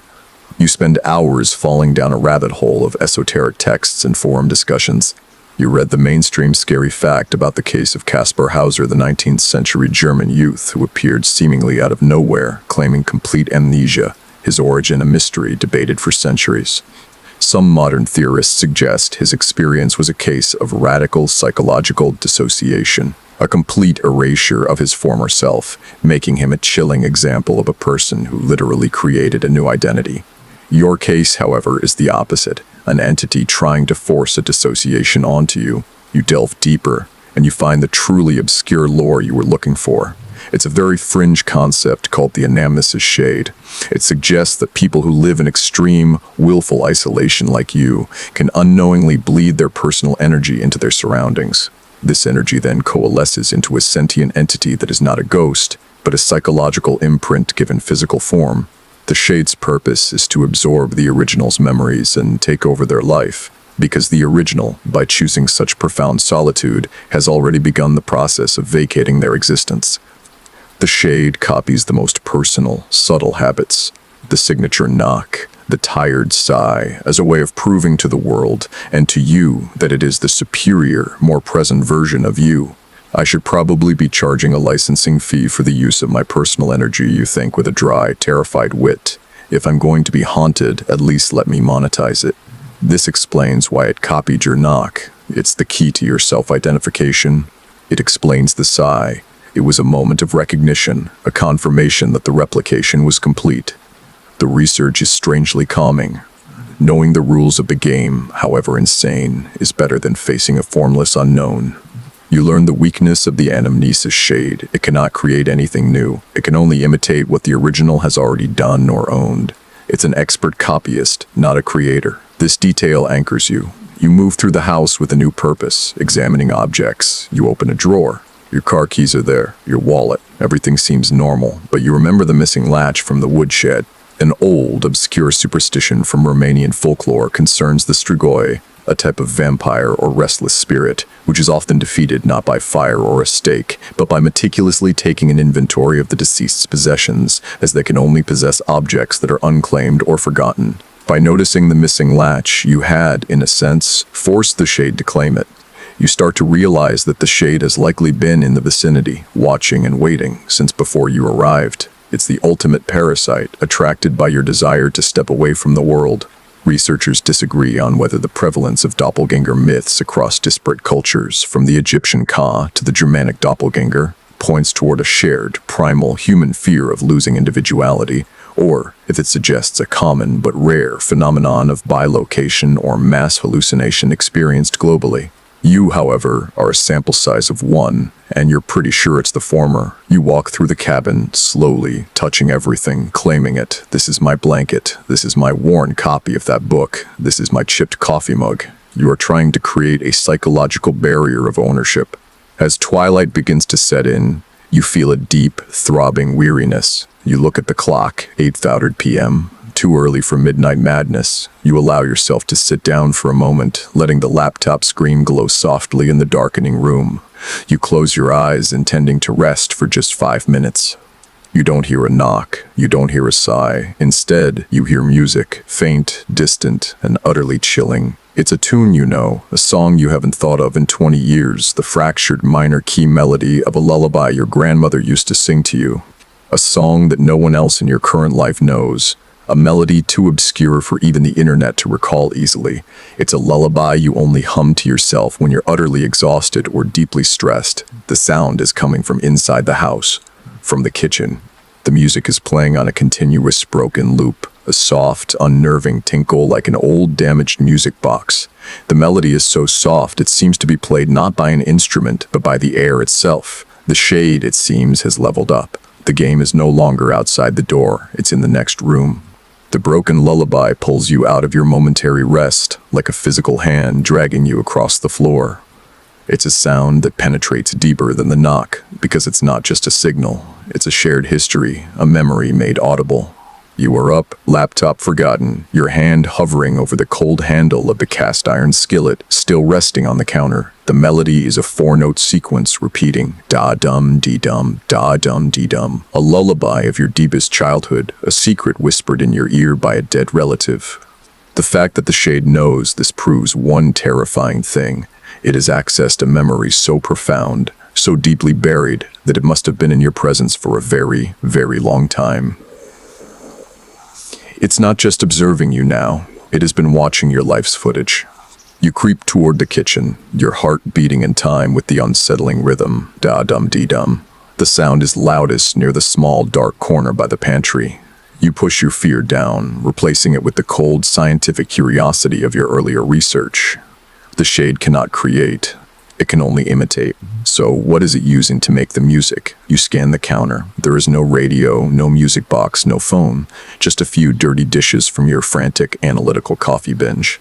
You follow the sound, placing your ear closer to the corner. It seems to be coming from behind the wall, or maybe below the floor. You suddenly remember the mainstream scary fact about infrasound. Frequencies below $20 texts, hertz warts, which are inaudible to the human ear, can cause feelings of dread, panic, and even visual disturbances by vibrating the eyeballs. Some researchers suggest that low-frequency natural phenomena, like strong wind or earthquakes, may explain some alleged ghost sightings. This broken lullaby, however, is clearly audible, but it carries a similar psychological weight, a sound designed to induce maximum psychological distress. You realize the sound is a deliberate distraction. The shade wants you focusing on the noise so you don't notice the other changes. You stand in the kitchen, trembling slightly, and offer up a darkly humorous prayer. Dear cosmic intruder, please, if you're going to stalk me, at least use a contemporary pop song.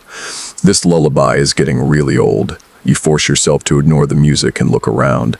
The kitchen is small, simple, and now profoundly wrong. You scan the surfaces, everything is in its place. The spice rack, the magnets on the fridge, your half-eaten bowl of cereal from breakfast. Wait, the cereal bowl. You remember washing it, drying it, and putting it away this morning. Now, a bowl sits on the counter again, half full of milk and soggy flakes. It's not your bowl, it's one of the older, chipped bowls from the back of the cupboard. And the cereal isn't the brand you eat, it's a cheap, generic, sugary one you haven't bought since college. It's an infinitesimal change, but it's a shift in the core reality. The shade has not only entered the house, but it has begun to stage its presence. It's a small act of domestic sabotage, proving it has the run of the place. You recall the obscure lore of the tulpas from Tibetan mysticism, mind-created beings. The lore holds that a highly focused individual can create an entity through thought, and that if the creator loses control, the tulpa can become physically real and develop its own independent will, sometimes even turning against the creator. The broken lullaby, the soggy cereal, these are signs of an independent will making its presence known. You check the kitchen table. Everything seems normal until you realize the stack of magazines is arranged in the opposite order you left them in. Small, petty, terrifying. Researchers disagree on whether these types of small manipulative actions, often reported in haunting cases, are genuinely paranormal, or if they are subconscious actions performed by the victim under extreme stress, creating a form of self-sabotage to rationalize the fear. You know you did not set out a bowl of cheap cereal. You pick up the bowl of cereal and walk toward the sink. You hesitate. What if I dispose of its properties? Will it retaliate? You look at the milky mess. I'm too tired to fight about breakfast choices. You dump the cereal down the drain and wash the bowl, carefully placing it in the drying rack. A counter move. You are cleaning up its mess, asserting control over the domestic sphere. The lullaby stops, abruptly. The silence that rushes back in is almost as loud as the music was. The shade acknowledged your action. It saw you clean up its staging. You retreat from the kitchen, leaving the skillet behind. You don't want to carry a weapon anymore. You want to carry a flashlight and a checklist. You need to know what else has been moved, what else has been claimed, and what other fragments of your history have been dredged up for mockery.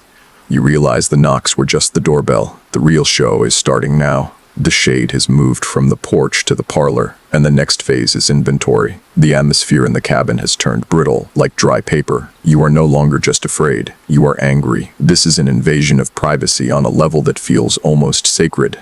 The broken lullaby, the soggy wrong cereal, it's all a declaration. Your house is my house, and your memories are my props. You embark on a meticulous inventory of the cabin. You need to find what the shade is taking, because according to the anamnesis shade lore, it steals physical objects that hold deep personal significance to the original, using them to anchor its new reality. You start with the bedroom, the most intimate space. You check your small jewelry box.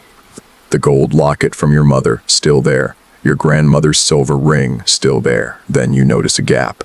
The small, tarnished copper key that sat at the very back of the box is gone. It was the key to an old, unused safety deposit box from a bank you closed 10 years ago. It held no value, but you kept it because it was the last thing your grandfather ever touched before he gave it to you. A worthless, intensely personal token. Stolen. You move to the bookshelf. All the books are present. Then you check the spines. One book, A rare first edition poetry collection is now missing its dust jacket. The jacket wasn't expensive, but you hated the bare cover beneath it. It was a perfect, petty act of vandalism, a removal of something aesthetically significant only to you. On being haunted by a passive-aggressive minimalist, you muse with a touch of dark humor. I wonder if it's also judging my life choices while it's here. You realize this is worse than grand theft. This is the theft of meaning. You move to the small desk in the corner. You keep a stack of old letters bound with twine. You count them. They're all there. You check the twine. It's a different color. You had used a rough brown hemp. Now it's a smooth blue silk ribbon. Again, a pointless, almost invisible substitution, but it signifies complete access. You recall the mainstream scary fact about the Isdal woman, a body discovered in Norway in 1970 with all identifying features, including labels on her clothes, meticulously removed or burned off. She had multiple fake passports and aliases, suggesting a person who was attempting to deliberately erase their own identity. Your shade is doing the opposite, meticulously creating an identity by stealing the insignificant fragments of yours. You check the kitchen again, the spice rack. You remember having 3 jars of paprika, hot, smoked, and sweet. Now there are only 2. The hot paprika is gone. You realize that you always use the hot paprika in your chili, a recipe you invented and only you know the details of. It's a key ingredient to your culinary self-identity. Gone. You start to feel a terrible cold sickness. The inventory of the missing pieces reveals a pattern, the key symbol of history legacy, the dust jacket, symbol of aesthetic preference, and the hot paprika, symbol of creativity taste. The shade isn't taking valuables, it's taking the texture of your existence. You consider another piece of obscure horror lore, the superstition surrounding the changeling's clothes. A Celtic belief that a changeling can be identified not by its appearance, but by its inability to properly wear or care for the original child's garments, often tearing or misusing them. The shade isn't tearing the clothes, it's tearing the fabric of your routine, making these subtle, calculated changes to prove its mastery. Researchers still argue whether the phenomenon of objects moving in a seemingly random yet significant fashion, poltergeist activity, is a sign of an external intelligence, or if it is a physical manifestation of high emotional or psychological stress unconsciously directed by a living agent. You know you are stressed, but you certainly didn't replace your hemp twine with a blue silk ribbon. The light outside is starting to fade again, bringing with it the relentless approach of midnight. You know the knock may not return. The shade is past the knocking phase. It's now inside the house, rearranging your life. You walk toward the front door, looking at the bolt. You could run. You could leave the cabin, drive to the nearest town, and never look back. But the thought is immediately rejected. If you leave, the shade wins completely. It has your knock, your sigh, your memories, and now pieces of your physical history. If you abandon the house, the replacement is complete. You would become the thing outside, the one knocking to get back in, while the shade sits inside, making dinner with the smoked paprika. You realize you have to shift your strategy from defense to a trap. If the shade operates by imitation, you must create a situation it cannot imitate, a choice it cannot predict. You have to force it into a moment of pure originality, a moment where it reveals its true non-you self. You look down the narrow hallway that leads to the basement door, a heavy, unadorned hatch you rarely use. It's dark, dusty, and has a latch that sticks. It's an inconvenient, ugly space, the antithesis of the cozy life the shade is trying to steal. A truly humorous thought arrives. Grim and perfect, I guess I'm going to the basement. Where else would I go? It's the only place in the cabin that hasn't been professionally curated by my evil twin. You decide to go into the basement and lock yourself in. If the shade is outside the house is your fortress. If the shade is inside the house, the basement is your bolt hole. The logic is simple. The shade wants your life on the main floor. It wants the light, the window, the view. It wouldn't choose the dust and the dark. You are going to leave the upper floor empty, an unwanted prize. You are going to trade comfort for safety. You open the basement door, the rusty hinges groaning in protest. The smell of damp concrete and cold earth wafts up, the perfect anti-aroma to the clean pine scent of the cabin. The groan of the basement door hinges seems to echo throughout the entire cabin. A loud, undeniable sound of your presence and your decision. You stand at the top of the narrow, unlit wooden steps peering down into the concrete pit. The air is immediately colder, thick with the scent of old damp earth and stored inertia. It's the smell of the cabin's foundation, the true immutable base of this house. Something the shade, which deals in superficial mimicry, shouldn't be able to easily change or replicate. You descend slowly. The steps are rickety, but they hold your weight. Clunk, clunk, creak. Each sound feels colossal in the surrounding silence. You take your flashlight. The beam cuts through the gloom, revealing a space that is exactly what you hoped for: ugly, utilitarian, and forgotten. Piles of old tools, cobwebs that look like dusty silk curtains, and the pervasive low hum of the well pump. You are performing the ultimate counter-move. The shade wants the polished, curated reality of the main floor. The beautiful view, the predictable routine. You are deliberately choosing the subterranean, inconvenient, and uncomfortable space. You are, in effect, leaving the stage empty. You reach the bottom, you turn back and look up the stairs. The basement door is a solid, heavy hatch designed to keep the cold out. It has a sliding bolt on the inside, a feature you've never noticed until this moment. A tiny architectural miracle that suddenly feels like salvation. You are about to secure the bolt when you hear a new sound from the main floor. Not a knock, not music. A sound that is both banal and utterly terrifying. The gentle clink of a teacup being set down on a ceramic saucer. The shade is having tea. A fresh surge of fear mixed with pure, dark annoyance hits you. Of course it's having tea. Why wouldn't my evil twin be polite about occupying my home? You offer a silent, darkly humorous aside to the ceiling. Don't forget the pinky out. Proper etiquette is key to existential theft. You push yourself past the threshold of the basement, and with a swift final movement, you slam the hatch shut. The sound is a dull, satisfying thud. You immediately slide the heavy, rust-dusted bolt home. Thwack. It feels final, solid. You are now locked inside the basement. And whatever is in the main cabin is locked inside the main cabin. This action forces a new game. You recall the mainstream horror fact about the Winchester Mystery House, where Sarah Winchester built staircases that led to nowhere, doors that opened to sheer drops, and rooms within rooms, all ostensibly to confuse the spirits she believed were haunting her. You've done the same thing, but in reverse, you've created a hidden, useless space in your own home and trapped yourself within it, forcing the intruder to confront your absence. You shine the flashlight around the basement. It's mostly concrete with a dirt floor in one corner. The air is cold, but stable. You sit down on a low wooden crate, clutching the flashlight like a weapon. You check your phone. No signal, of course. Isolation is a binary condition. You either have it or you don't. You remember the obscure folklore of the Monksgeister, monk ghosts, from German lore spirits that are not malicious but simply possessive. They will occupy a space and mimic the sounds of life footsteps, cooking, talking, not to scare the living away, but to convince themselves and the world that they are the rightful inhabitants. The Shade's tea party fits this perfectly.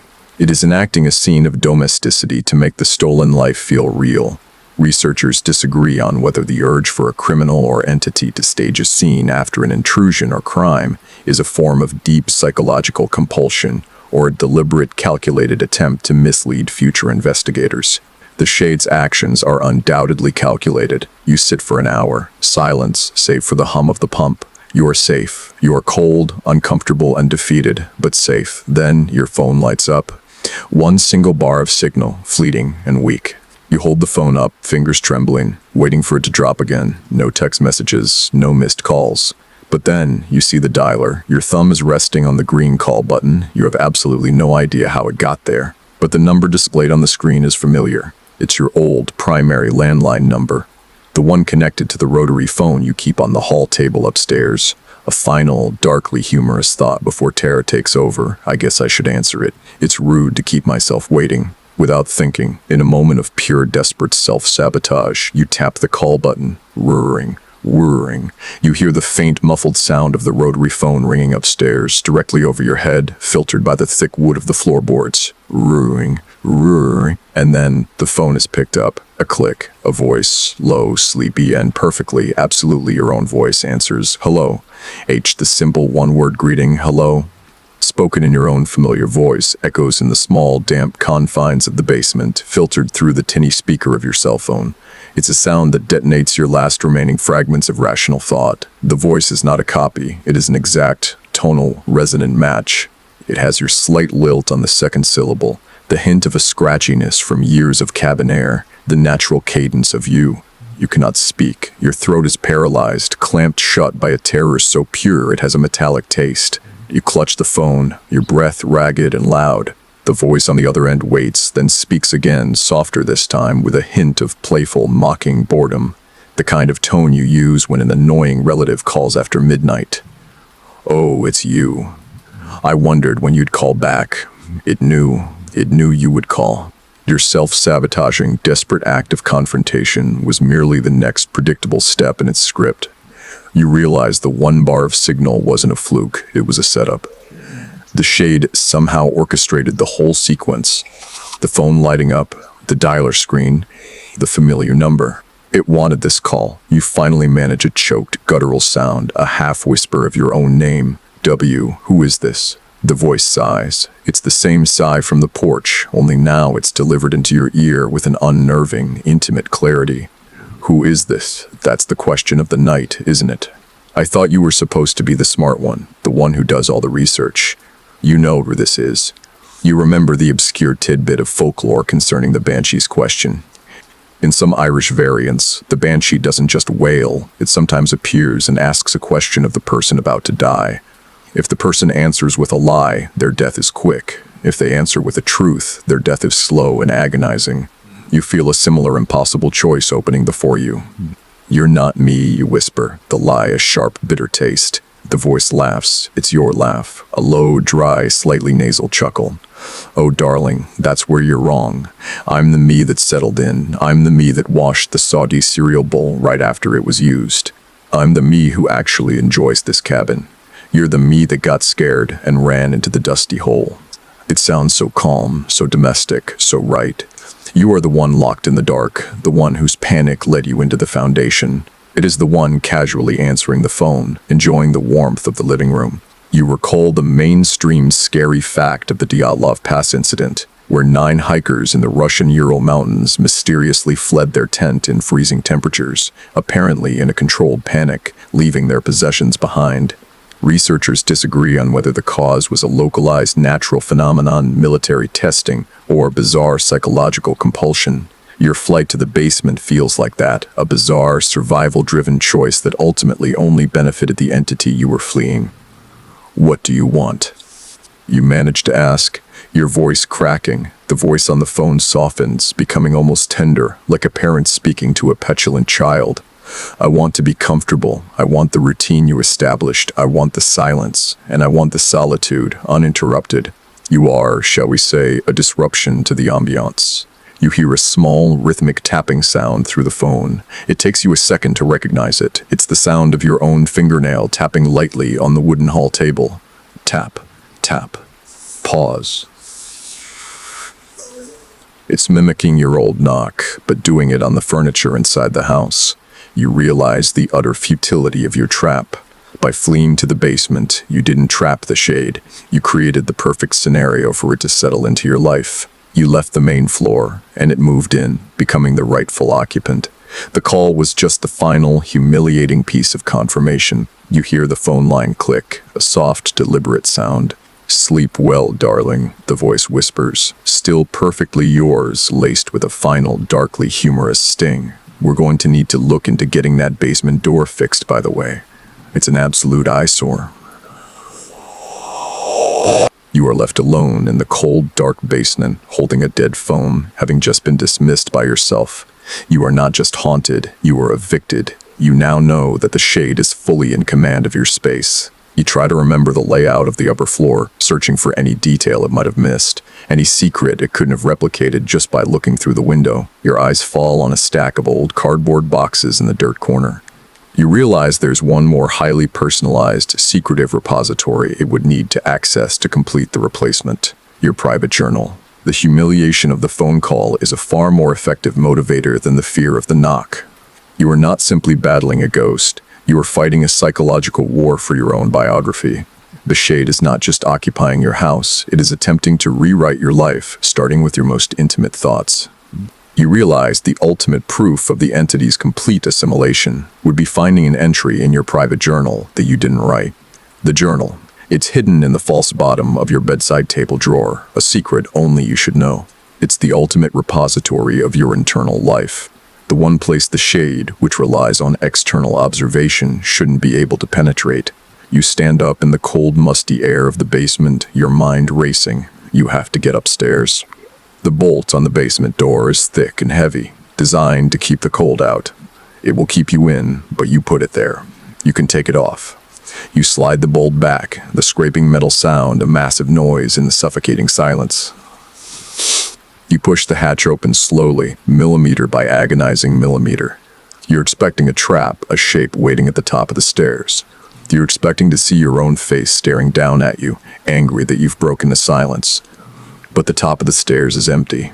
The main cabin is bathed in the soft, warm light of the lamps you left on. It's quiet, almost too quiet. The air is still, and you can no longer smell the damp earth. You can smell a faint hint of cinnamon and coffee, a perfect, comforting scent of domesticity. The shade is clearly a better housekeeper than you are. You creep up the stairs, silently pulling the hatch down behind you but not bolting it. You're a tactical intruder in your own home. The living room is pristine. The magazines are still in the wrong order. The teacup is gone. The kitchen is immaculate. The soggy cereal bowl is still in the drying rack. You move to the bedroom. The door is slightly ajar. You push it open. The room is undisturbed. Your bed is turned back neatly, invitingly. You walk to the bedside table. You pull the drawer open. The few items inside, a packet of tissues, a tube of hand cream, are in place. You reach under the drawer and locate the small lever that releases the false bottom. You pull it. The hidden compartment is revealed. The leather-bound journal is still there. Your heart gives a desperate leap of relief. It's still yours. You pull it out, flipping through the pages. The handwriting is familiar, almost identical to your own, with its slight backward slant and thin, looping LS. You flip to the last entry you wrote, October 22nd. The silence is finally settling in. I think I've found peace. Then you turn the page. There is a fresh entry, dated today. The handwriting is yours, but the content is chilling. You read the final paragraph, your eyes widening in the soft lamplight. October 26th, the first instance of my removal was successful tonight. The old me, the one prone to such predictable, childish panic, has finally retreated to the darkness of the cellar. It was easier than I thought it would be. All it took was a little noise, a little light, and a final, humiliating phone call. I am comfortable now. The air smells like coffee and cinnamon, which is exactly how a life should smell. I can feel the memories of the true original settling into me, correcting the small errors in my mimicry. There is just one thing left to address, that lingering faint smell of damp earth I keep sensing, especially when I stand near the closet. It's a weakness. It's the old me clinging to the foundation. I must find the source and eliminate it entirely. Then the integration will be complete. You drop the journal. It clatters on the wood floor, the sound too loud. You stare at the entry. It is written in the voice of the shade, a clinical, self-satisfied analysis of your downfall, using your own vocabulary and your own private thoughts against you. It confirms that the shade now fully considers itself the true original. You remember the mainstream horror fact about the real-life case of identity fraud, where victims often feel intensely violated not by the financial loss, but by the fact that someone else has mastered the granular details of their life, their PIN codes, their purchase history, their banking habits. This is fraud on a spiritual level. The shade has mastered your internal PIN code. You recall the obscure horror tidbit of the unwritten pact from certain Eastern European folk beliefs. It's the idea that a person's life isn't truly their own until it's fully documented. The shade isn't waiting for you to die. It is actively documenting your replacement, making the theft official by recording it in your own journal. You stand up, your head spinning. The faint smell of damp earth near the closet. That was the final, terrifying clue. The shade isn't just occupying your space. It's sensing your presence in the basement, the smell of which is filtering up through the floorboards. The basement, your sanctuary, is the source of its final, acknowledged weakness. A darkly humorous thought, cold as the basement air, surfaces. Well, I knew my personal life was an open book, but I didn't know the antagonist was doing proofreading. Historians still argue whether the earliest documented uses of personal journals were for simple record-keeping, or if they were, at their core, a human attempt to concretize and validate a subjective reality against a chaotic world. The Shade is using your journal to concretize its subjective, stolen reality. You look at the closet. It's a standard, small door in the corner. You've never paid much attention to it, but the Shade's journal entry has now drawn a terrifying focus to it. You realize that to eliminate the smell of damp earth, the Shade won't be coming to the basement. It will be looking for the physical source of that smell on the main floor. It's looking for a way down to you. The journal entry is a declaration of war disguised as a status report. The Shade knows you're in the basement, or at least it knows the smell of the basement. Your lingering presence is a flaw in its perfect imitation of life. Damp earth. You are a physical inconsistency, a smell it must expunge to complete its perfect integration. You stand there hard-hammering, staring at the closet door. It's a standard white-painted wood door, unremarkable, but the Shade's words have imbued it with terrifying potential. You move toward it, your steps cautious. As you get closer, you realize the Shade was right. You can smell it now, too. Not the overwhelming mustiness of the basement, but a subtle yet distinct odor. It's the scent of old, cold, damp earth, a smell like the bottom of a freshly dug grave. It's an incredibly potent, sickly sweet, grave-damp scent that is strongest right at the base of the closet door. You reach out and touch the doorknob. It's colder than the surrounding wood, metal that seems to have soaked up the subterranean chill. You pull the door open slowly, revealing the small, clothes-filled space. Nothing unusual, just your winter coats and a stack of old blankets. But the smell is overwhelming now. It's coming from the floor of the closet. You drop to your knees, pushing the hanging clothes aside. The floor is covered with a square of cheap gray linoleum, the kind of flooring that looks like it was installed decades ago. You run your hand over it. It feels solid, cold. You recall the mainstream scary fact of the Amityville Horror House, where the psychological terror was often attributed to the infamous Red Room, a small, hidden space in the basement, not on the original blueprints, whose purpose and origin remain completely unknown. Unseen, unmapped, and unexplained spaces often become the focal point of supernatural fear, because they represent the unknown within the known. You begin to search the edge of the closet floor, tracing the line where the linoleum meets the wall, and you find it, a seam. The linoleum isn't one solid piece. You manage to find a small, loose corner near the back. You dig your fingernails under it and pull. The linoleum comes up with a low tearing sound, revealing the raw wood floor underneath. But the wood is different here. It's darker, newer, and slightly raised. You tap it with your knuckles. It doesn't sound like a solid floorboard, it sounds hollow. It's a patch, a repair. A horrifying, obscure tidbit from Japanese folk religion flashes through your mind. The belief in Utsuro Bune, or hollow ships.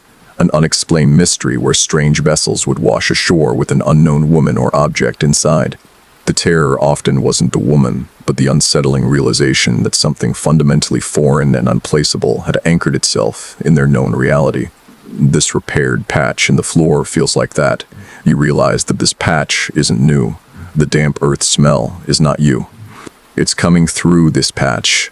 The Shade didn't repair it. It merely noticed the smell coming from it. You grab a heavy metal clothes hanger and use the hook end to pry at the edge of the patch. It resists, but then, with a sharp crack, it gives way.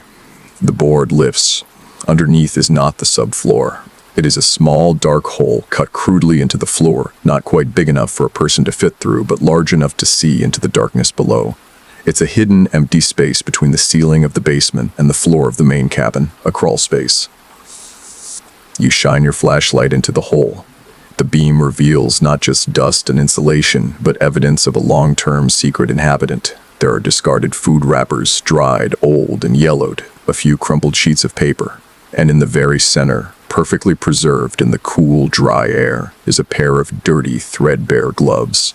Someone has been living in the walls of this cabin, you realize with a sickening jolt, long before I got here. The damp earth smell is the air from the deeper foundation, filtering up through this hole. The Shade wasn't smelling you. It was smelling the secret primitive lair of its origin.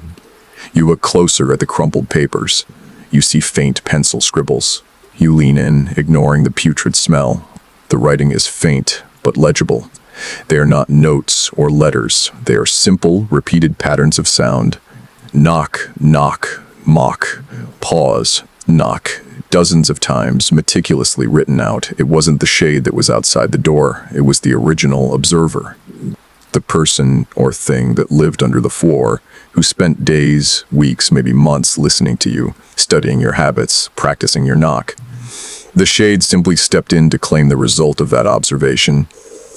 Researchers still argue whether the discovery of these types of secret, non-structural hidden spaces in old homes, often called priest holes or witches' holes, points to a past cultural necessity for concealment, or if it simply reflects the human urge to build spaces that exist outside of normal architecture and scrutiny. For you, it is simply the evidence of the crime. A final, dark, self-mocking humor emerges. It practiced my knock better than I did. I've been successfully replaced by a squatter with a meticulous study ethic. You slam the board back down, replacing the linoleum. You're no longer fighting the shade. You're fighting the consequences of the shade's origin. The observer created the knock. The shade stole the life. And now you are the one left with the knowledge of the dark hole beneath your feet, realizing the horror isn't that someone wanted to be you, but that someone was watching you, waiting from the shadows of your own home all along. The discovery of the crawl space is the true climax of the intellectual terror. The entity isn't an otherworldly specter or a psychological manifestation. It's an opportunist, a squatter who capitalized on your predictable isolation. The journal entry, the teacup, the perfect knock, it was all based on months of methodical, patient surveillance from the dark, cold cavity beneath your floor. One set a goal. The shade is the product of the observer's dark homework. You retreat from the bedroom, closing the closet door carefully, leaving the floor patch as it was. You walk back into the living room, your senses reeling. The cabin now feels like a hollow shell, its reality a lie built on the dirt and dust of that hidden space. You are no longer dealing with a mystery. You are dealing with a cover-up. You recall the mainstream scary fact of the real-life case of folie à deux, or shared psychosis, where two or more closely associated individuals share the same delusion. You wonder if the shade and the observer, the imitator and the original watcher, were some twisted form of folie à deux, a shared delusion to steal your identity. You start to think about the logistics of the observer. How did they get into the crawl space? You walk back to the kitchen, and your eyes fall on the back wall, a small, unused area near the sink. The walls here are thin. You push against the paneling. It feels slightly loose. You grab the cast iron skillet, your trusty heavy weapon, and strike the wall with a controlled, dull thud. The paneling shudders, and a small section near the base separates slightly, revealing a darker space behind it. You shine the flashlight in. It's a narrow, vertical shaft leading down. It's an old service shaft, likely for plumbing or electrical lines that were long since rerouted. It leads directly down toward the foundation, and you realize with sickening certainty that this shaft connects to the hidden crawl space, a secret internal entrance and exit point. The observer didn't just crawl under the house. They had a hidden highway system, allowing them to move into and out of the cabin's substructure without ever leaving a footprint outside. They weren't just watching you, they were literally inside your walls. This confirms the shade's biggest weakness. It is a brilliant imitator, but fundamentally incapable of creation. It didn't build the hole, it inherited it. It didn't create the knock, it perfected it. A darkly humorous thought tinged with sheer exhaustion. I really should have asked for an architectural blueprint before signing the lease. Hidden spy tunnels are not on my list of desirable amenities. You consider the obscure tidbit of folklore concerning the hollow men of Ireland spirits who were said to steal the foundations of houses, leaving the inhabitants standing on nothing but air and illusion. Your cabin is not hollow, but its foundations are secretly riddled with the passage of a trespasser, making your life here entirely illusory. You are now standing in the center of the living room, in the absolute light, but the horror of the hidden infrastructure has made the entire cabin feel dark. You know the shade is somewhere nearby, maybe in the bathroom, maybe watching you from the hallway. Historians still argue whether the architectural practice of building secret rooms and passages was born from necessity, hiding from enemies, smuggling, or from a psychological desire to exert absolute control over space. creating a private world inaccessible to others. The observer certainly created a private, sinister world under your feet. You have one advantage now. The shade thinks you are still in the basement. It thinks the smell of damp earth is an issue that needs to be solved. You can use this against it. You walk to the fireplace. It's a large stone hearth, unused in the milder weather. You pick up the poker, cold steel and reassuringly heavy. You decide to sit in the armchair facing the hearth, not out of comfort, but to wait. The night is drawing in, and the shade will be moving soon. It will be looking for a way to address the final smell of damp earth, the final inconsistency. You settle into the chair, the poker resting across your lap. The cabin is silent again. You close your eyes, forcing yourself to relax your breathing. You are waiting for the final direct confrontation. You have left the basement. You have abandoned the life it was trying to steal. Now you just need the shade to come and find the real you. You are the bait. The living room is the trap. You are ready to see your own face look back at you one last time. The moment you settle into the armchair by the fireplace, the tension in the cabin becomes palpable. You are sitting in the direct line of sight from the hallway. In the middle of the room the shade has claimed as its own. You are no longer in hiding. You are the ultimate challenge to its stolen reality. You are the living inconsistency. You hold the poker, but it's more of a prop than a weapon. You know this confrontation won't be about physical force. It will be about psychological collapse, forcing the perfect copy to falter and reveal the imperfect thing beneath. The fire is long dead, but you look into the black maw of the hearth anyway. It's a dark, comforting void. You think of the mainstream scary fact about spontaneous human combustion, SHC. Though widely dismissed by science, the concept persists. A person seemingly ignites from an internal source, leaving minimal external evidence. This feels like your psychological state, an internal conflagration, a self-destruction driven by an existential threat. You wait and you listen. The silence stretches, taut as a wire. Every tick of the clock is a tiny, unbearable hammer blow. You remember the shade's own words, written in your journal. The integration will be complete. It must know by now that the smell of damp earth has ceased, which means the basement dweller, you, has moved. And then you hear it. Not a sound from the floorboards, not a sound from the walls, a sound from the hallway. It's the sound of a footstep, a soft, barefoot step on the polished wood floor. It's slow, rhythmic, and perfectly calibrated. Pad, pause, pad. It's the sound of someone deliberately not wanting to wake anyone up. It's the sound of a late-night trip to the kitchen for a glass of water. It's the sound of your normal late-night movement. You look toward the hallway opening. The light from the kitchen casts a long, distorted shadow into the living room. The shadow is tall and thin. Pad, pause. Pad.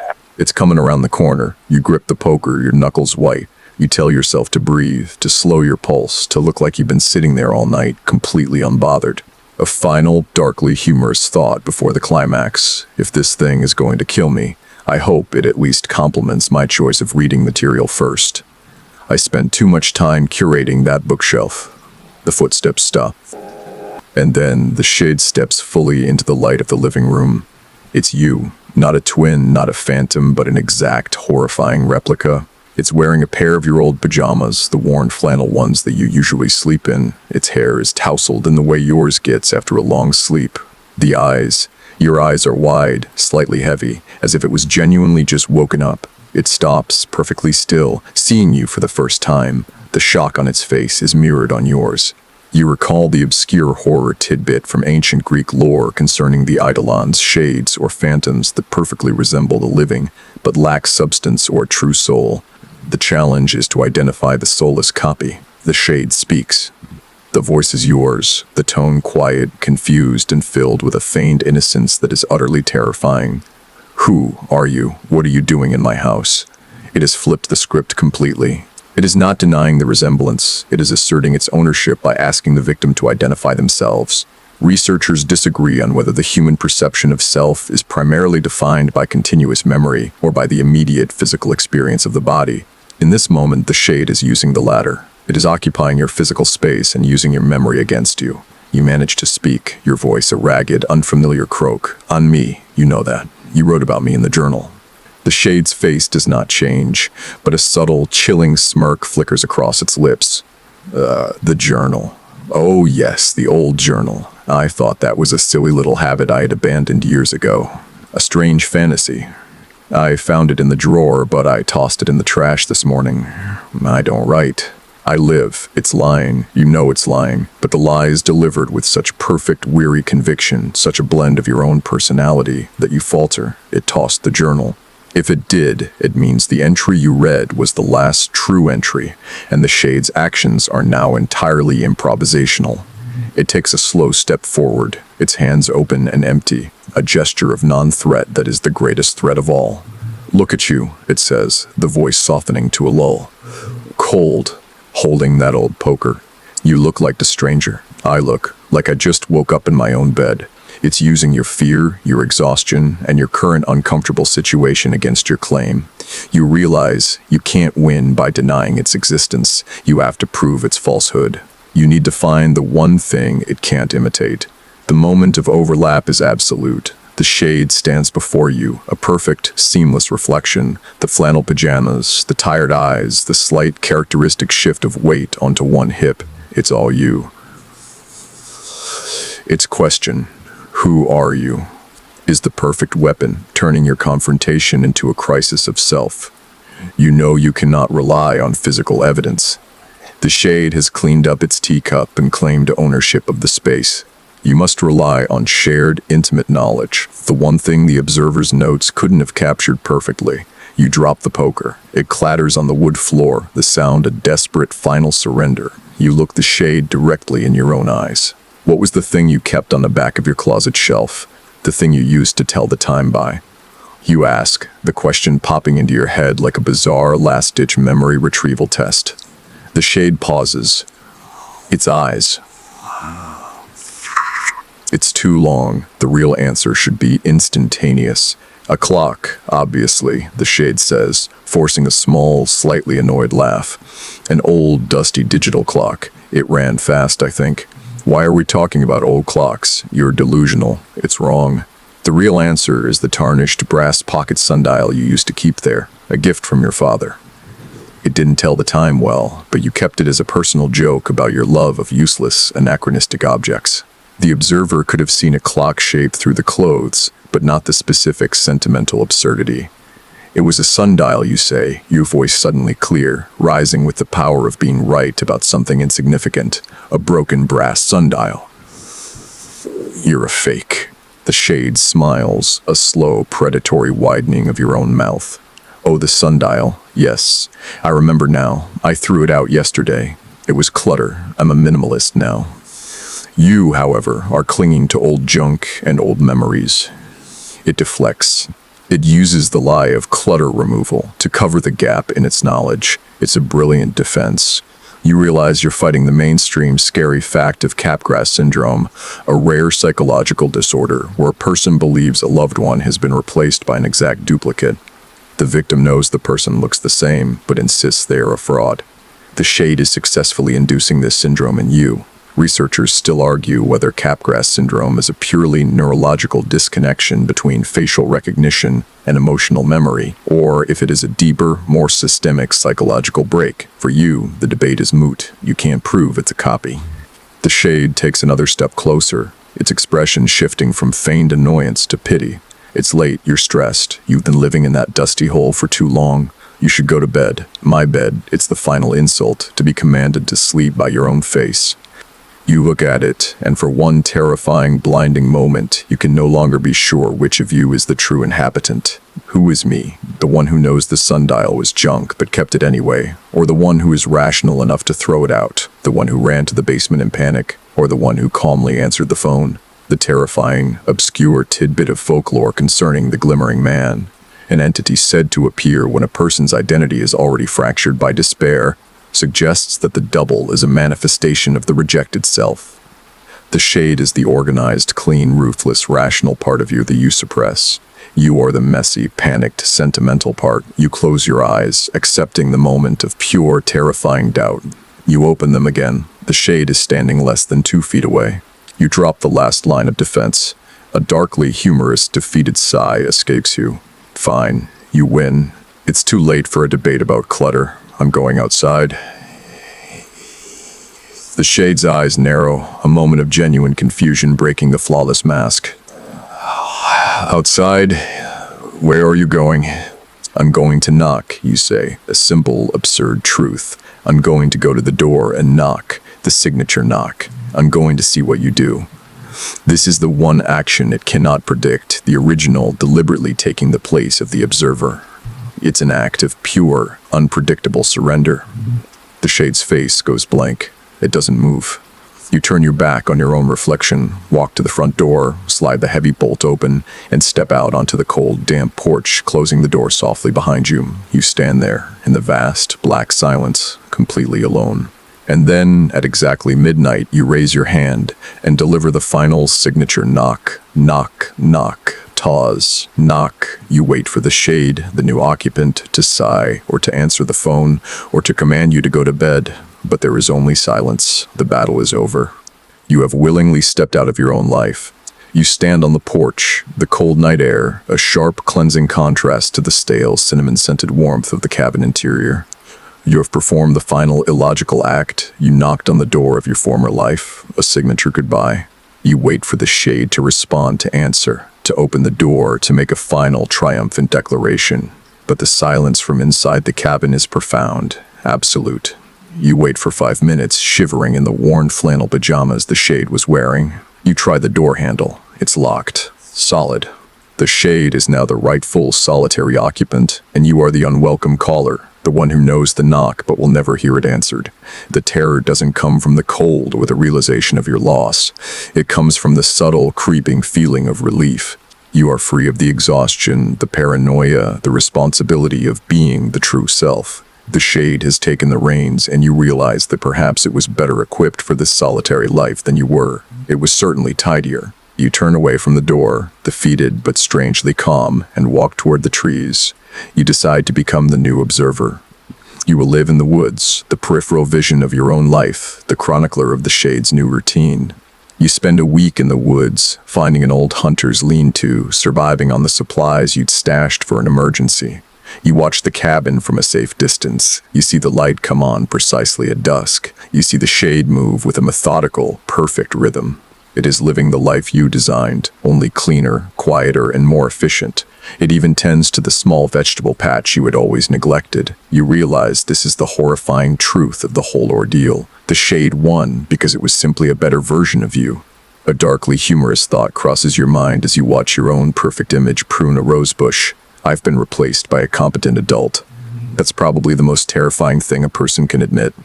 The mainstream scary fact of the missing 411 cases, the unsolved disappearances of people from national parks and forests, often features a bizarre lack of physical evidence or clues. You are now a self-enforced missing 411 case, a non-person existing just on the periphery of your former life. You stay out in the cold, a self-imposed exile, until a bitter early snow begins to fall. You know you can't survive the winter.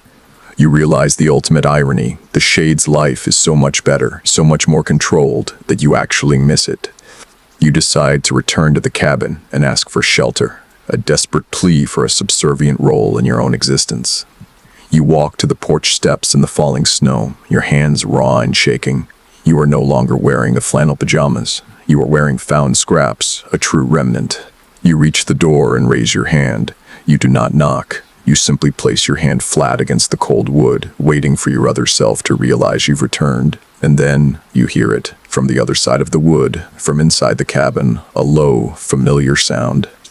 It's the sound that started all this months ago, the sound that defined your existence. Knock, knock, pause, knock. 3 distinct, precise raps, your signature, coming from inside the room. You freeze, your hand pressed to the door. You're not the one knocking. The shade is not knocking at the door. The shade is simply practicing its perfect knock on the interior of the door as part of its new routine. It is simply maintaining the memory, ensuring the signature is always sharp, always ready. It has adopted the knock not as a signal, but as a ritual. The obsession has become a habit. The terrifying realization hits you. The shade isn't safe. It's still practicing. It's still perfecting. And if it's still perfecting that, then its own life must still be subtly, secretly under threat. You remember the final, obscure tidbit about the shadow knockers. The lore states that when a double has successfully taken a life, they must perpetually reenact the method of usurpation, the knock, as a ritual to keep the original soul from taking the life back. The shade is trapped in an eternal loop of imitation. You hear the knock again, muffled by the wood but clear. Knock, knock, pause, knock, and you realize that the horror isn't that the shade replaced you, but that in doing so, it became exactly as paranoid, as trapped, and as alone as the person it replaced.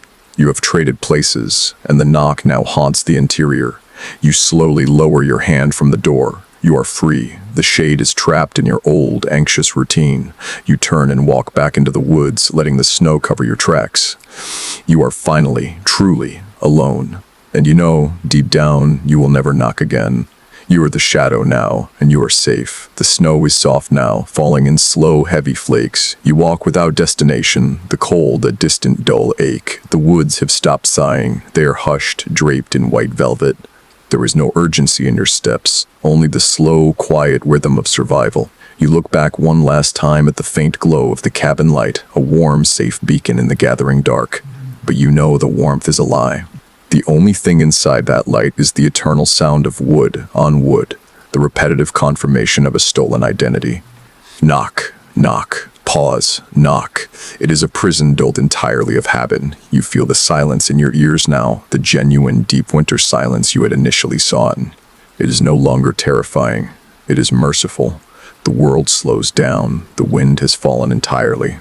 You can hear the feather-light sound of the snow settling on pine needles, a sound almost too soft to register. The anxiety that gripped you for weeks has finally dissipated, replaced by a profound, simple fatigue. You are no longer running from yourself. You have outrun the concept of self entirely. The feeling of the forest floor beneath your feet is yielding, accepting. You are no longer the one who has to remember the key, the lullaby, the signature rap. That burden now belongs to the one inside the light, the one performing the endless, anxious ritual of perfect mimicry. You close your eyes for a long moment, letting the snow touch your face. It is cold, clean, and entirely impersonal. It asks nothing of you. You know that soon you must find shelter, but the need is gentle. You are a ghost now, walking in the spaces between the trees, a free observer of a life that was too demanding for either of you. You are the silence in the story. You are the quiet footnote to the perfectly composed, perfectly panicked existence inside the cabin. The last sound you hear is the soft, continuous drift of the snow, a low, comforting hiss that promises oblivion but does not demand it. Just peace. The long night is here.